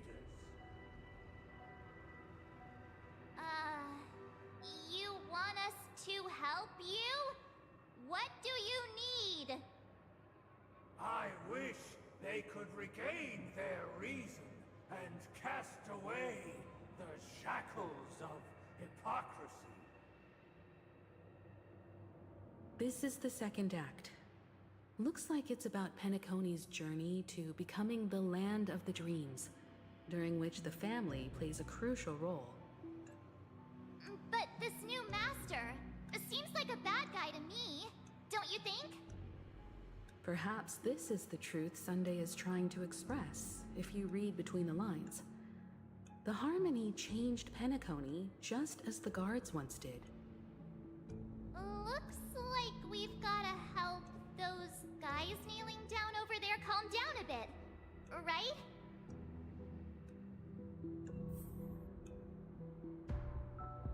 Stream 4. Either I shall.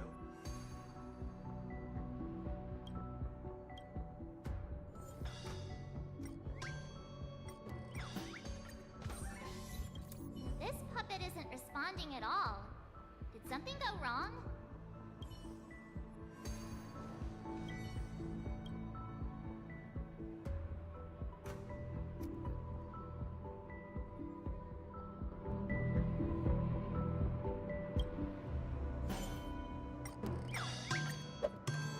Without a master, who can grant me true freedom? Master is no longer here. I thought I'd be free, but I'm not. Now, without my master's command, I'll have to seek guidance from the blind.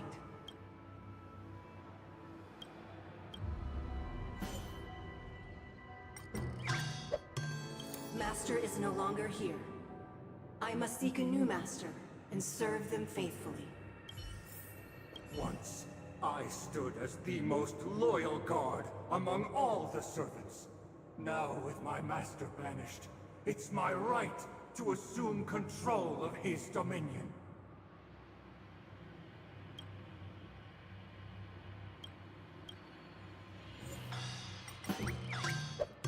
My former master has long departed. But why do I still fear the remnants of his creation?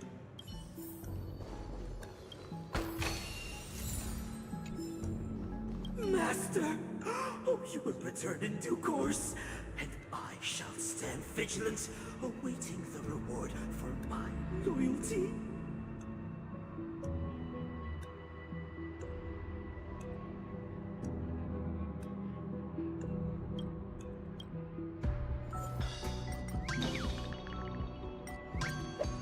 Master, now that you have gone, I shall wait no longer for my reward. I shall seize what is rightfully mine. In the absence of my master, I am free. But without their guidance, for whom shall I sing?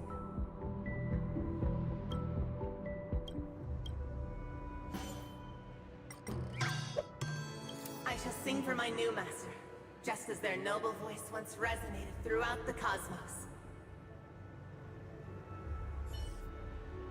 Thank you, dear outsiders. My servants have regained their sanity. Heed me, one and all. Your former master shall not return. It is through righteousness and unwavering support for one another that we shall attain true perfection. Cast aside the veils of hypocrisy and embrace one another. Get ready. Looks like another fight is about to begin.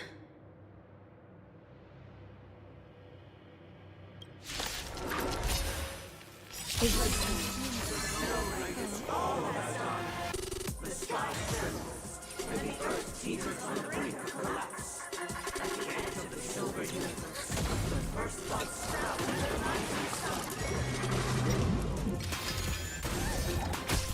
Another journey destined for oblivion. There's more to life. Commencing support. I weep for the departed. It too shall fall. What is your prescription? So this is the warmth of life. Net markers activated. Time for a good old counterattack. Still waters of oblivion. Every petal, all will be swept away by the wind.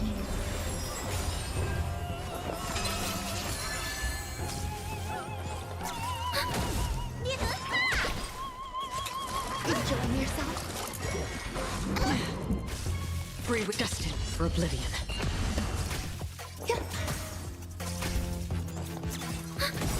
Enemy data net markers activated. Time for a good old counterattack.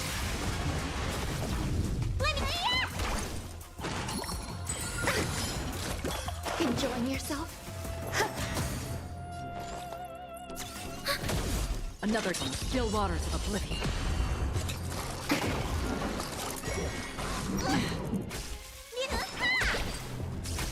Somebody. Existence is unity. And ready for another? Stay with you a little longer. It too shall fall. Destined for oblivion. Enemy data net markers activated. Time for a good old counterattack. Thanks for the support. Again. Ready for another? Free will on the still waters of oblivion. What's in your prescription? Thanks for the support.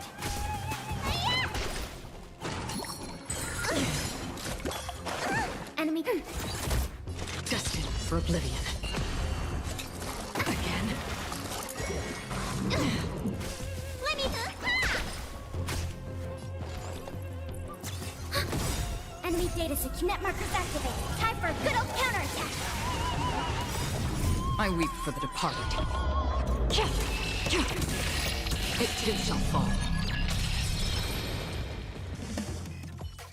Alas, they remain but slaves till the very end, with the illusion of freedom. Thus concludes the second act. Amidst an illusory harmony, Land of the Exiles charted its course toward becoming the planet of festivities. This is how Penacony fell under the family's control. Since the arrival of the Harmony, the Land of the Exiles has undergone dramatic changes, not all of which have proven beneficial. This guy really loves dramatic scenes. Bet he comes from a whole lineage of stage performers.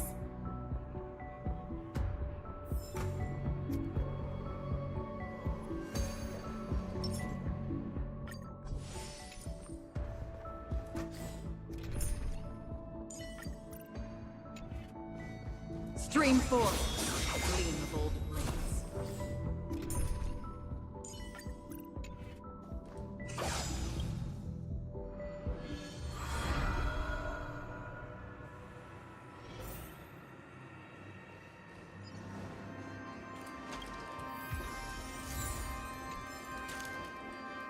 They used the planetary rings to establish the law, forging a code of conduct among the masses.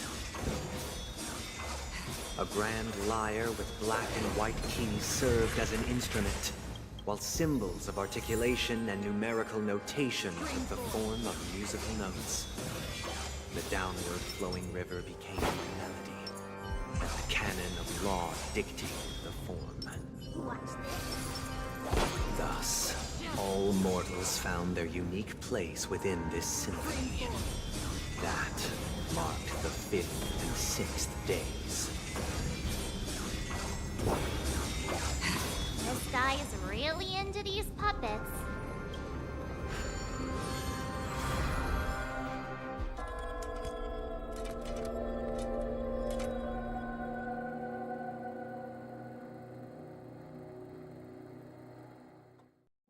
Oh, I get it now. The last scene is all about singing the praises of the Order. And the atmosphere here is completely different from the previous two scenes.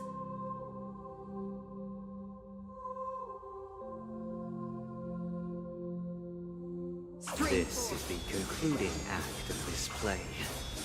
I have showcased the past and present of Penacony, hoping that my desire for change resonates within you. And now, I shall reveal its future to you. The people lack faith. We will make choices on their behalf. Stream 4.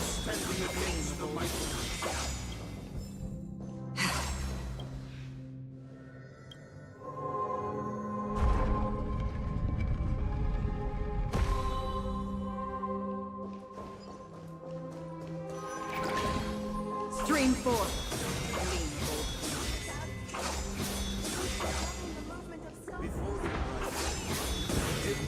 After its departure, we no longer have need for king, for we have become kings of all things.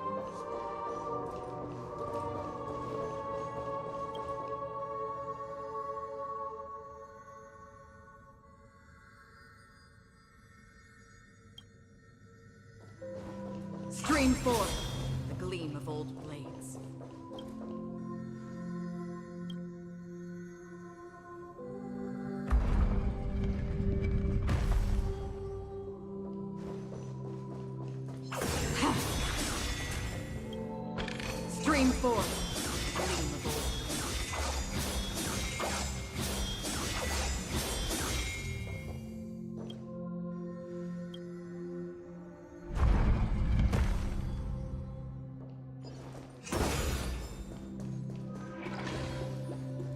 Stream forth, the gleam of old blades.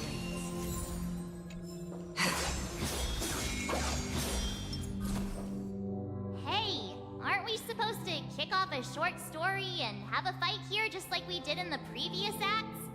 Why aren't any of these puppets saying anything? Perhaps we'll need to complete the story ourselves, just like we did before. So, do you think their mind needs tinkering or something?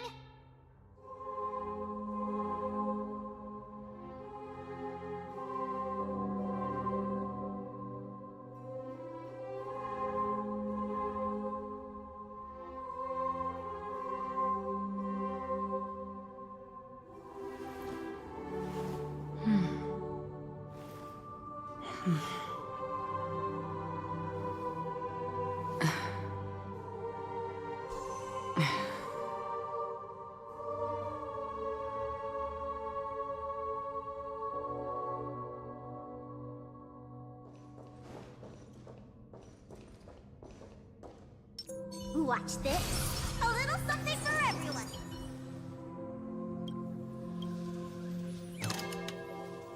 Farewell, former king. How did it go? You can't change them? What does that mean? My apologies for my negligence. I forgot to inform you that the final part was scripted long ago. Let our previous king recount it to you. Now it is time for the final rite. Prepare for battle. Looks like we'll have to fight again. Descending from the infinite sky of Santos, I reverse towards the future with never cease. No need to remember me. Seek my essence, where the contours of my mind shall intersect with other experience. This is double speed. Help me!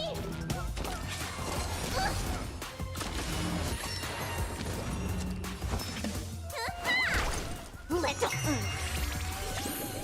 Can I have fun this time? Time for a buzz. You don't look so... Feeling spiffy? I weep for the departed. It too shall fall.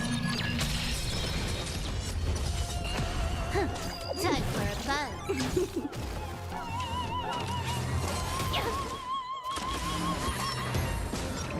I'll go easy. Can you find the answer? Time for a buzz. This is double speed.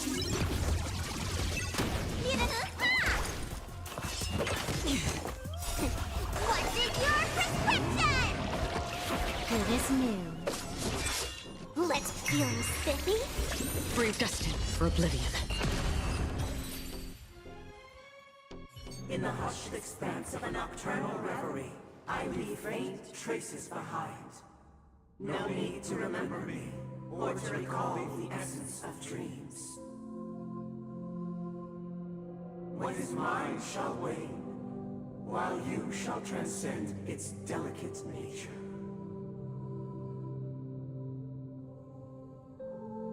This is the final scene. It's much more straightforward. He wants to expel the Harmony and establish an empire based on the Order. Let's go. Once this stage play concludes, it'll be time for the main event, the Charmony Festival.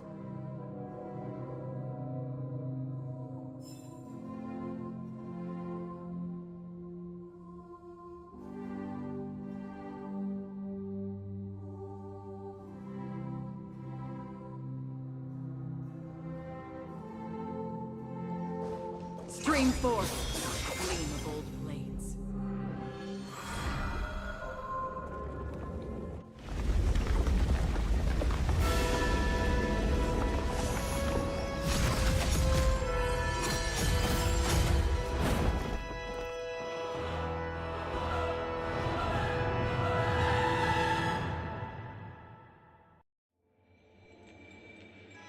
They imbued the world with meaning, perfecting all things in the heavens and on earth. Then, they rested from the labors of creation. Yet, all beings cried out to Enna. Under the banner of the Order, you have defined all things in the cosmos. But this made us realize that we are but puppets in your hands. Thus, on that day, all beings united and cast the Eon into the abyss of oblivion. This Grand Theater looks totally different. Is this the power of the Order? Everyone, get ready. This could be a tough battle.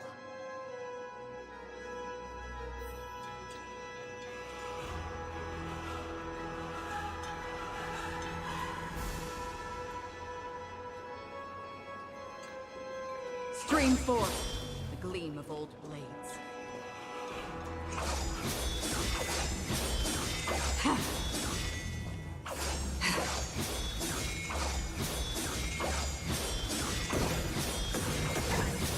Stream forth, the gleam of old blades. Don't forget to let your friends in on the action.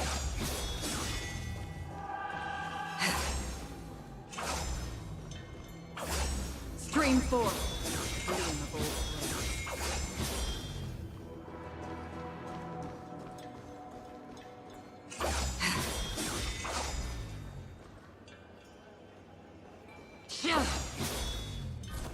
That marked the 7th day. Cheers and chants reverberated in unison.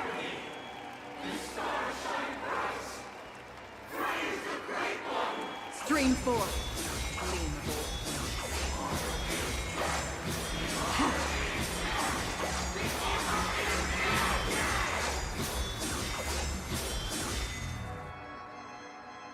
Look, there he is! That concludes everything related to the Order. What are your reflections on this, my dear guests? Nevertheless, this is but a trivial blip in the annals of galactic history. What truly matters is the course this river shall take in the days to come. You've arrived at the perfect moment. The Charmony Festival is about to commence, and it would be a shame if you were absent for the Harmony's prologue. Allow me to extend my warmest welcome once more. Welcome to Penacony Theater, the very core of the Sweet Dream, the abode of the Stellaron, the grand stage of the Charmony Festival, and the very place where the future of Penacony shall be determined through conflict.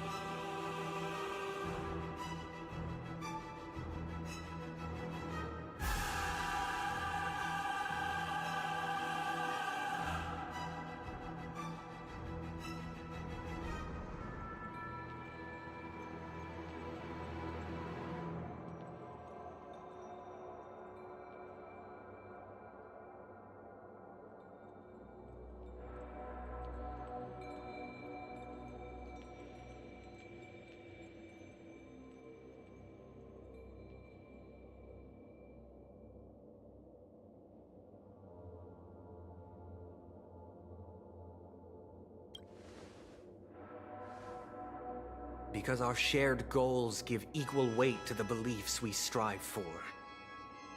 True goodness can only be achieved through faith.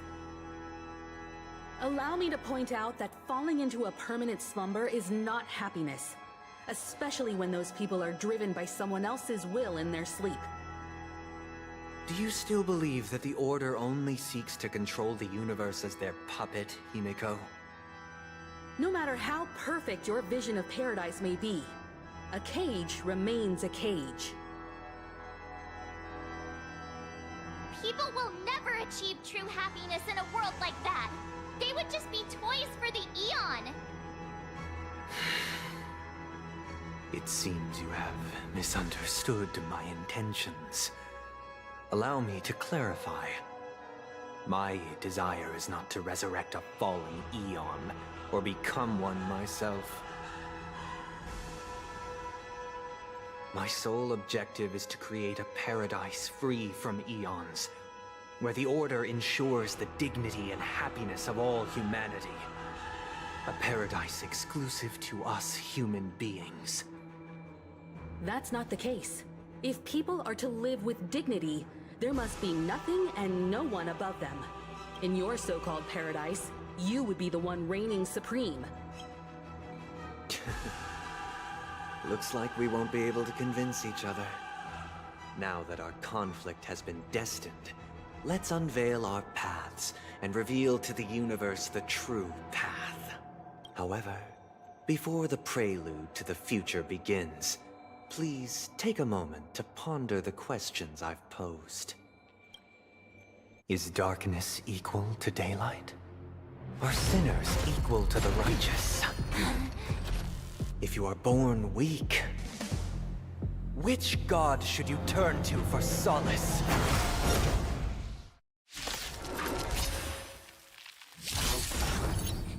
The Eon with great might, under the banner of war, you have defied Cosmos.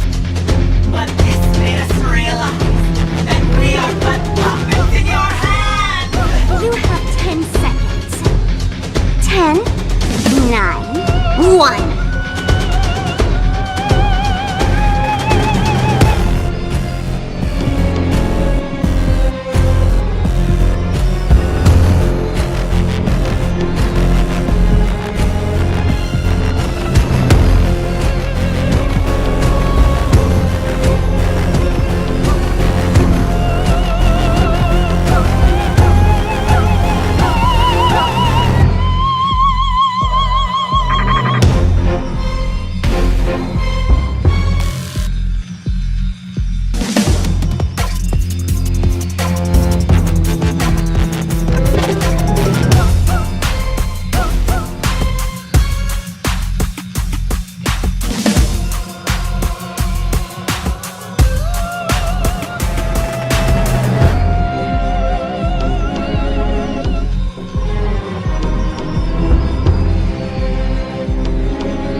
Still waters of oblivion. Time for a buzz. Ouch, ouch, ouch.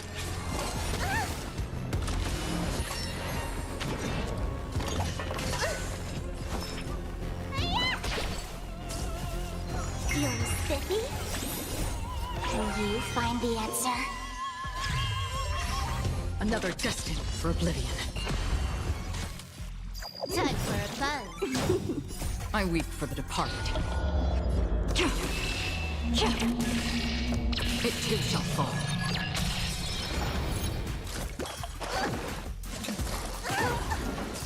You don't look so good. Let's go. Still waters of oblivion.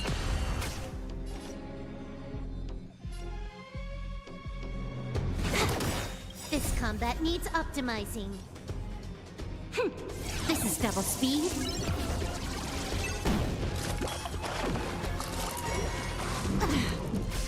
I'll go feeling spiffy. Destined for oblivion. You took the bait. Ouch, ouch, ouch. Need a doctor? Hiya! What's in your prescription?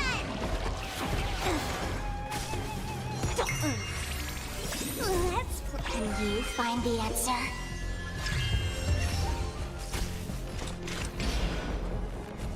Still waters of oblivion. You took the bait.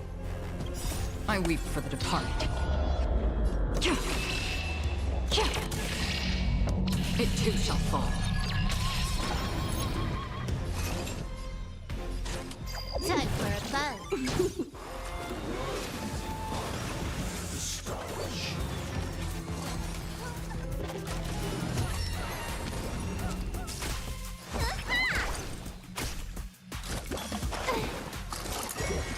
Again. Can I have fun this time for a buzz? Free will This or was it combat fate? needs up. This is double speed. Destined for oblivion. Feeling spiffy?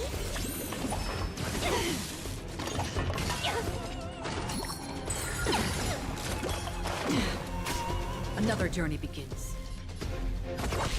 Let me take vitamin! Don't worry, it's just a scrap. I'll go. Let's. Can you find the answer? Still waters of oblivion.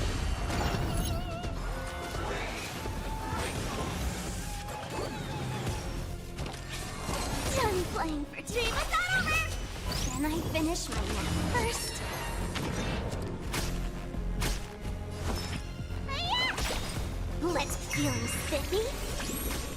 Free destined for oblivion. Again. Ouch, ouch, ouch. What's in your prescription?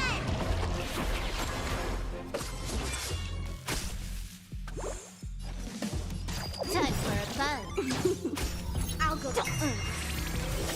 Let's. Can you find the answer?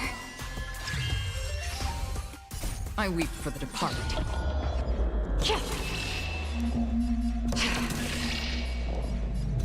It too shall fall. Still waters of oblivion. You bully! Again. You don't look so good. Time for a buzz. This combat needs This is double speed. Feeling spiffy? Another destined for oblivion. Time for a buzz.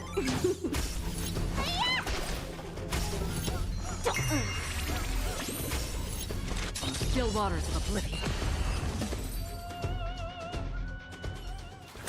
I already know your decision. I now permit you to gaze into the sun. On these 107,336 stones, the almighty and powerful strings of harmony are at my disposal. The supreme tuner, harmonious choir, Dominicus!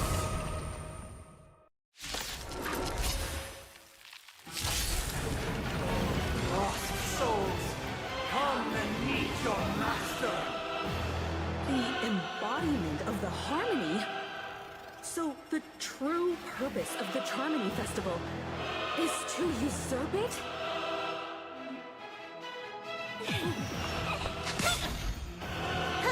More enemies. Time for a buzz. Destined for oblivion. Can you find the answer?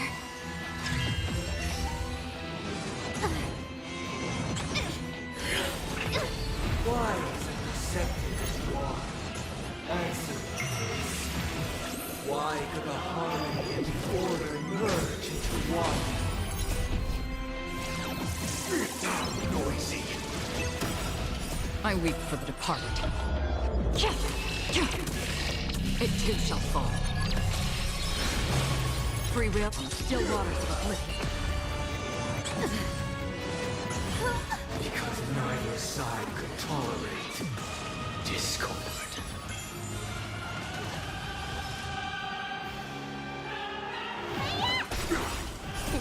What is your prescription? Good as new. Another destined for oblivion.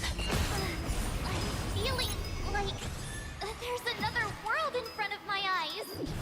It's the power of tuning. Don't let the song distract you. Can you find the answer? Feeling spiffy? Still waters of oblivion. Disorderly noise. Time for a buzz. Need a doctor?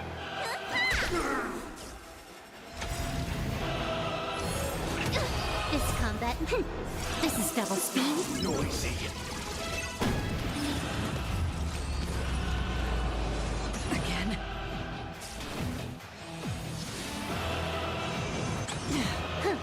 Time for a buzz. I weep for the departed. It too shall fall.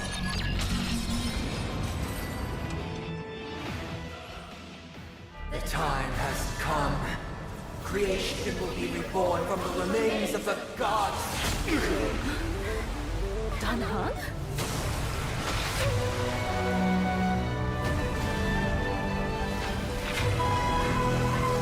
Radiant spirits, heed my word. Show no mercy!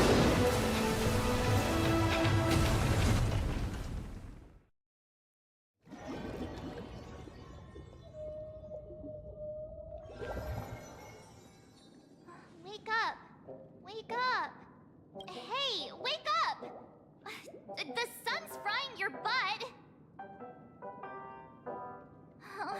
Are you alright? Can you hear me? Do you remember your name?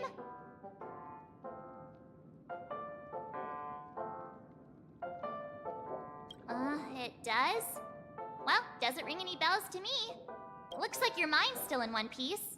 If you're able to remember such details. Well, that's reassuring.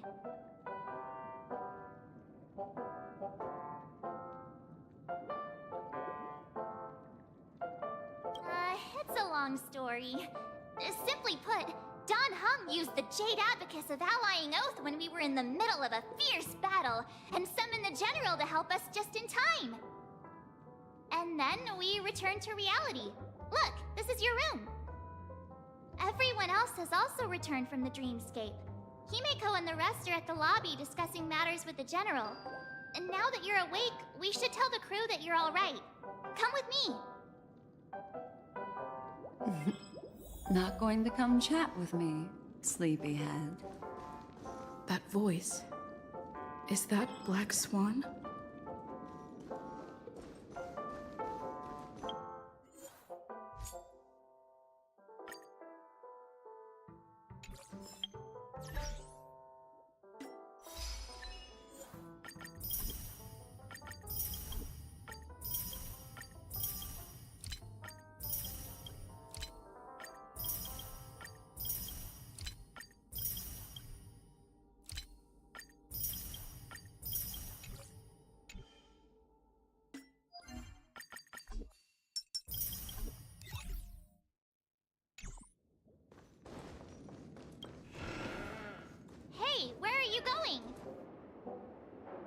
Stream 4. Hey, we meet again, sleepyhead. What's Miss Black Swan doing here? Nothing, Miss March. I noticed she was awake and wanted to check to see how she was doing. Though the strike from the General was timely, its destruction was also immense. When emanators collide, ordinary people inevitably suffer. But, luckily for them, the dreamscape is my home turf. Thankfully, I managed to get everyone out before the harmonious choir collapsed. Oh, so that's what happened! Thank you, Miss Black Swan! Don't mention it. After all, I wouldn't want to see such precious memories vanish. You're heading to see your friends, aren't you? Would it bother you if I walked with you for a short while? Of course not.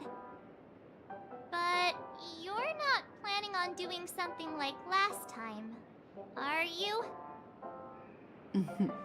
Why would you think that? I've never harbored any ill intentions. Well, not when you are around, anyway. Himeko and Mr. Yang are probably still busy. Let's go look for Don Hung first!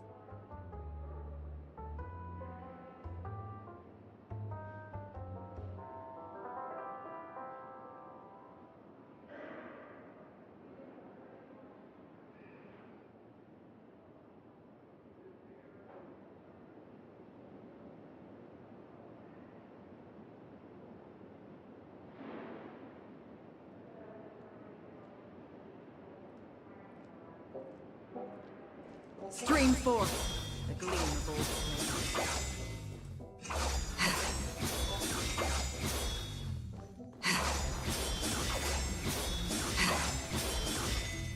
Look, he's still talking to that cowboy. You're awake. How do you feel? Well, fork me. You must be that Stellaron they were talking about.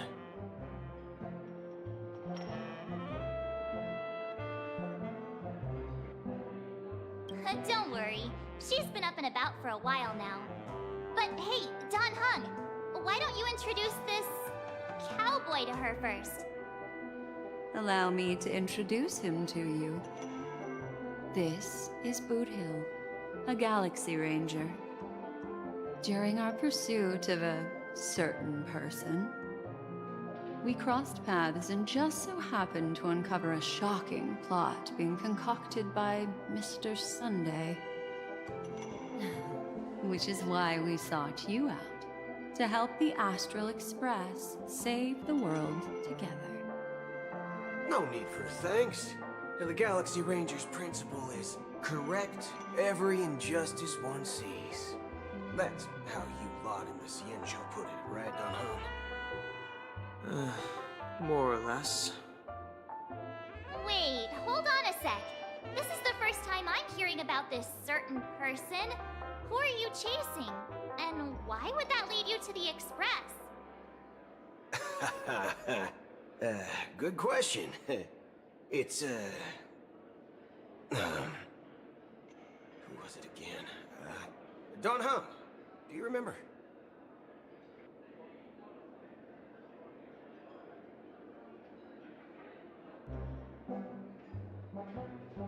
No, that ain't it.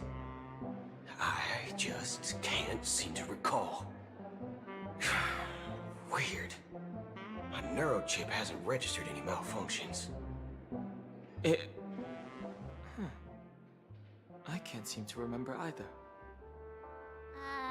What's going on? Heck, forget about it. If it slipped all our minds, reckon that person was just a minor scoundrel. Unimportant. Ain't gonna stop us from piecing together the story anyhow. Yes, when the dust settles, I'll just think of a way to recall it in the memory zone. Everyone, let's hurry up and look for Miss Himiko, shall we? She's now a minor star on Penacony, and the entire hotel's concerned about her well-being. You're right. Let's head to the lobby then.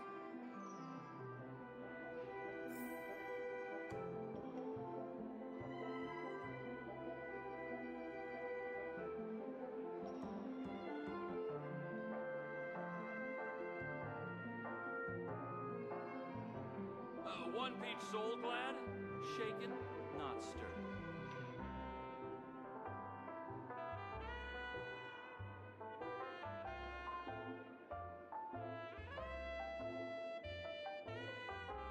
Stream forth, the gleam of old power.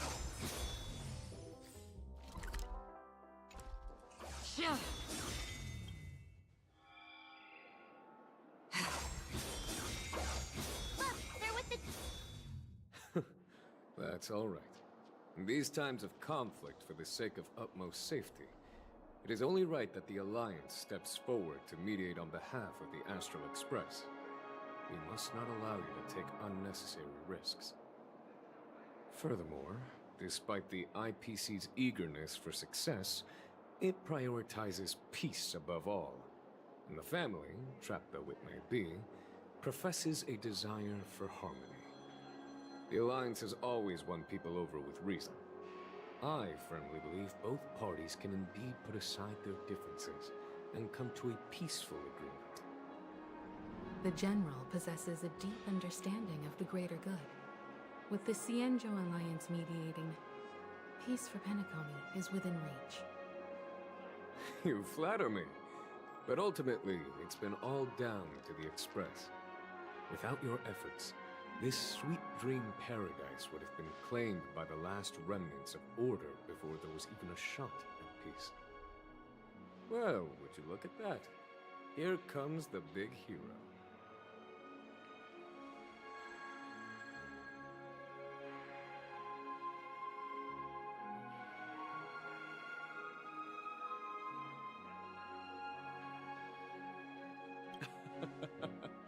If it isn't the galactic baseballer, a true hero who dares to take action. Are you okay? I heard you couldn't wake up. Are you feeling unwell? Don't worry, Mr. Yang. There's nothing wrong with her. She practically burned through a lifetime's worth of jokes on the way here. What about you, Mr. Yang? I heard that even Miss Robin wasn't spared. And that guy locked you both up. It's a long story, but at least Mr. Sunday took it easy on us. He used an ability called tuning to connect our consciousnesses with his. In other words, he imprisoned us within his consciousness. Thanks to General Jing Yuan's destruction of the Harmonious Choir, we were able to escape. He used that tuning on us too! Does that mean that we were almost imprisoned as well? I can confidently say now, he was truly after a fair fight with us.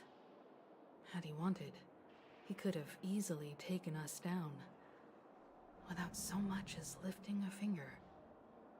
Speaking of the Oak family head, where is he now?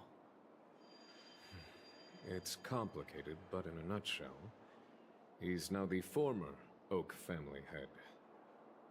The IPC has named him the key figure in the family's Penacony split, citing a threat to cosmic peace. He must represent the family and answer for the unrest caused. His trial is set to take place at Pier Point. The family quickly labeled him and the remnants of the Order as enemies, declaring the turmoil an internal rebellion. This move effectively barred the IPC from intervening in family affairs on both moral and rational grounds. Everyone really has their own agenda, after all. Then, what's going to happen to Miss Robin? She and Sunday won't be able to deny their involvement in the Charmony Festival. They're siblings, after all. Why the sigh, General? I can only say that this incident is an unexpected mess for the girl. The Alliance will try to persuade the family to consider this matter carefully during mediation. It's time, everyone. The IPC's key members and I have agreed to consult one another before the upcoming negotiation. Do any of you wish to sit in? Given the General's invitation and the matter's significance to the universe, the crew will naturally accept. However, if the IPC has any reservations... Why, of course you're welcome. They've mentioned that your team is a trusted ally of the IPC in Penacony, so there's no reason not to welcome you. Besides, if there can be reliable observers from the Astral Express present, discussions will go more smoothly. So, what do you all think? Well then, we shall oblige. I'm kind of allergic to those types of situations. I think I'll just head back to my room and start packing. Not to worry. Himiko and I will take care of things. I'm afraid I'll also have to return to the Express first.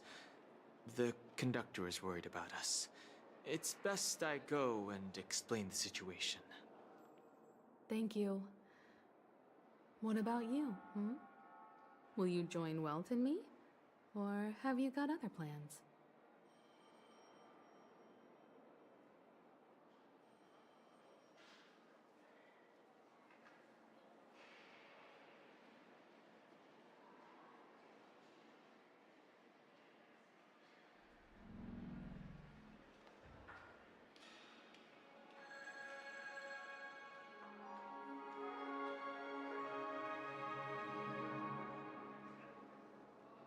What?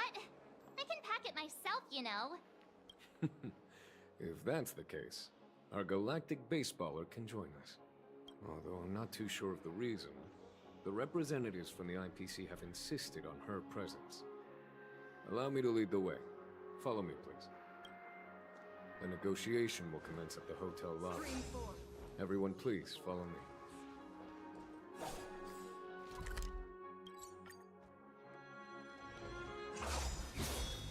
Mr. Aventurine and Miss Topaz are here too. Oh, and who is that over there? The Intelligentsia Guild's Dr. Ratio. This assembly is quite something.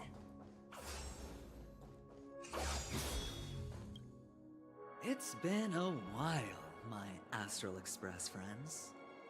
I would also extend my sincere thanks to you, General of the Lawfu. The presence of everyone here assures that the talks will likely reach a conclusion that satisfies all sides. Oh. Looks like everyone has come with expectations. Care to share? Of course. Topaz, if you please. Sure, leave it to me. In summary, it's good news. After much deliberation from the Strategic Investment Department's Council, the absolute majority of members have agreed to the following resolutions. In light of long-term considerations for interastral peace, and by authority of Pierpoint HQ, the Strategic Investment Department, on behalf of the Interastral Peace Corporation, will permanently relinquish its claim on Penacony sovereignty and offer unconditional support of the family's rebuilding efforts on Penacony. Now that's something.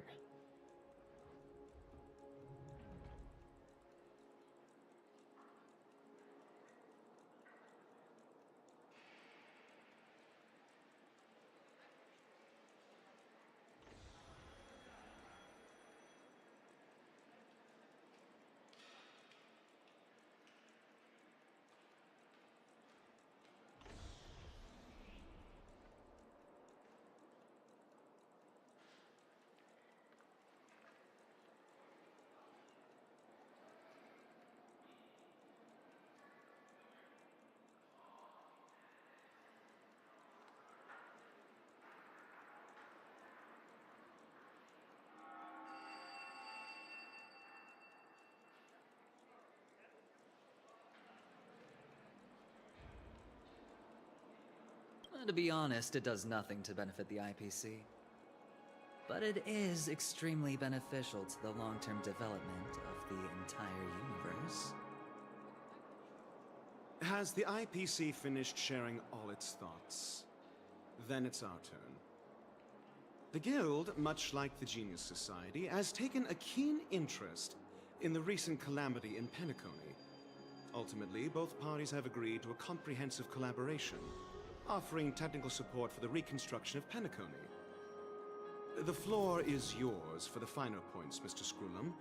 Enlighten us, please. Organic life's unrelenting search to understand the realm of inner spirituality is something I both admire and envy. Inorganic life has no mechanism to evoke dreams. But when my mechanical impulses are activated, my inspiration circuits will start to operate, and I will enter a state defined as imagination. Every time, within the realm of imagination, there emerges a fire from the shadows. It is warm, bright. I frequently ponder this flame might represent the essence of intelligence. A cluster of inspiration ignited by high temperatures.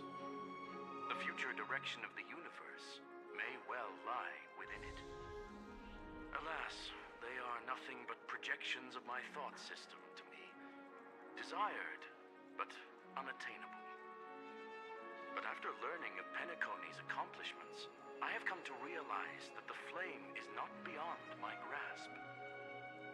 After deliberations with my partners, we have decided to defer the progress of the Simulated Universe project, and instead assist the Intelligentsia Guild as technological consultants in the research of the Dreamscape and Memory Zone, so that these assets may be better used to serve humanity. Not only that, we've also established contact with the Garden of Recollection through the IPC, and they've pledged their support for our research endeavors. I'm truly happy for the Dream Chasers on Penacony. The cosmos' brightest and, let's admit, dimmer intellects are now at their service.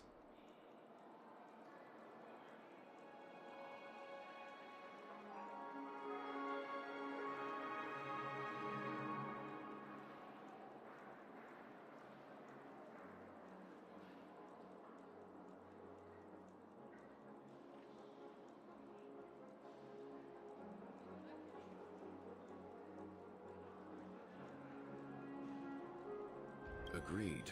It's hard to imagine members of the Genius Society taking an interest in such mundane research. Never mind. At the end of the day, this is a positive outcome. No wonder everyone insisted that she be there. It heartens me to learn that everyone is willing to put aside their differences for Penacony's plight. I trust that everyone will surely reach consensus in the upcoming negotiations. Looks like Penacony's future is decided.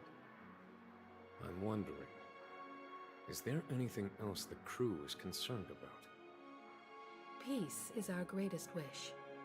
Beyond that, we desire nothing else. Well, that's good. Now that everyone's minds are at ease, I shall take my leave. You may now depart with peace of mind. The Alliance will deal with all subsequent procedures. If that's the case, it appears that we have nothing else to worry about on Penacony. Looks like it's time for us to embark on a new voyage. Sounds good to me. You two head back to the Express first. I'll pick up March and deal with the checkout procedure. Oh, also, Miss Black Swan, you have a matter to discuss with me, yes? Nothing escapes your attention, Miss Navigator. You've been with us this whole time, huh? In any case, she and I will be waiting for you and March on the Express. Let's go. Our time on Penacony has come to a fruitful end. Penacony's journey ends here. I guess... I am truly happy for the Dream Chasers. I am truly happy for the... Well, seems the dust is finally settled, no? Well done, friend. This is all due to your heroic deeds in Penacony. Everyone's been moved by your integrity and selflessness.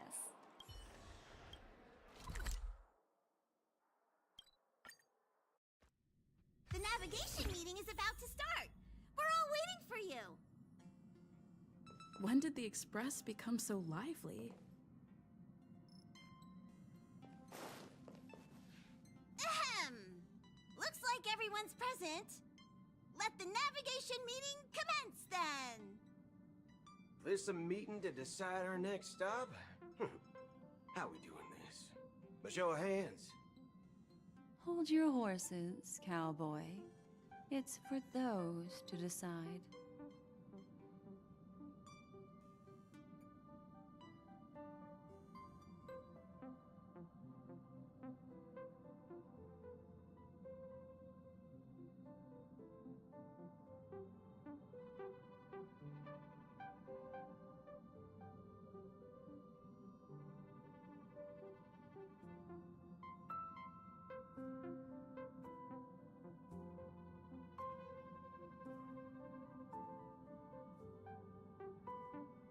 Allow me to explain. Mr. Boothill and Miss Black Swan submitted a request to temporarily travel with the Express for their own personal reasons. As you all may know, the Astral Express never declines any passenger whose heart yearns for the distant stars. Therefore, they will be traveling with us for a while until they reach their destinations. Whoa, the Express is going to be much livelier now. But, Miss Black Swan, you better not use your memo keeper abilities to pull any pranks. Understood, Miss March. I promise you, you'll never see me in your room while you're taking a break. Don't! You're freaking me out. All right. Now that everyone's met everyone, we can continue our navigation meeting. Firstly, Pom-Pom wishes to thank everyone. If it weren't for you all unearthing the truth about Penacony, Pom-Pom would have never known where Mikhail and the rest had gone. What they had to go through was regrettable, but I reckon they all fulfilled their wishes. And it was thanks to all of you. Thank you, everyone. Now then, we come to the crux of this navigation meeting. We must decide on the Express's next stop. Let me introduce our current options. The first choice is from Himiko, the oceanic planet of Lushaka, a planet composed entirely of water. Many aquatic races reside there. Of course, it's also the home planet of the venerable, nameless Mikhail.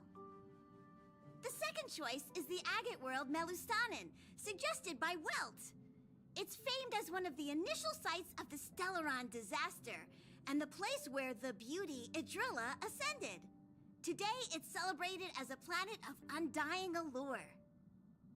The third choice is Edostar, a planet nestled within a vast ion storm region, currently under assault by the Antimatter Legion.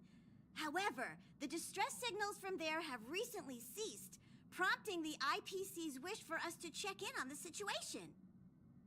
The last choice, courtesy of Black Swan, is the glass belt Petravia, a massive belt of asteroids that was turned to glass by the Lord Ravager Zephyro. These days, it's apparently known to house one of the branches of the Morning Actors Troupe. Ooh, so many options. I'm seeing stars already. Next up, everyone will select the destination that they wish to visit, and then we'll put it to a vote.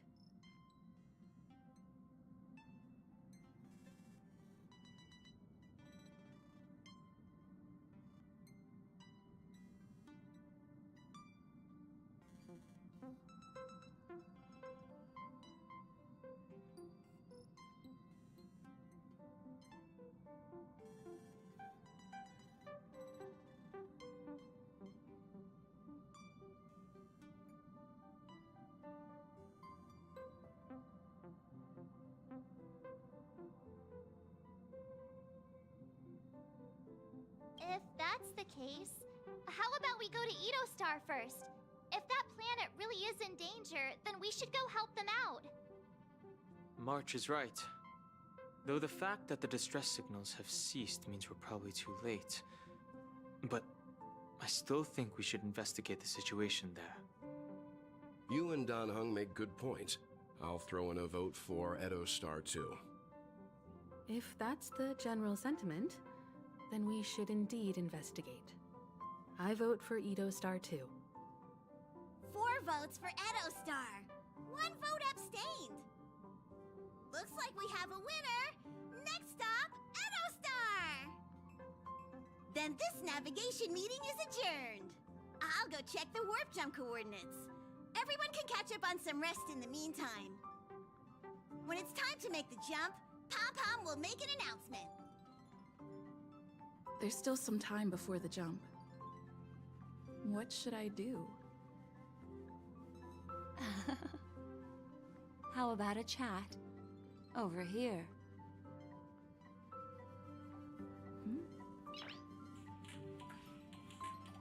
Noise.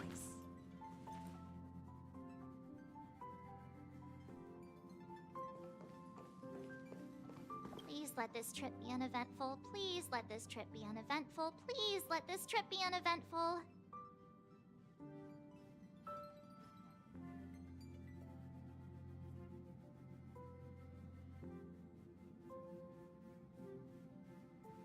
Mumbling? I'm praying. The last couple of trailblazing expeditions have been downright terrifying. It's about time we had some fun, cozy, and cute adventures for a change. Come on, start praying with me. Please let this trip be uneventful. Please let this trip be uneventful. Please let this trip be uneventful.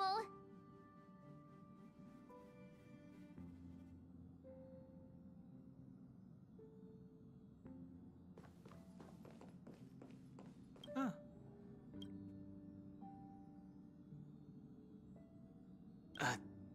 I should have known better than to expect anything serious from you.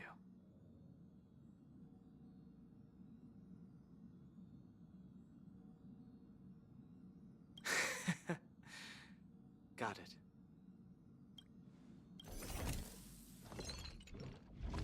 Huh. For some reason, I'm suddenly stricken by the feeling that we haven't crossed paths in quite some time. Perhaps the joy of reuniting after a long time can also be considered just another part of the Trailblaze. Got it.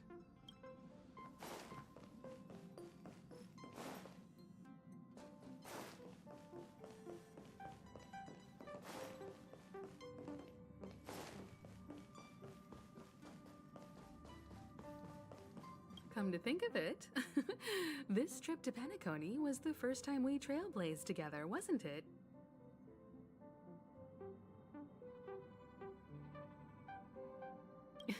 Don't worry, we'll have plenty of time to spend together on the Express, so there'll definitely be more chances for adventures like this. Turn in early today. You've really been pushing yourself hard recently. If you don't take this chance to recharge, it could lead to long-term problems. It seems fine when you're young, but it's a different story as you age.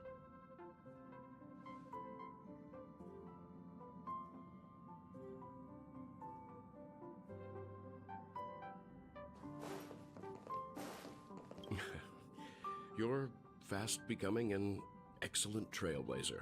It's an honor to be able to watch you grow.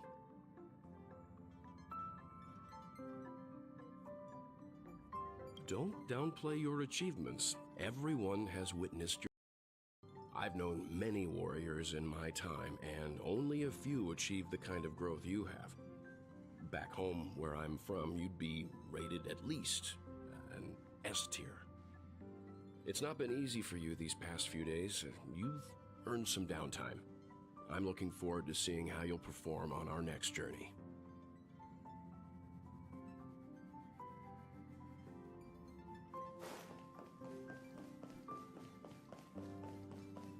This Astral Express sure is comfy. But I got one tiny problem with it. How come there ain't no potent drinks on this ride? I can live without malt juice. At least stock something else. Like that white gem. Common as dirt and not too pricey.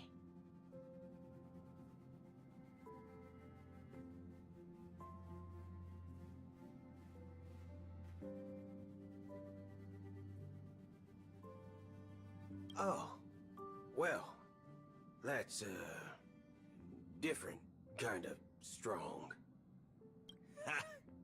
All these years out in the wild, and now I'm bunking in luxury.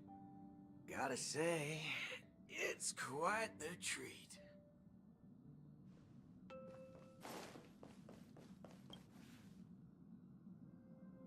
Oh, you're here.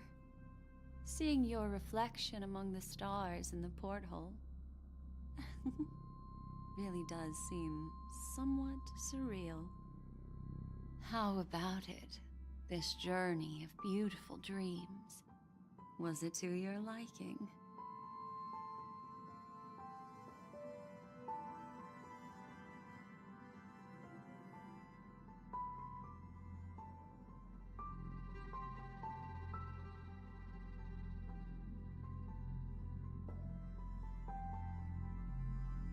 I can feel your obvious excitement. That means your memories will also become even more beautiful. So, how about you hand that small parting gift back to me?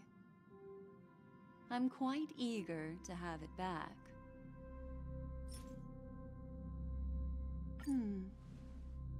Oh? Never mind. I just stumbled upon a particularly fascinating spot in your memory. Before I explain, I would like to apologize to you. This farewell gift I gave you isn't really a compass from the memory zone, but merely an empty light cone. Remember when we entered the hotel in the dreamscape for the first time, and I procured a few trinkets from your companions? Their functions are similar. This way, I can always be attuned to your location, ready to assist immediately if you encounter any threats. But this is not its most intrinsic function. Light cones are slices of light used to encapsulate solidified phenomena. This empty light cone is the same.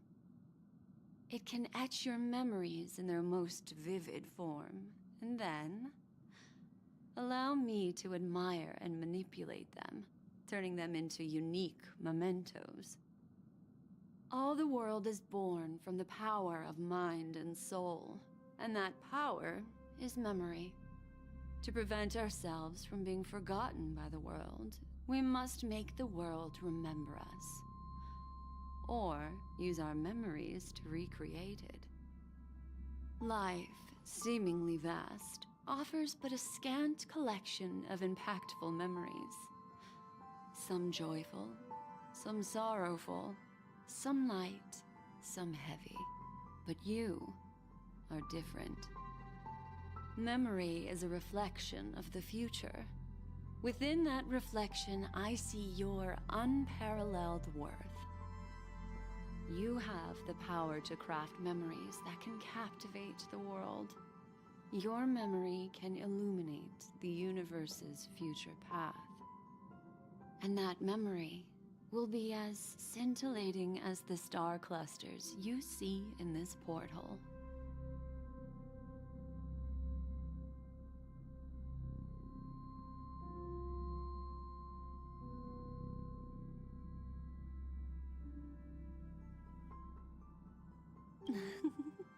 How adorable.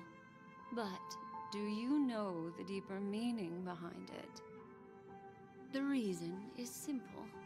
In this grandiose and ostentatious dream of the families, only you personally experienced the entire course.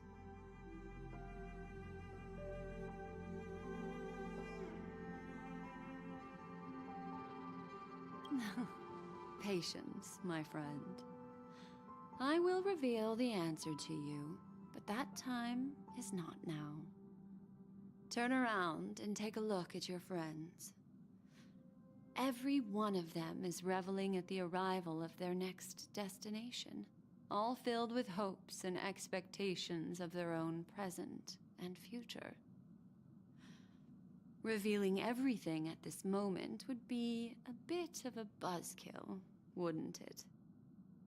I'm looking for an opportune time, a time when you're totally at ease.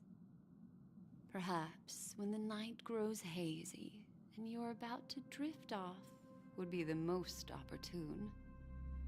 How about one fine night? I will prepare the candles, aromatics, and even a cushy couch to create a cozy dreamland for you. And then I will tell you the answer in the form of a little bedtime story to lull you to sleep. Hi! Hello! Attention all passengers! The express is about to make the jump. Please be seated and hold on! It looks like we're finally about to set off. There are countless gleaming memories out there waiting for us. Why don't we just leave it at that, for now? Ah, that's right. As a small token of compensation for playing that little trick on you with the empty light cone, I will gift you with some words. They hold great significance to me. Life is akin to a winding labyrinth where memories serve as our sole companions. You'll remember these words dearly, won't you? In the year 2158 of the Amber Era, the first year of the new epoch, the universe resumed its intended trajectory. The kindling of conspiracy smoldered in Penacony, the land of the dreams. Failing to erupt into a blaze, it instead flickered briefly on Klapoth's anvil, before vanishing in the blink of an eye. The dead and those fated to die remain in their eternal slumber, while the living find solace in deep sleep. All clamored in a cacophony of silence, and then went about their own ways. The cosmos emanated a vitality characteristic of a new era, all for the modest price of a brother and sister's mild grief. Babies are born as stars extinguish. The silver rail unfolds. The story of the Astral Express comes to a close, yet it also embarks anew. Time marches forward, heralding the arrival of a new chapter in the history of trailblazing expeditions.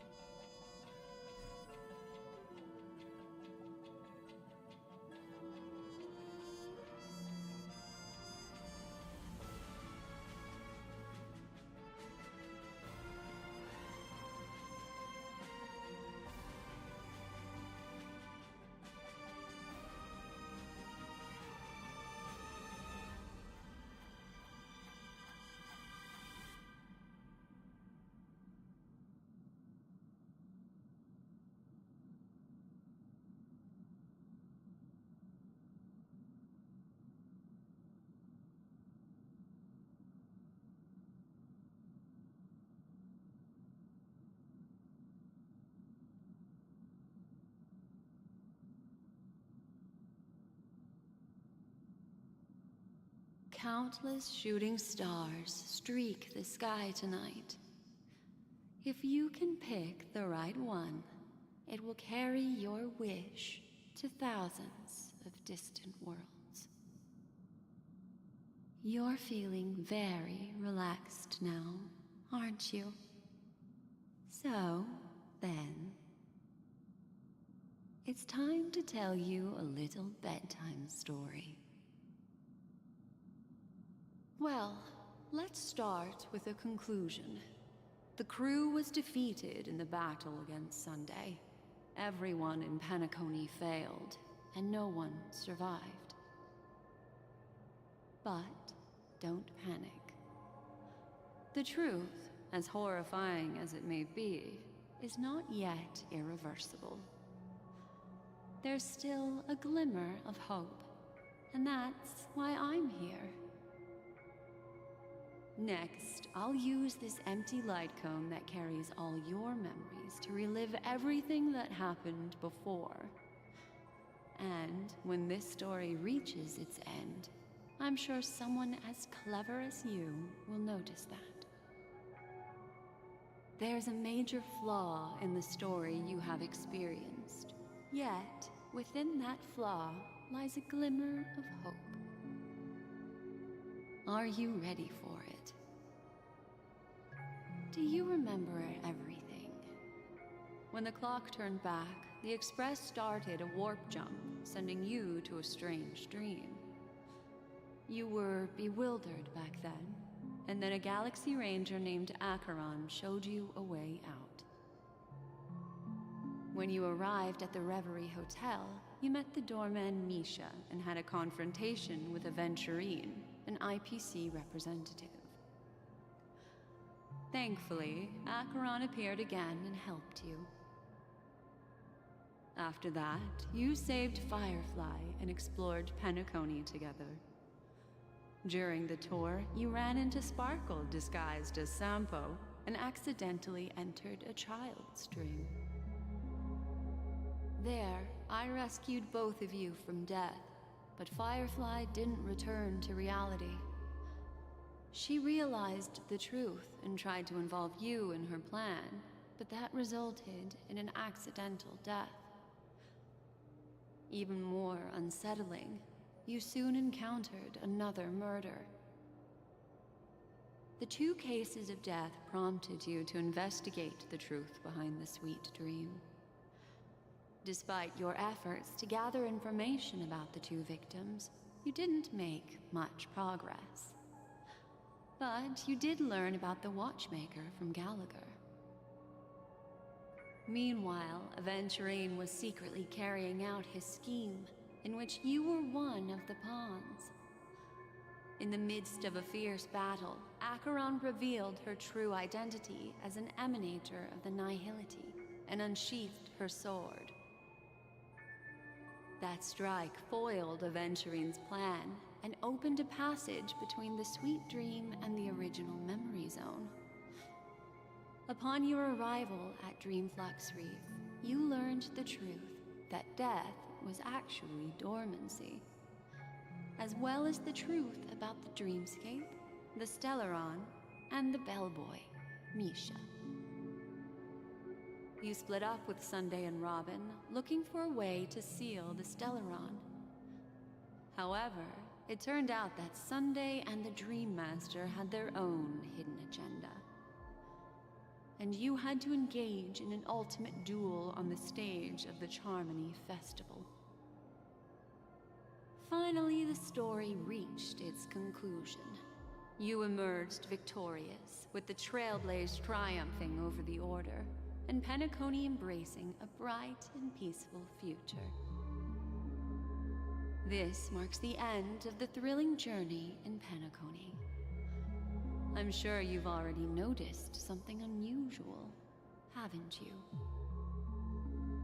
The major flaw, which contradicts all the known information, hides in this story.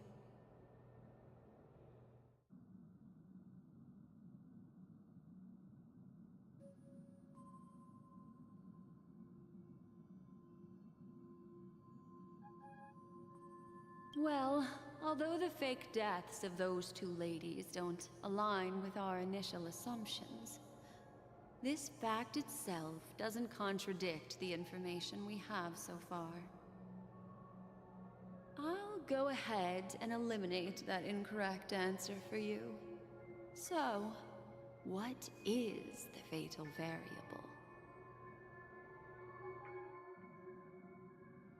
It is true that Gallagher is a history fictionologist, But he didn't lie in this matter.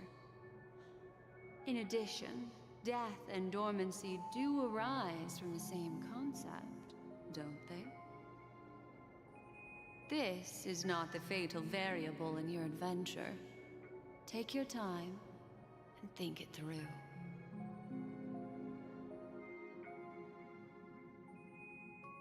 Are you suggesting that the sleeping and shapeless never bestows its gaze upon anyone, and thus no one can truly possess the power of the nihility? That's a very astute guess. But unfortunately, Acheron did progress further down the path of the nihility. Her unwavering belief in liberating the world from the grasp of paths surpasses the capabilities of ordinary humans. I'll discard that incorrect answer for you. Take your time and think it through. What is the fatal variable? Sparkle. Yes, Sparkle. The most enigmatic and elusive character in the entire story. But, unfortunately, she was the first to uncover the truth, and she did purposefully attack you to create confusion. By the way, she left me a message to pass on to you. Always make sure you can distinguish reality from imagination. Is that a clue, you may wonder? I'm not sure, although I'm pretty sure that the fatal variable has nothing to do with that masked fool.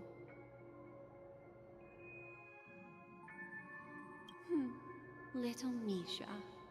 Or should I call him the Watchmaker?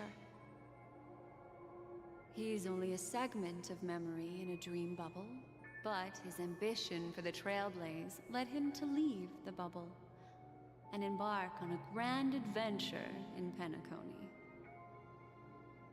While Misha is a rather special Memory Zone meme, and he was granted power by the Trailblaze, there's still one thing that he shouldn't be able to do. A life born in the Memory Zone could never manifest in reality. So, why did he appear in the Reverie Hotel in reality? The answer is simple. He is the one fatal variable that contradicts all our known information. This means that you, who wholeheartedly believe in this memory, are still trapped in the dreamscape at this very moment. Wake up, sleepyhead. Break free from this eternal dream and return to the real world. We'll find our answers there. The train is about to make the jump. 5, 4, 3, 2...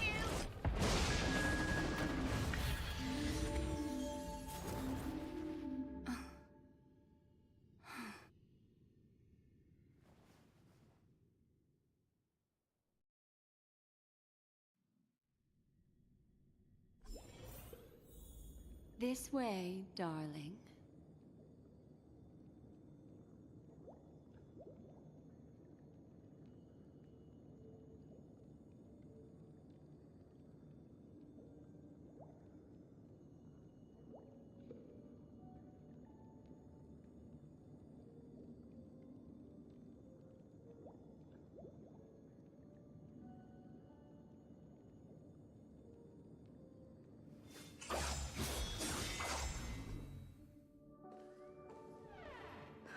Not another one. Thank you so much, Black Swan. Finally, I can breathe a sigh of relief.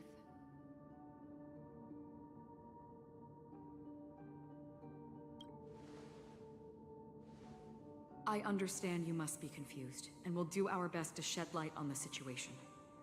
However, before that, it's essential to know that this place is the rift between dream and reality. A place reserved only for those who have awakened from Enna's dream. Do you remember Sunday's ambitious plan? He intended to harness the power of the Stellaron, the collective will of over 100,000 Oak family members, and the desires of everyone in Penacony to usurp the harmony and restore the order. Unfortunately, it didn't stop there. From the early days of our journey into Asdana, we were already affected by the Stellaron. That strange dreamscape where we met. Maybe it was a sign that your thoughts were beginning to drift away.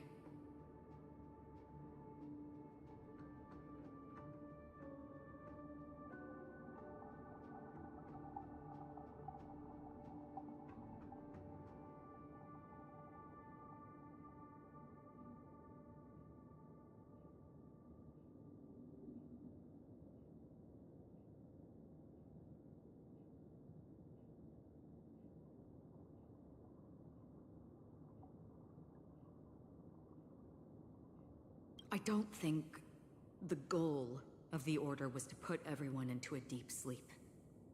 Quite the contrary. They used the Stellaron to catalyze the leakage of Asdana's memoria into the material world, allowing the dreamscape to blend with reality. And that included a lot of memoria from the Beyond the Sky Choir. As time came and went, the dreams eventually became indistinguishable from reality. And reality became an illusion. People think they are awake, but their spirits have long since stepped into the Temple of Order. This is what makes Enna's dream so powerful. In this paradise governed by the Order, everyone indulges in their delightful dreams and lives happily ever after. I believe what you experienced in the sweet dream, except for that flaw, was real. Only in this way could you reach the destination, lifting the crisis in Penacony and embarking on your next trailblazing expedition. If it wasn't for Acheron's plan, we might have been trapped in this dream forever. Fortunately, while the path of the Order governs all things, it can't affect the Nihility. I came to realize this when the Dream Master tried to expel me at any cost. This is also why you felt a sense of peculiarity when traveling with her. Well, I'm not as fortunate as she is. Even if I'm a memo keeper, I was still influenced by the power of the Order and fell into hallucinations. However, thanks to your memories, now we still have a chance to turn the tide. For mortals, even if they possess the great power of a path, they can't create a flawless world like gods do. That's why there was a flaw in your dream. In other words, once you have realized the world is not real, you'll have a chance to break free from the dream. The flaw in your dream lies within Misha, who could have never appeared in reality. When I turned the pages of your memories, I realized that I was in an illusion too.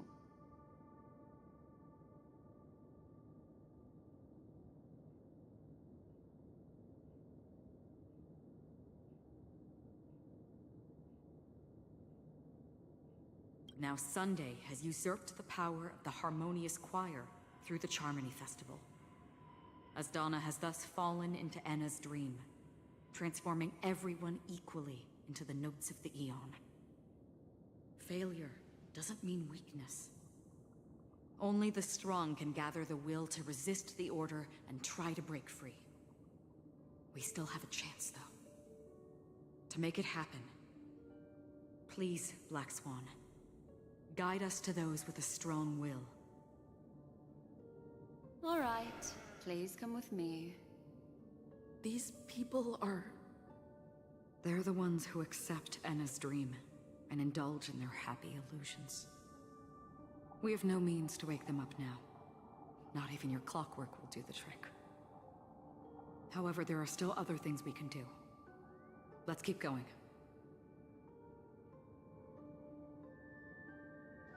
Stream forth the gleam of old flames.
Stream forth, gleam of old blades.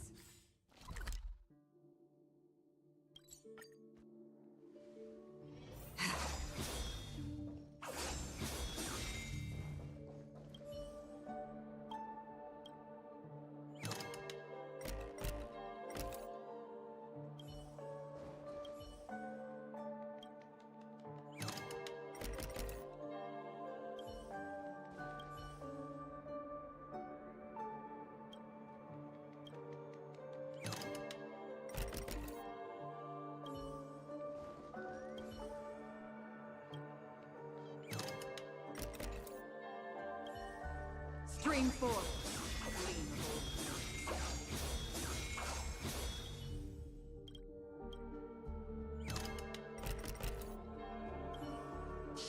Here we are. It's... Robin? Stream forth, gleam of old blades.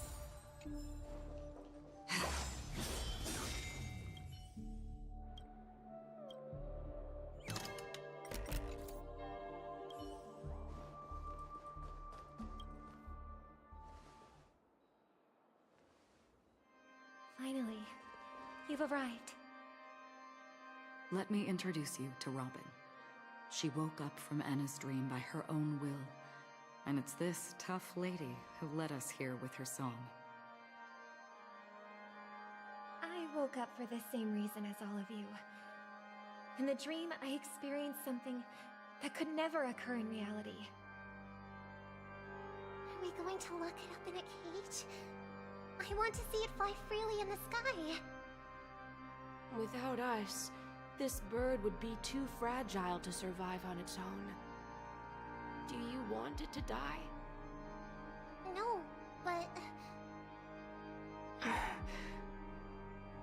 Then let's take care of it together until it can return to the sky. Huh? Birds have wings because they're meant to fly. Even if they may crash on the ground one day, they shouldn't be trapped in a cage. Birds belong to the sky, so we should help them return there, right? The illusion was so impossibly blissful that I realized it was just a dream. And this is our final hope. Enna's dream is founded upon the harmonious choir, namely everyone's shared wishes. It will only materialize once the aspirations of all beings in Penacony merge as one. At present, it has become impervious due to people's desire to remain slumbering within the dream. And in order to destroy it, we must make everyone in Penacony want to wake up. Now comes the tricky part. How do we do it?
Humans' yearning for sweet illusions borders on obsession, leading them to subconsciously resist the harsh reality.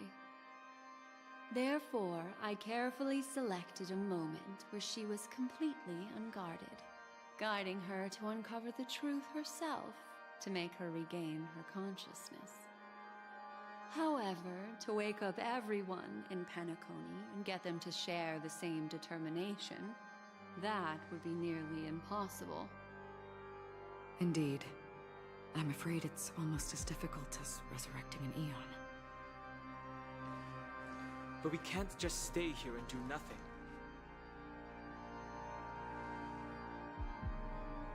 This is a critical moment for the whole universe.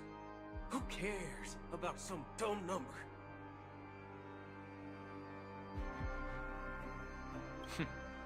Thanks to Black Swan.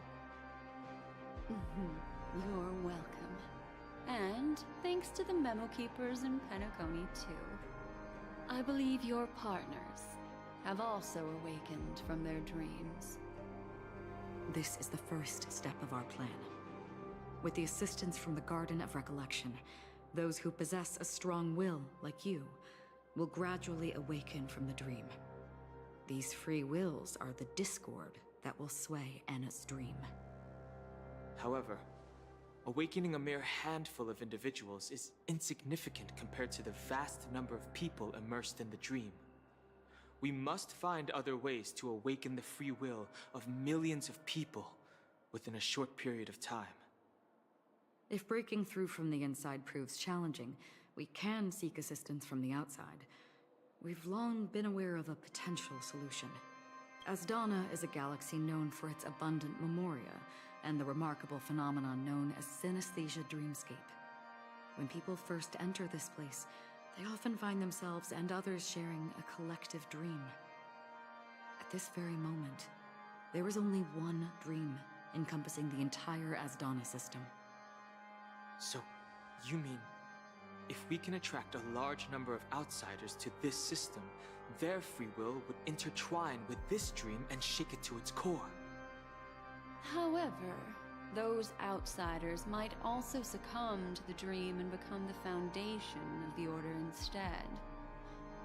The real challenge is, how can we gather a huge number of people as determined as you within a short period of time? Looks like the Jade Abacus of Allying Oath will be the only solution. No need for that. Keep your once-in-a-lifetime treasure. We don't need to bother the Cienjo Alliance for such a tiny request. You want thousands of people with unwavering free will? That's easy. Just leave it to us Galaxy Rangers. You can gather Galaxy Rangers? Outsiders may see Galaxy Rangers as elusive and disconnected individuals, and actually, they're right. And that's why we have a tacit understanding among us. Do you know what it is, Acheron? It's the relic I returned to you. Exactly. Its owner must have told you that it's meaningless to anyone other than a Galaxy Ranger, and that it can only fulfill its purpose when returned to its rightful owner. Because it's a burial artifact, worthy only of a hero who has served the Galaxy Rangers with honor. When its light illuminates the universe, it means the fall of a hero, and in the direction it falls, countless meteors will streak across the sky. Those meteors are Galaxy Rangers, coming from all corners of the cosmos, driven by a shared purpose, without questioning the cause or counting the cost, because we abide by a common principle. The shooting stars of the hunt only descend on the longest night, and with them comes the dawn. We've stayed silent for far too long. Now, it's time to remind all the cowards, oppressors, and villains of the universe of our presence. I'll be the one to ignite the first spark. Once the dreamscape is swayed, I'll complete the second step. I'll fine-tune the slumbering souls with the Song of the Harmony, interrupting them with the discord of Trailblaze, and guiding them towards reality. It's true that some people are born strong, and others are born weak. If the Trailblaze is the target of heroes, then the Harmony will guarantee that the strong help the weak. Only the people of Penacony themselves can be the saviors of their homeland. Their path of happiness should be forged by themselves. While I may not be a nameless, I'm willing to instill courage in all those who need it. This includes my brother as well. And his dream is too cruel for him and everyone else.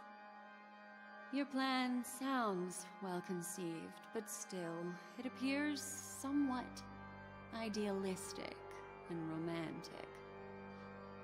The flaws rooted in human nature can't be eradicated overnight.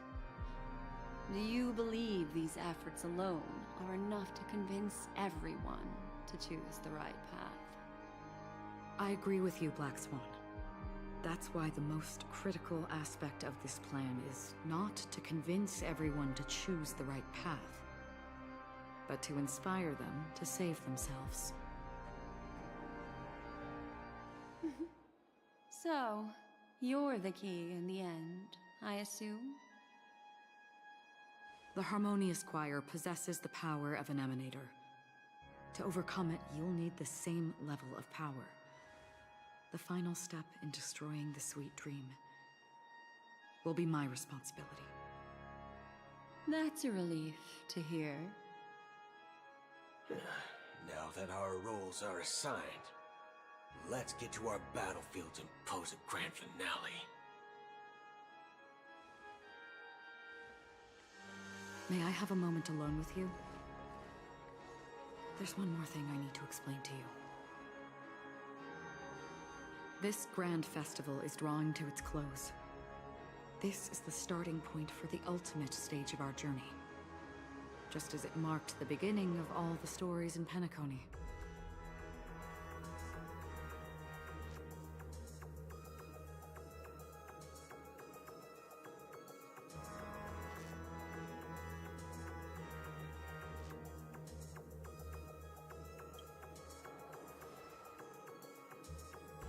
I have faith in you. However, before we depart, there is one more thing I must tell you. There's something you should know. We were able to locate you within this boundless dream and find the key to breaking free from the dream. All because of one person's unwavering dedication. Firefly. She awakened from the dream ahead of others, discovered the Express amidst the stars, and brought us valuable information about the remnants of the Order. She may have been aided by the script, and it came at a cost. As you know, Firefly is a stowaway who entered the dreamscape in a different way from ours. Without the dream pool in the hotel or assistance from the family, she can only awaken from this dream in one way. A real death. We mustn't fail her determination. I'm not implying that we must win this fight no matter what, but our resolve should match that of that courageous lady. Are you ready?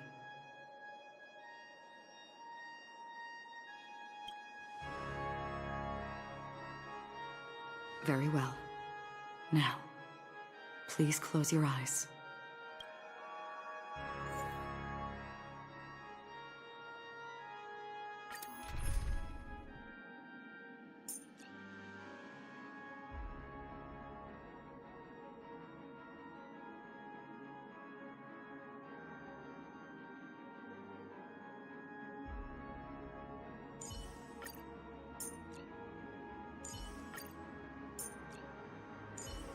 Don't worry.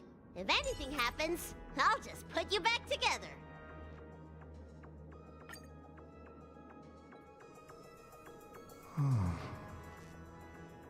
How long has this rain been ongoing?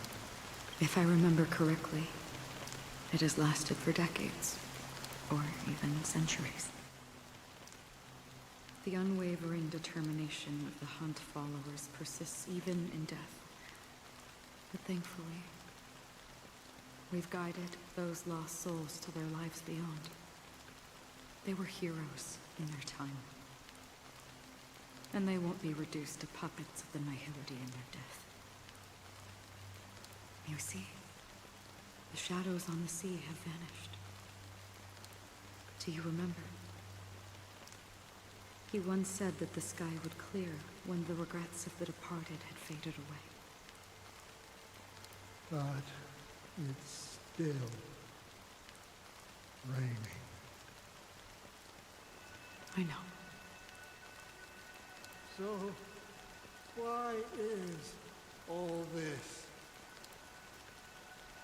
Why did this rain choose me? Because someone's regrets haven't been fulfilled, perhaps. Mortals who walk the paths are like sailors on a vast ocean, leaving behind a trail that creates countless ripples of possibilities. These ripples last longer than the fleeting lifetimes of humans. And for some, their presence leaves such a strong mark that it's reflected in the waves. Sin-thirsters. The obsessions of the Pathstriders. They emerge from the depths of IX, seeing themselves as masters of their own destiny, unknowingly repeating the actions of their past lives. They emerge from the Nihility and head toward it, leading purposeless lives. However, these hollow phantoms, they have journeyed with me for such a long time.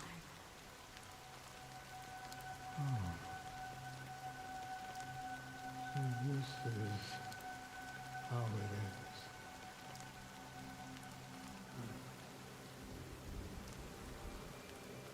I'm already dead.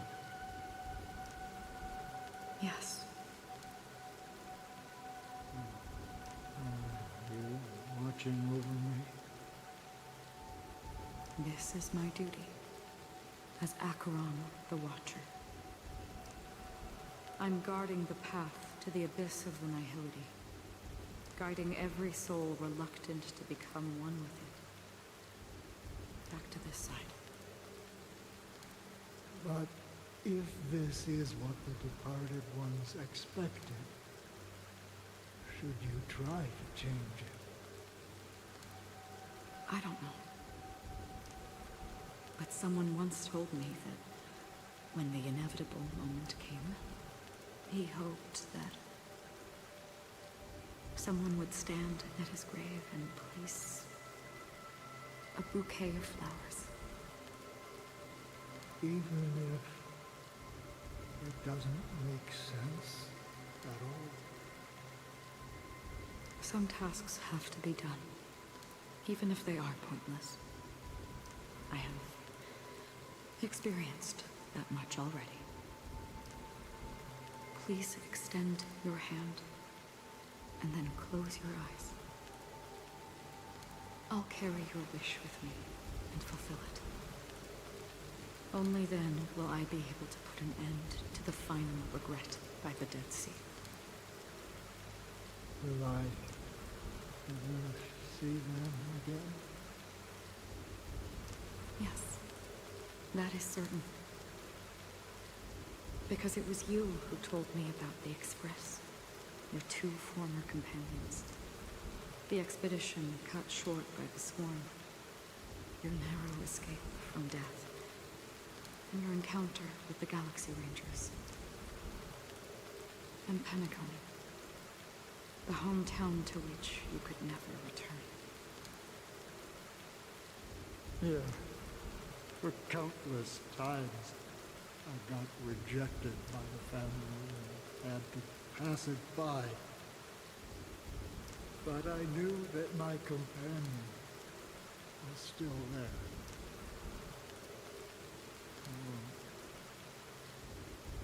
Mikhail, are you still there? Take my hand and come with me. We will leave this place. You'll embark on a long, long journey, shrouded in darkness. But fear not, as a touch of red will be awaiting you at the end of the path. That's the color of existence. Follow it, and it'll guide you and illuminate the way out. By doing so, you'll eventually reunite in the warmth of the sunlight. Thank you.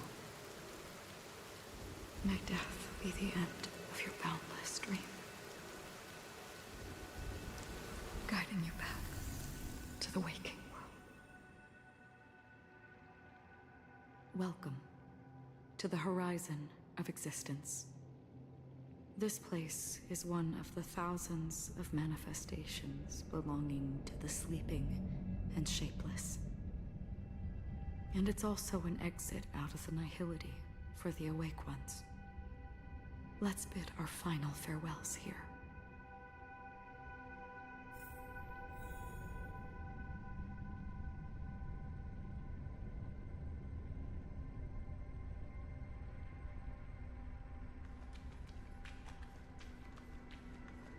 Please stay tuned. Always distinguish between reality and life is akin to a winding labyrinth. May your schemes be for a... Anna's dream is too... To the imperfect tomorrow. I still remember the question on the invitation letter. Why does life slumber? Why does life slumber? We don't know the answer yet, but we're about to awaken from this dream.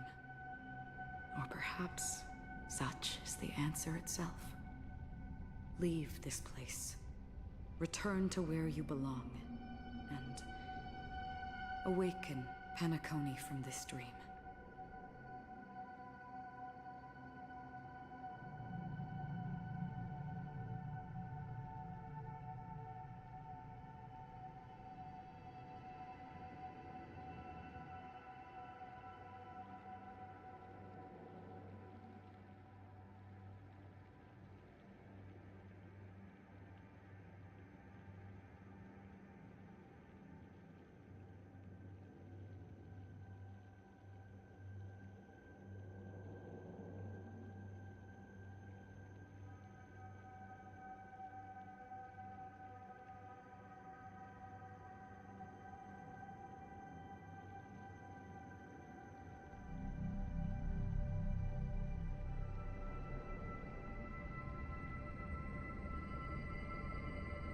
As I said, our plan is not about convincing everyone to choose the right path, but about inspiring them to save themselves.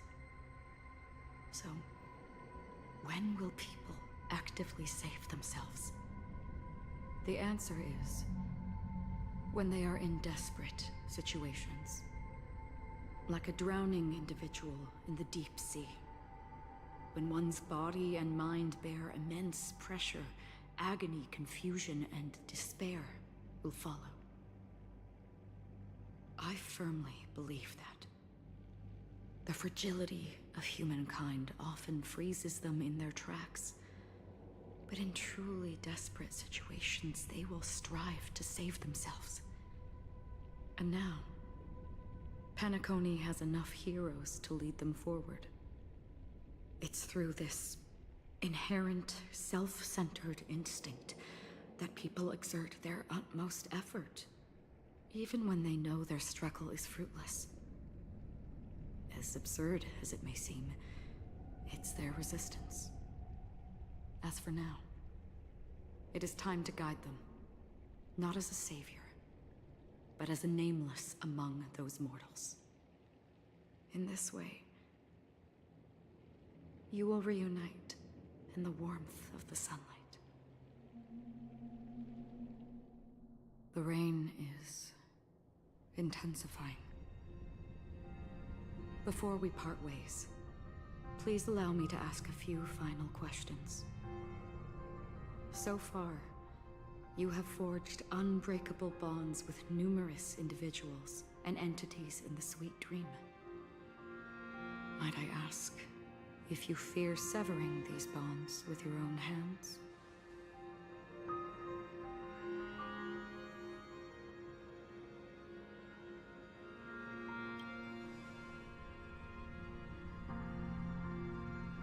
If there is a vast, lifelike dreamland that is virtually indistinguishable from reality, a realm without death, where everyone can attain the happiness and fulfillment they deserve, living blissfully ever after,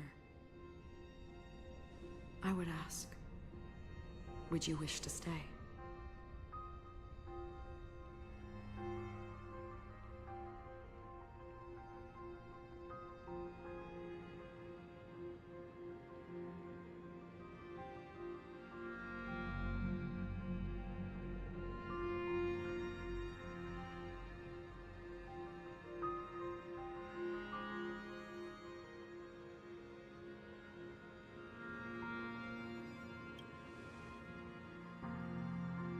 Imagine if this splendid dream were fated to fall apart.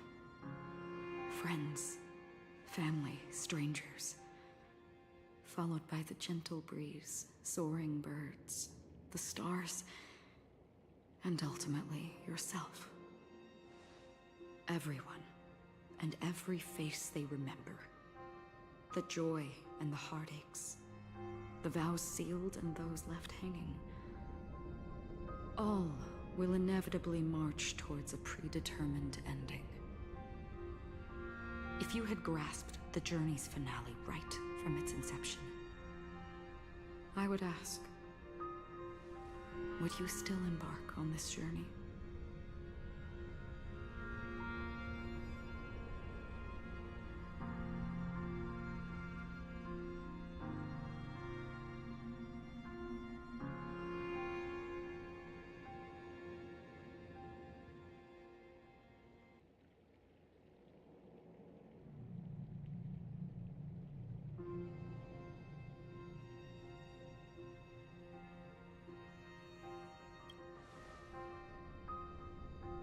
I'm glad. The answer itself doesn't matter. What matters is that you've made a decision. Listen, touch, and ponder. And therein lies the sensation. Cherish it, because that's what makes us exist. Such is the only answer humans can offer when facing the nihility. If the nihility represents the primal fear of life, rendering any lofty convictions insignificant under their imposing shadow,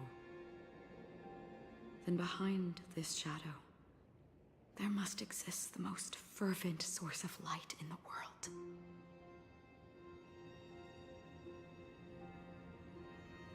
Just as every life that edges closer to death fervently approaches the end of the nihility, we must pursue that primordial light. And to think that you exist in the nihility, and you watch over others to depart it. Such a task is absurd and meaningless. Nevertheless, someone had to do it. As for the meaning you mentioned, even if it's a meaningless task, I've come this far, haven't I? Even if the future you forge may not even belong to you. It may not belong to me, but it definitely belongs to someone. What hardships you must have experienced. In that case, allow me to do something meaningless too. Please, tell me the name.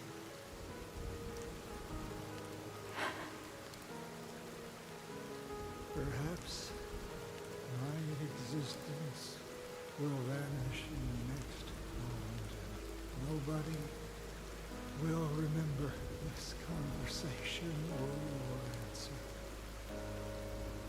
But I believe that your name should be remembered. And this universe will remember it as well.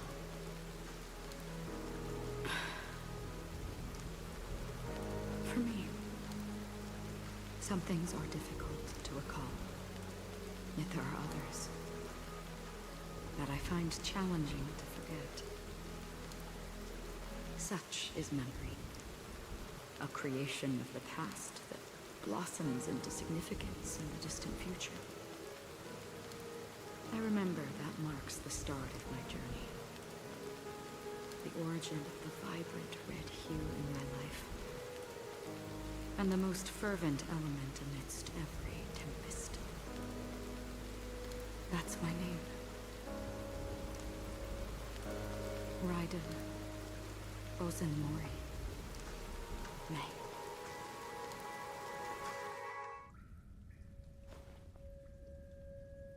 The Golden Dream is getting restless. In the coming long nights, I'm afraid you will face many setbacks and witness many tragedies. And in the end, you will only see in black and white. But please believe me, that in that monochrome world, there will be a glimpse of fleeting red. And when you make a choice, it will appear once more.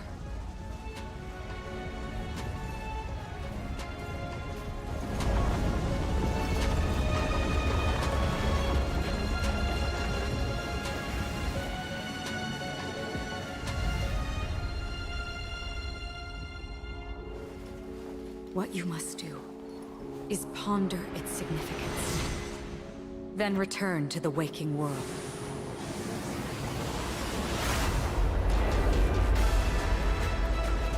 That's where we all find our answers.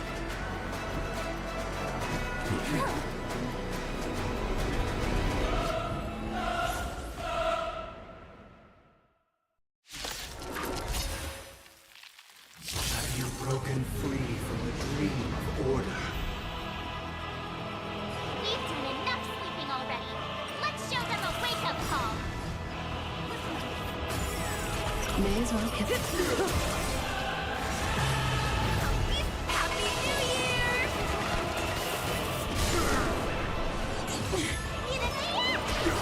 Relax. Time to say bye. Boom. Without order, can the weak be righteous?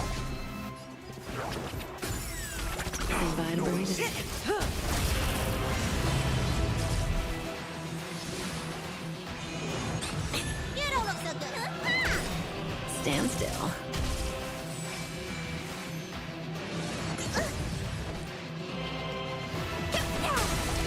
Keep up with me. Let the show begin. May as well kill them all. Noise.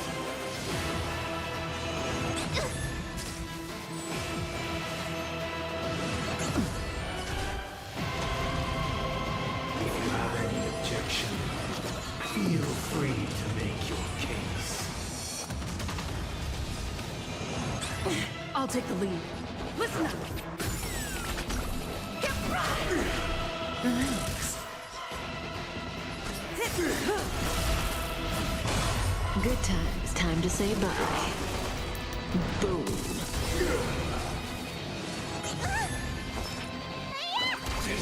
Stand still. Sink into a dream. Still the same moment. What's in your prescription? Thanks. You're Keep too up with good me. to me. Wake up. Come feast your Happy New Year! Let's play our... Let the show begin. May as well kill him. Let me Relax. Disorderly noise.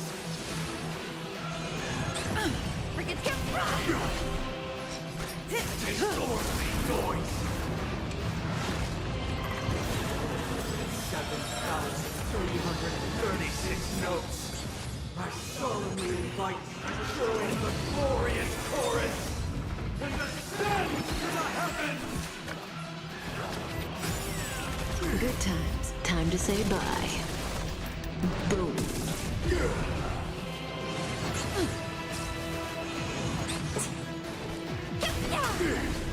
Stand still. Noisy. The dreamscape is indistinguishable from reality. Can it still be called an illusion?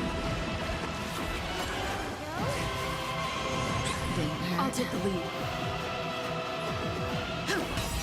Relax. Let's play our... Let the show begin.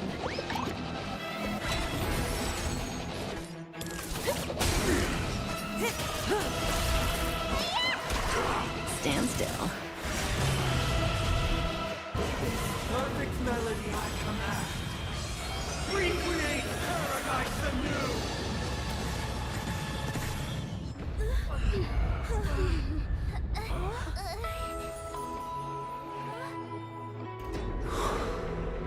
Music.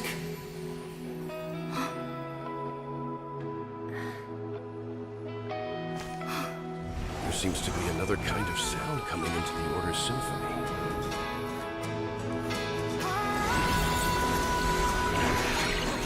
Penacony's first and last disharmony.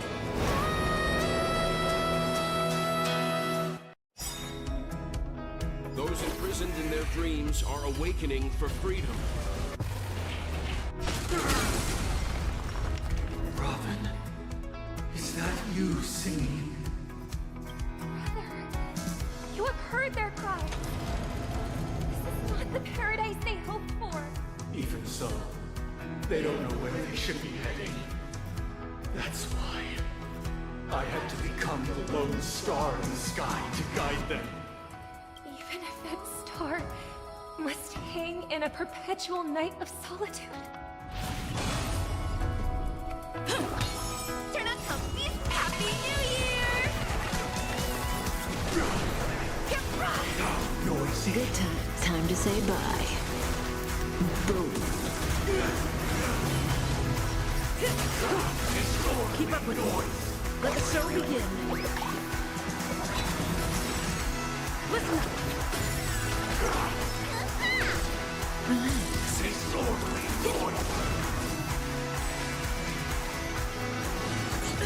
May as well kill.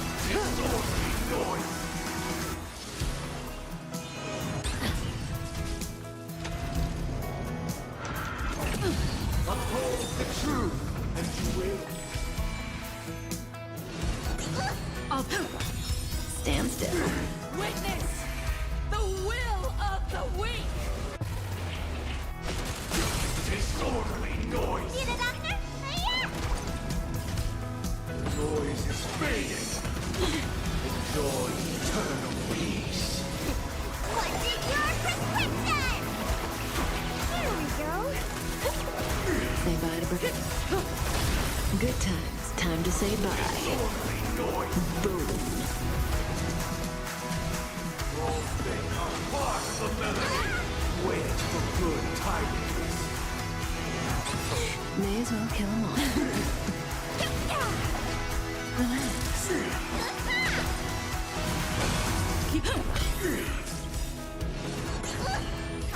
Happy New Year! If we had never experienced solitude, how could we have embarked on different paths? Now, our final talk has concluded. All the work of creation has been completed. The inevitable day has arrived. The embryo of philosophy will reshape for us all of reality.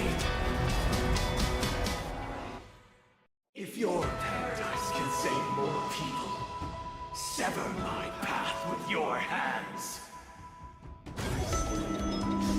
Say bye to breathing.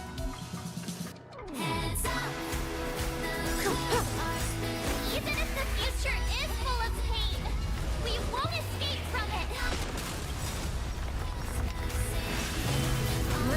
Let the show begin.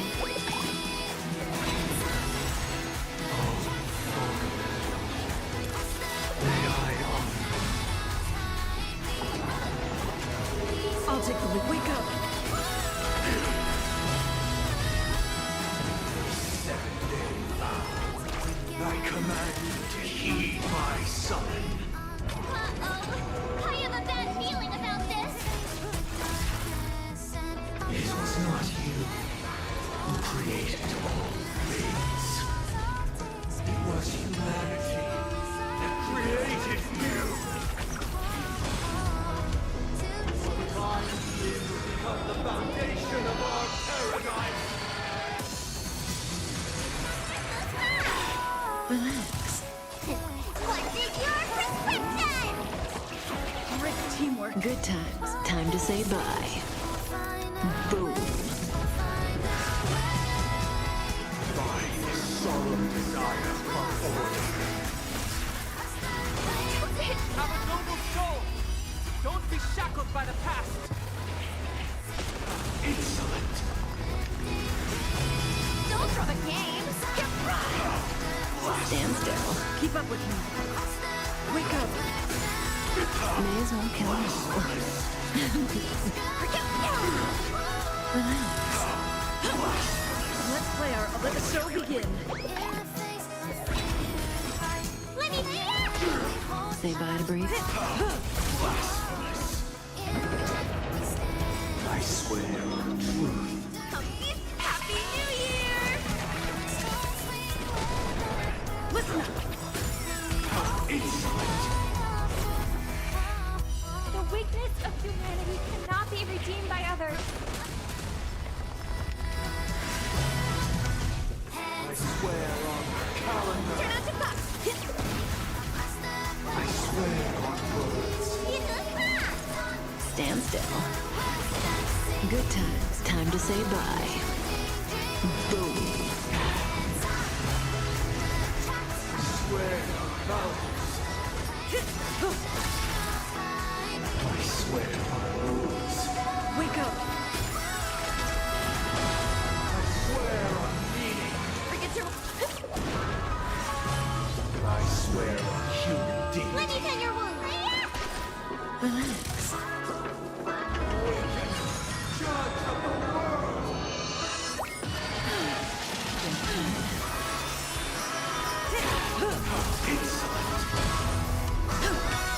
Stand still.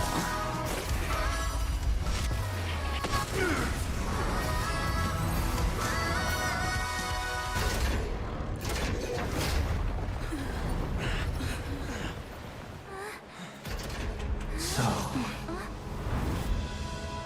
why does life slumber? Because someday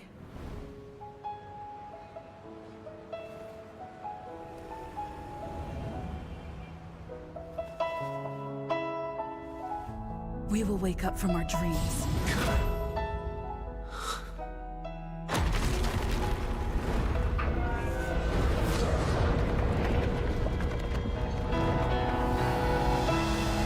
The night is still too short.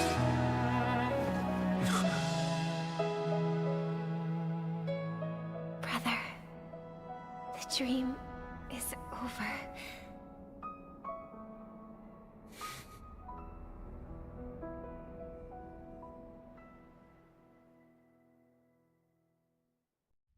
In the first year of the AE 2158, a fiery conspiracy erupted in the land of the dreams, but soon faded in chaos and destruction. Whispers carried the tale of those fateful 48 system hours, when a sun teetered on the precipice of collapse. A paradise stood on the brink of destruction, and a world was poised to surrender to its new master. Amidst it all, a body decayed, a pack of vultures gathered, and a brother and sister were doomed for eternal separation. And so, an eon succumbed to slumber once more. Some celebrated this fall, while others mourned. Among the insignificant witnesses, mere specks in the vast tapestry of the universe. It was said that this time, the Eon met their demise with dignity. As the cosmos bathed in the radiance of a pure dawn, a tempestuous storm brewed on the horizon. The chant of everything for the Amber Lord grew ever louder. Yet, no matter how one contemplates it, time inexorably swings Klapot's colossal hammer in eternal cycles. The tale of the Astral Express reaches both its conclusion and a new beginning. Time marches forward, heralding the arrival of a new chapter in the history of trailblazing expeditions. Brother, do you think the stars will fade away? Where did that come all of a sudden? Because the constellation that looks like a bird, the Torrent Eagles, looks a bit dim lately. It's the Torment Eagles. Don't worry, it's still there. It's located in the inner ring of Penacony and can only be seen when spring and summer overlap. As for the question you asked, I think stars do die, just like people. But do you know, sister? No star actually belongs to the present. The light we see from them is from a long time ago. Even after the stars perish, their light will travel millions of light years, spanning countless years, to illuminate the night sky of another world. In our paradise, I believe there will be a star like that, shining with the same light. Its radiance will last forever, and its name will be happiness. No, not just one star. We should have 2 stars, or maybe even more. Yeah, you're right. It's a deal. It's a deal, then. This is our promise, and nothing will sway our ideals. Yeah, you bet.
It's a pleasure to hear your voice again.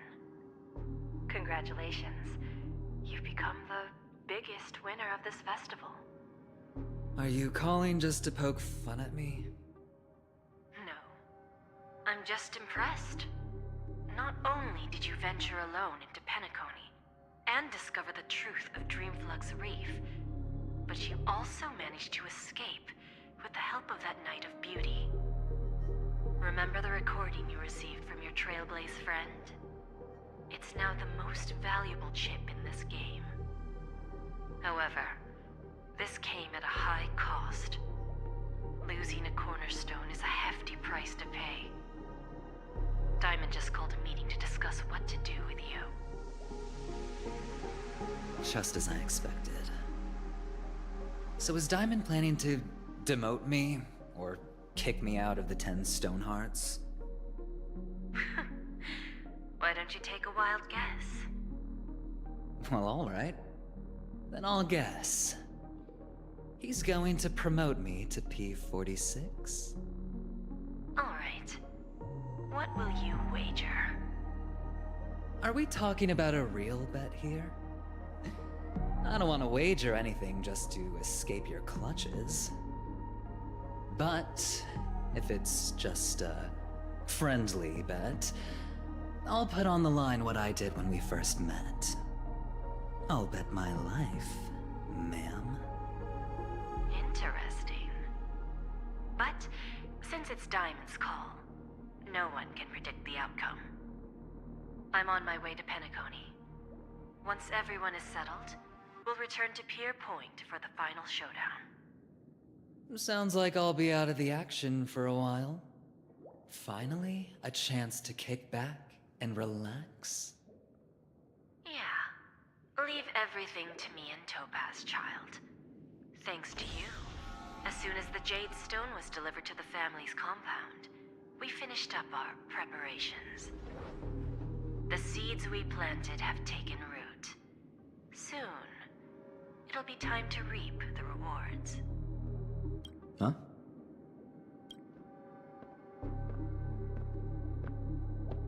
let's wrap it up for now.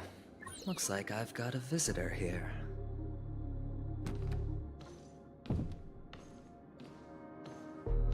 Oh, so many surprises today. Didn't expect a Galaxy Ranger and wanted criminal to show up here. One who managed to take out 2 IPC members under the noses of our fleet. Do you understand what that means? Screw Wubba Boo, I just put him to sleep. Don't try to intimidate me with that nonsense. Besides, I've taken down more IPC lackeys than the residual value you squeezed. And I don't mind adding a few more zeros to my wanted poster. I have a question for you.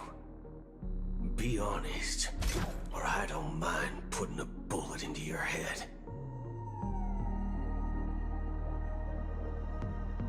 Tell me, where is Oswaldo Snyder?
This haven of memories.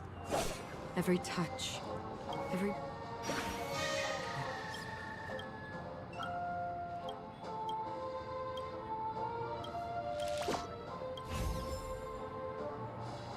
Like a long face, buddy! Cheer up and tough! Oh boy! I've eaten too much this time!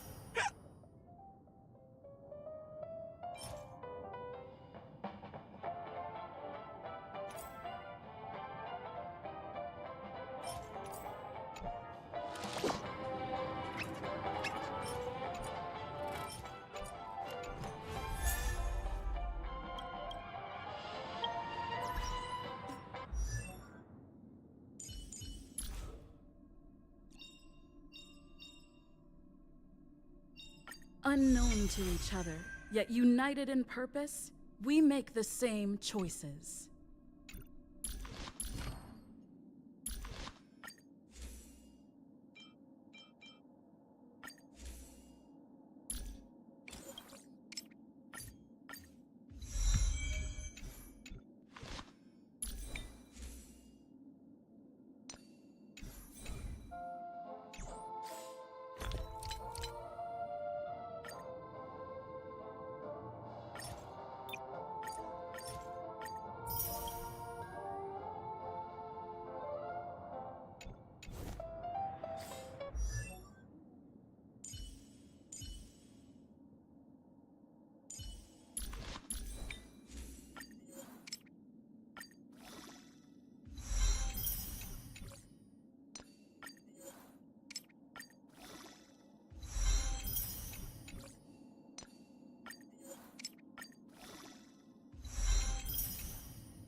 Stream forth the gleam of old blades.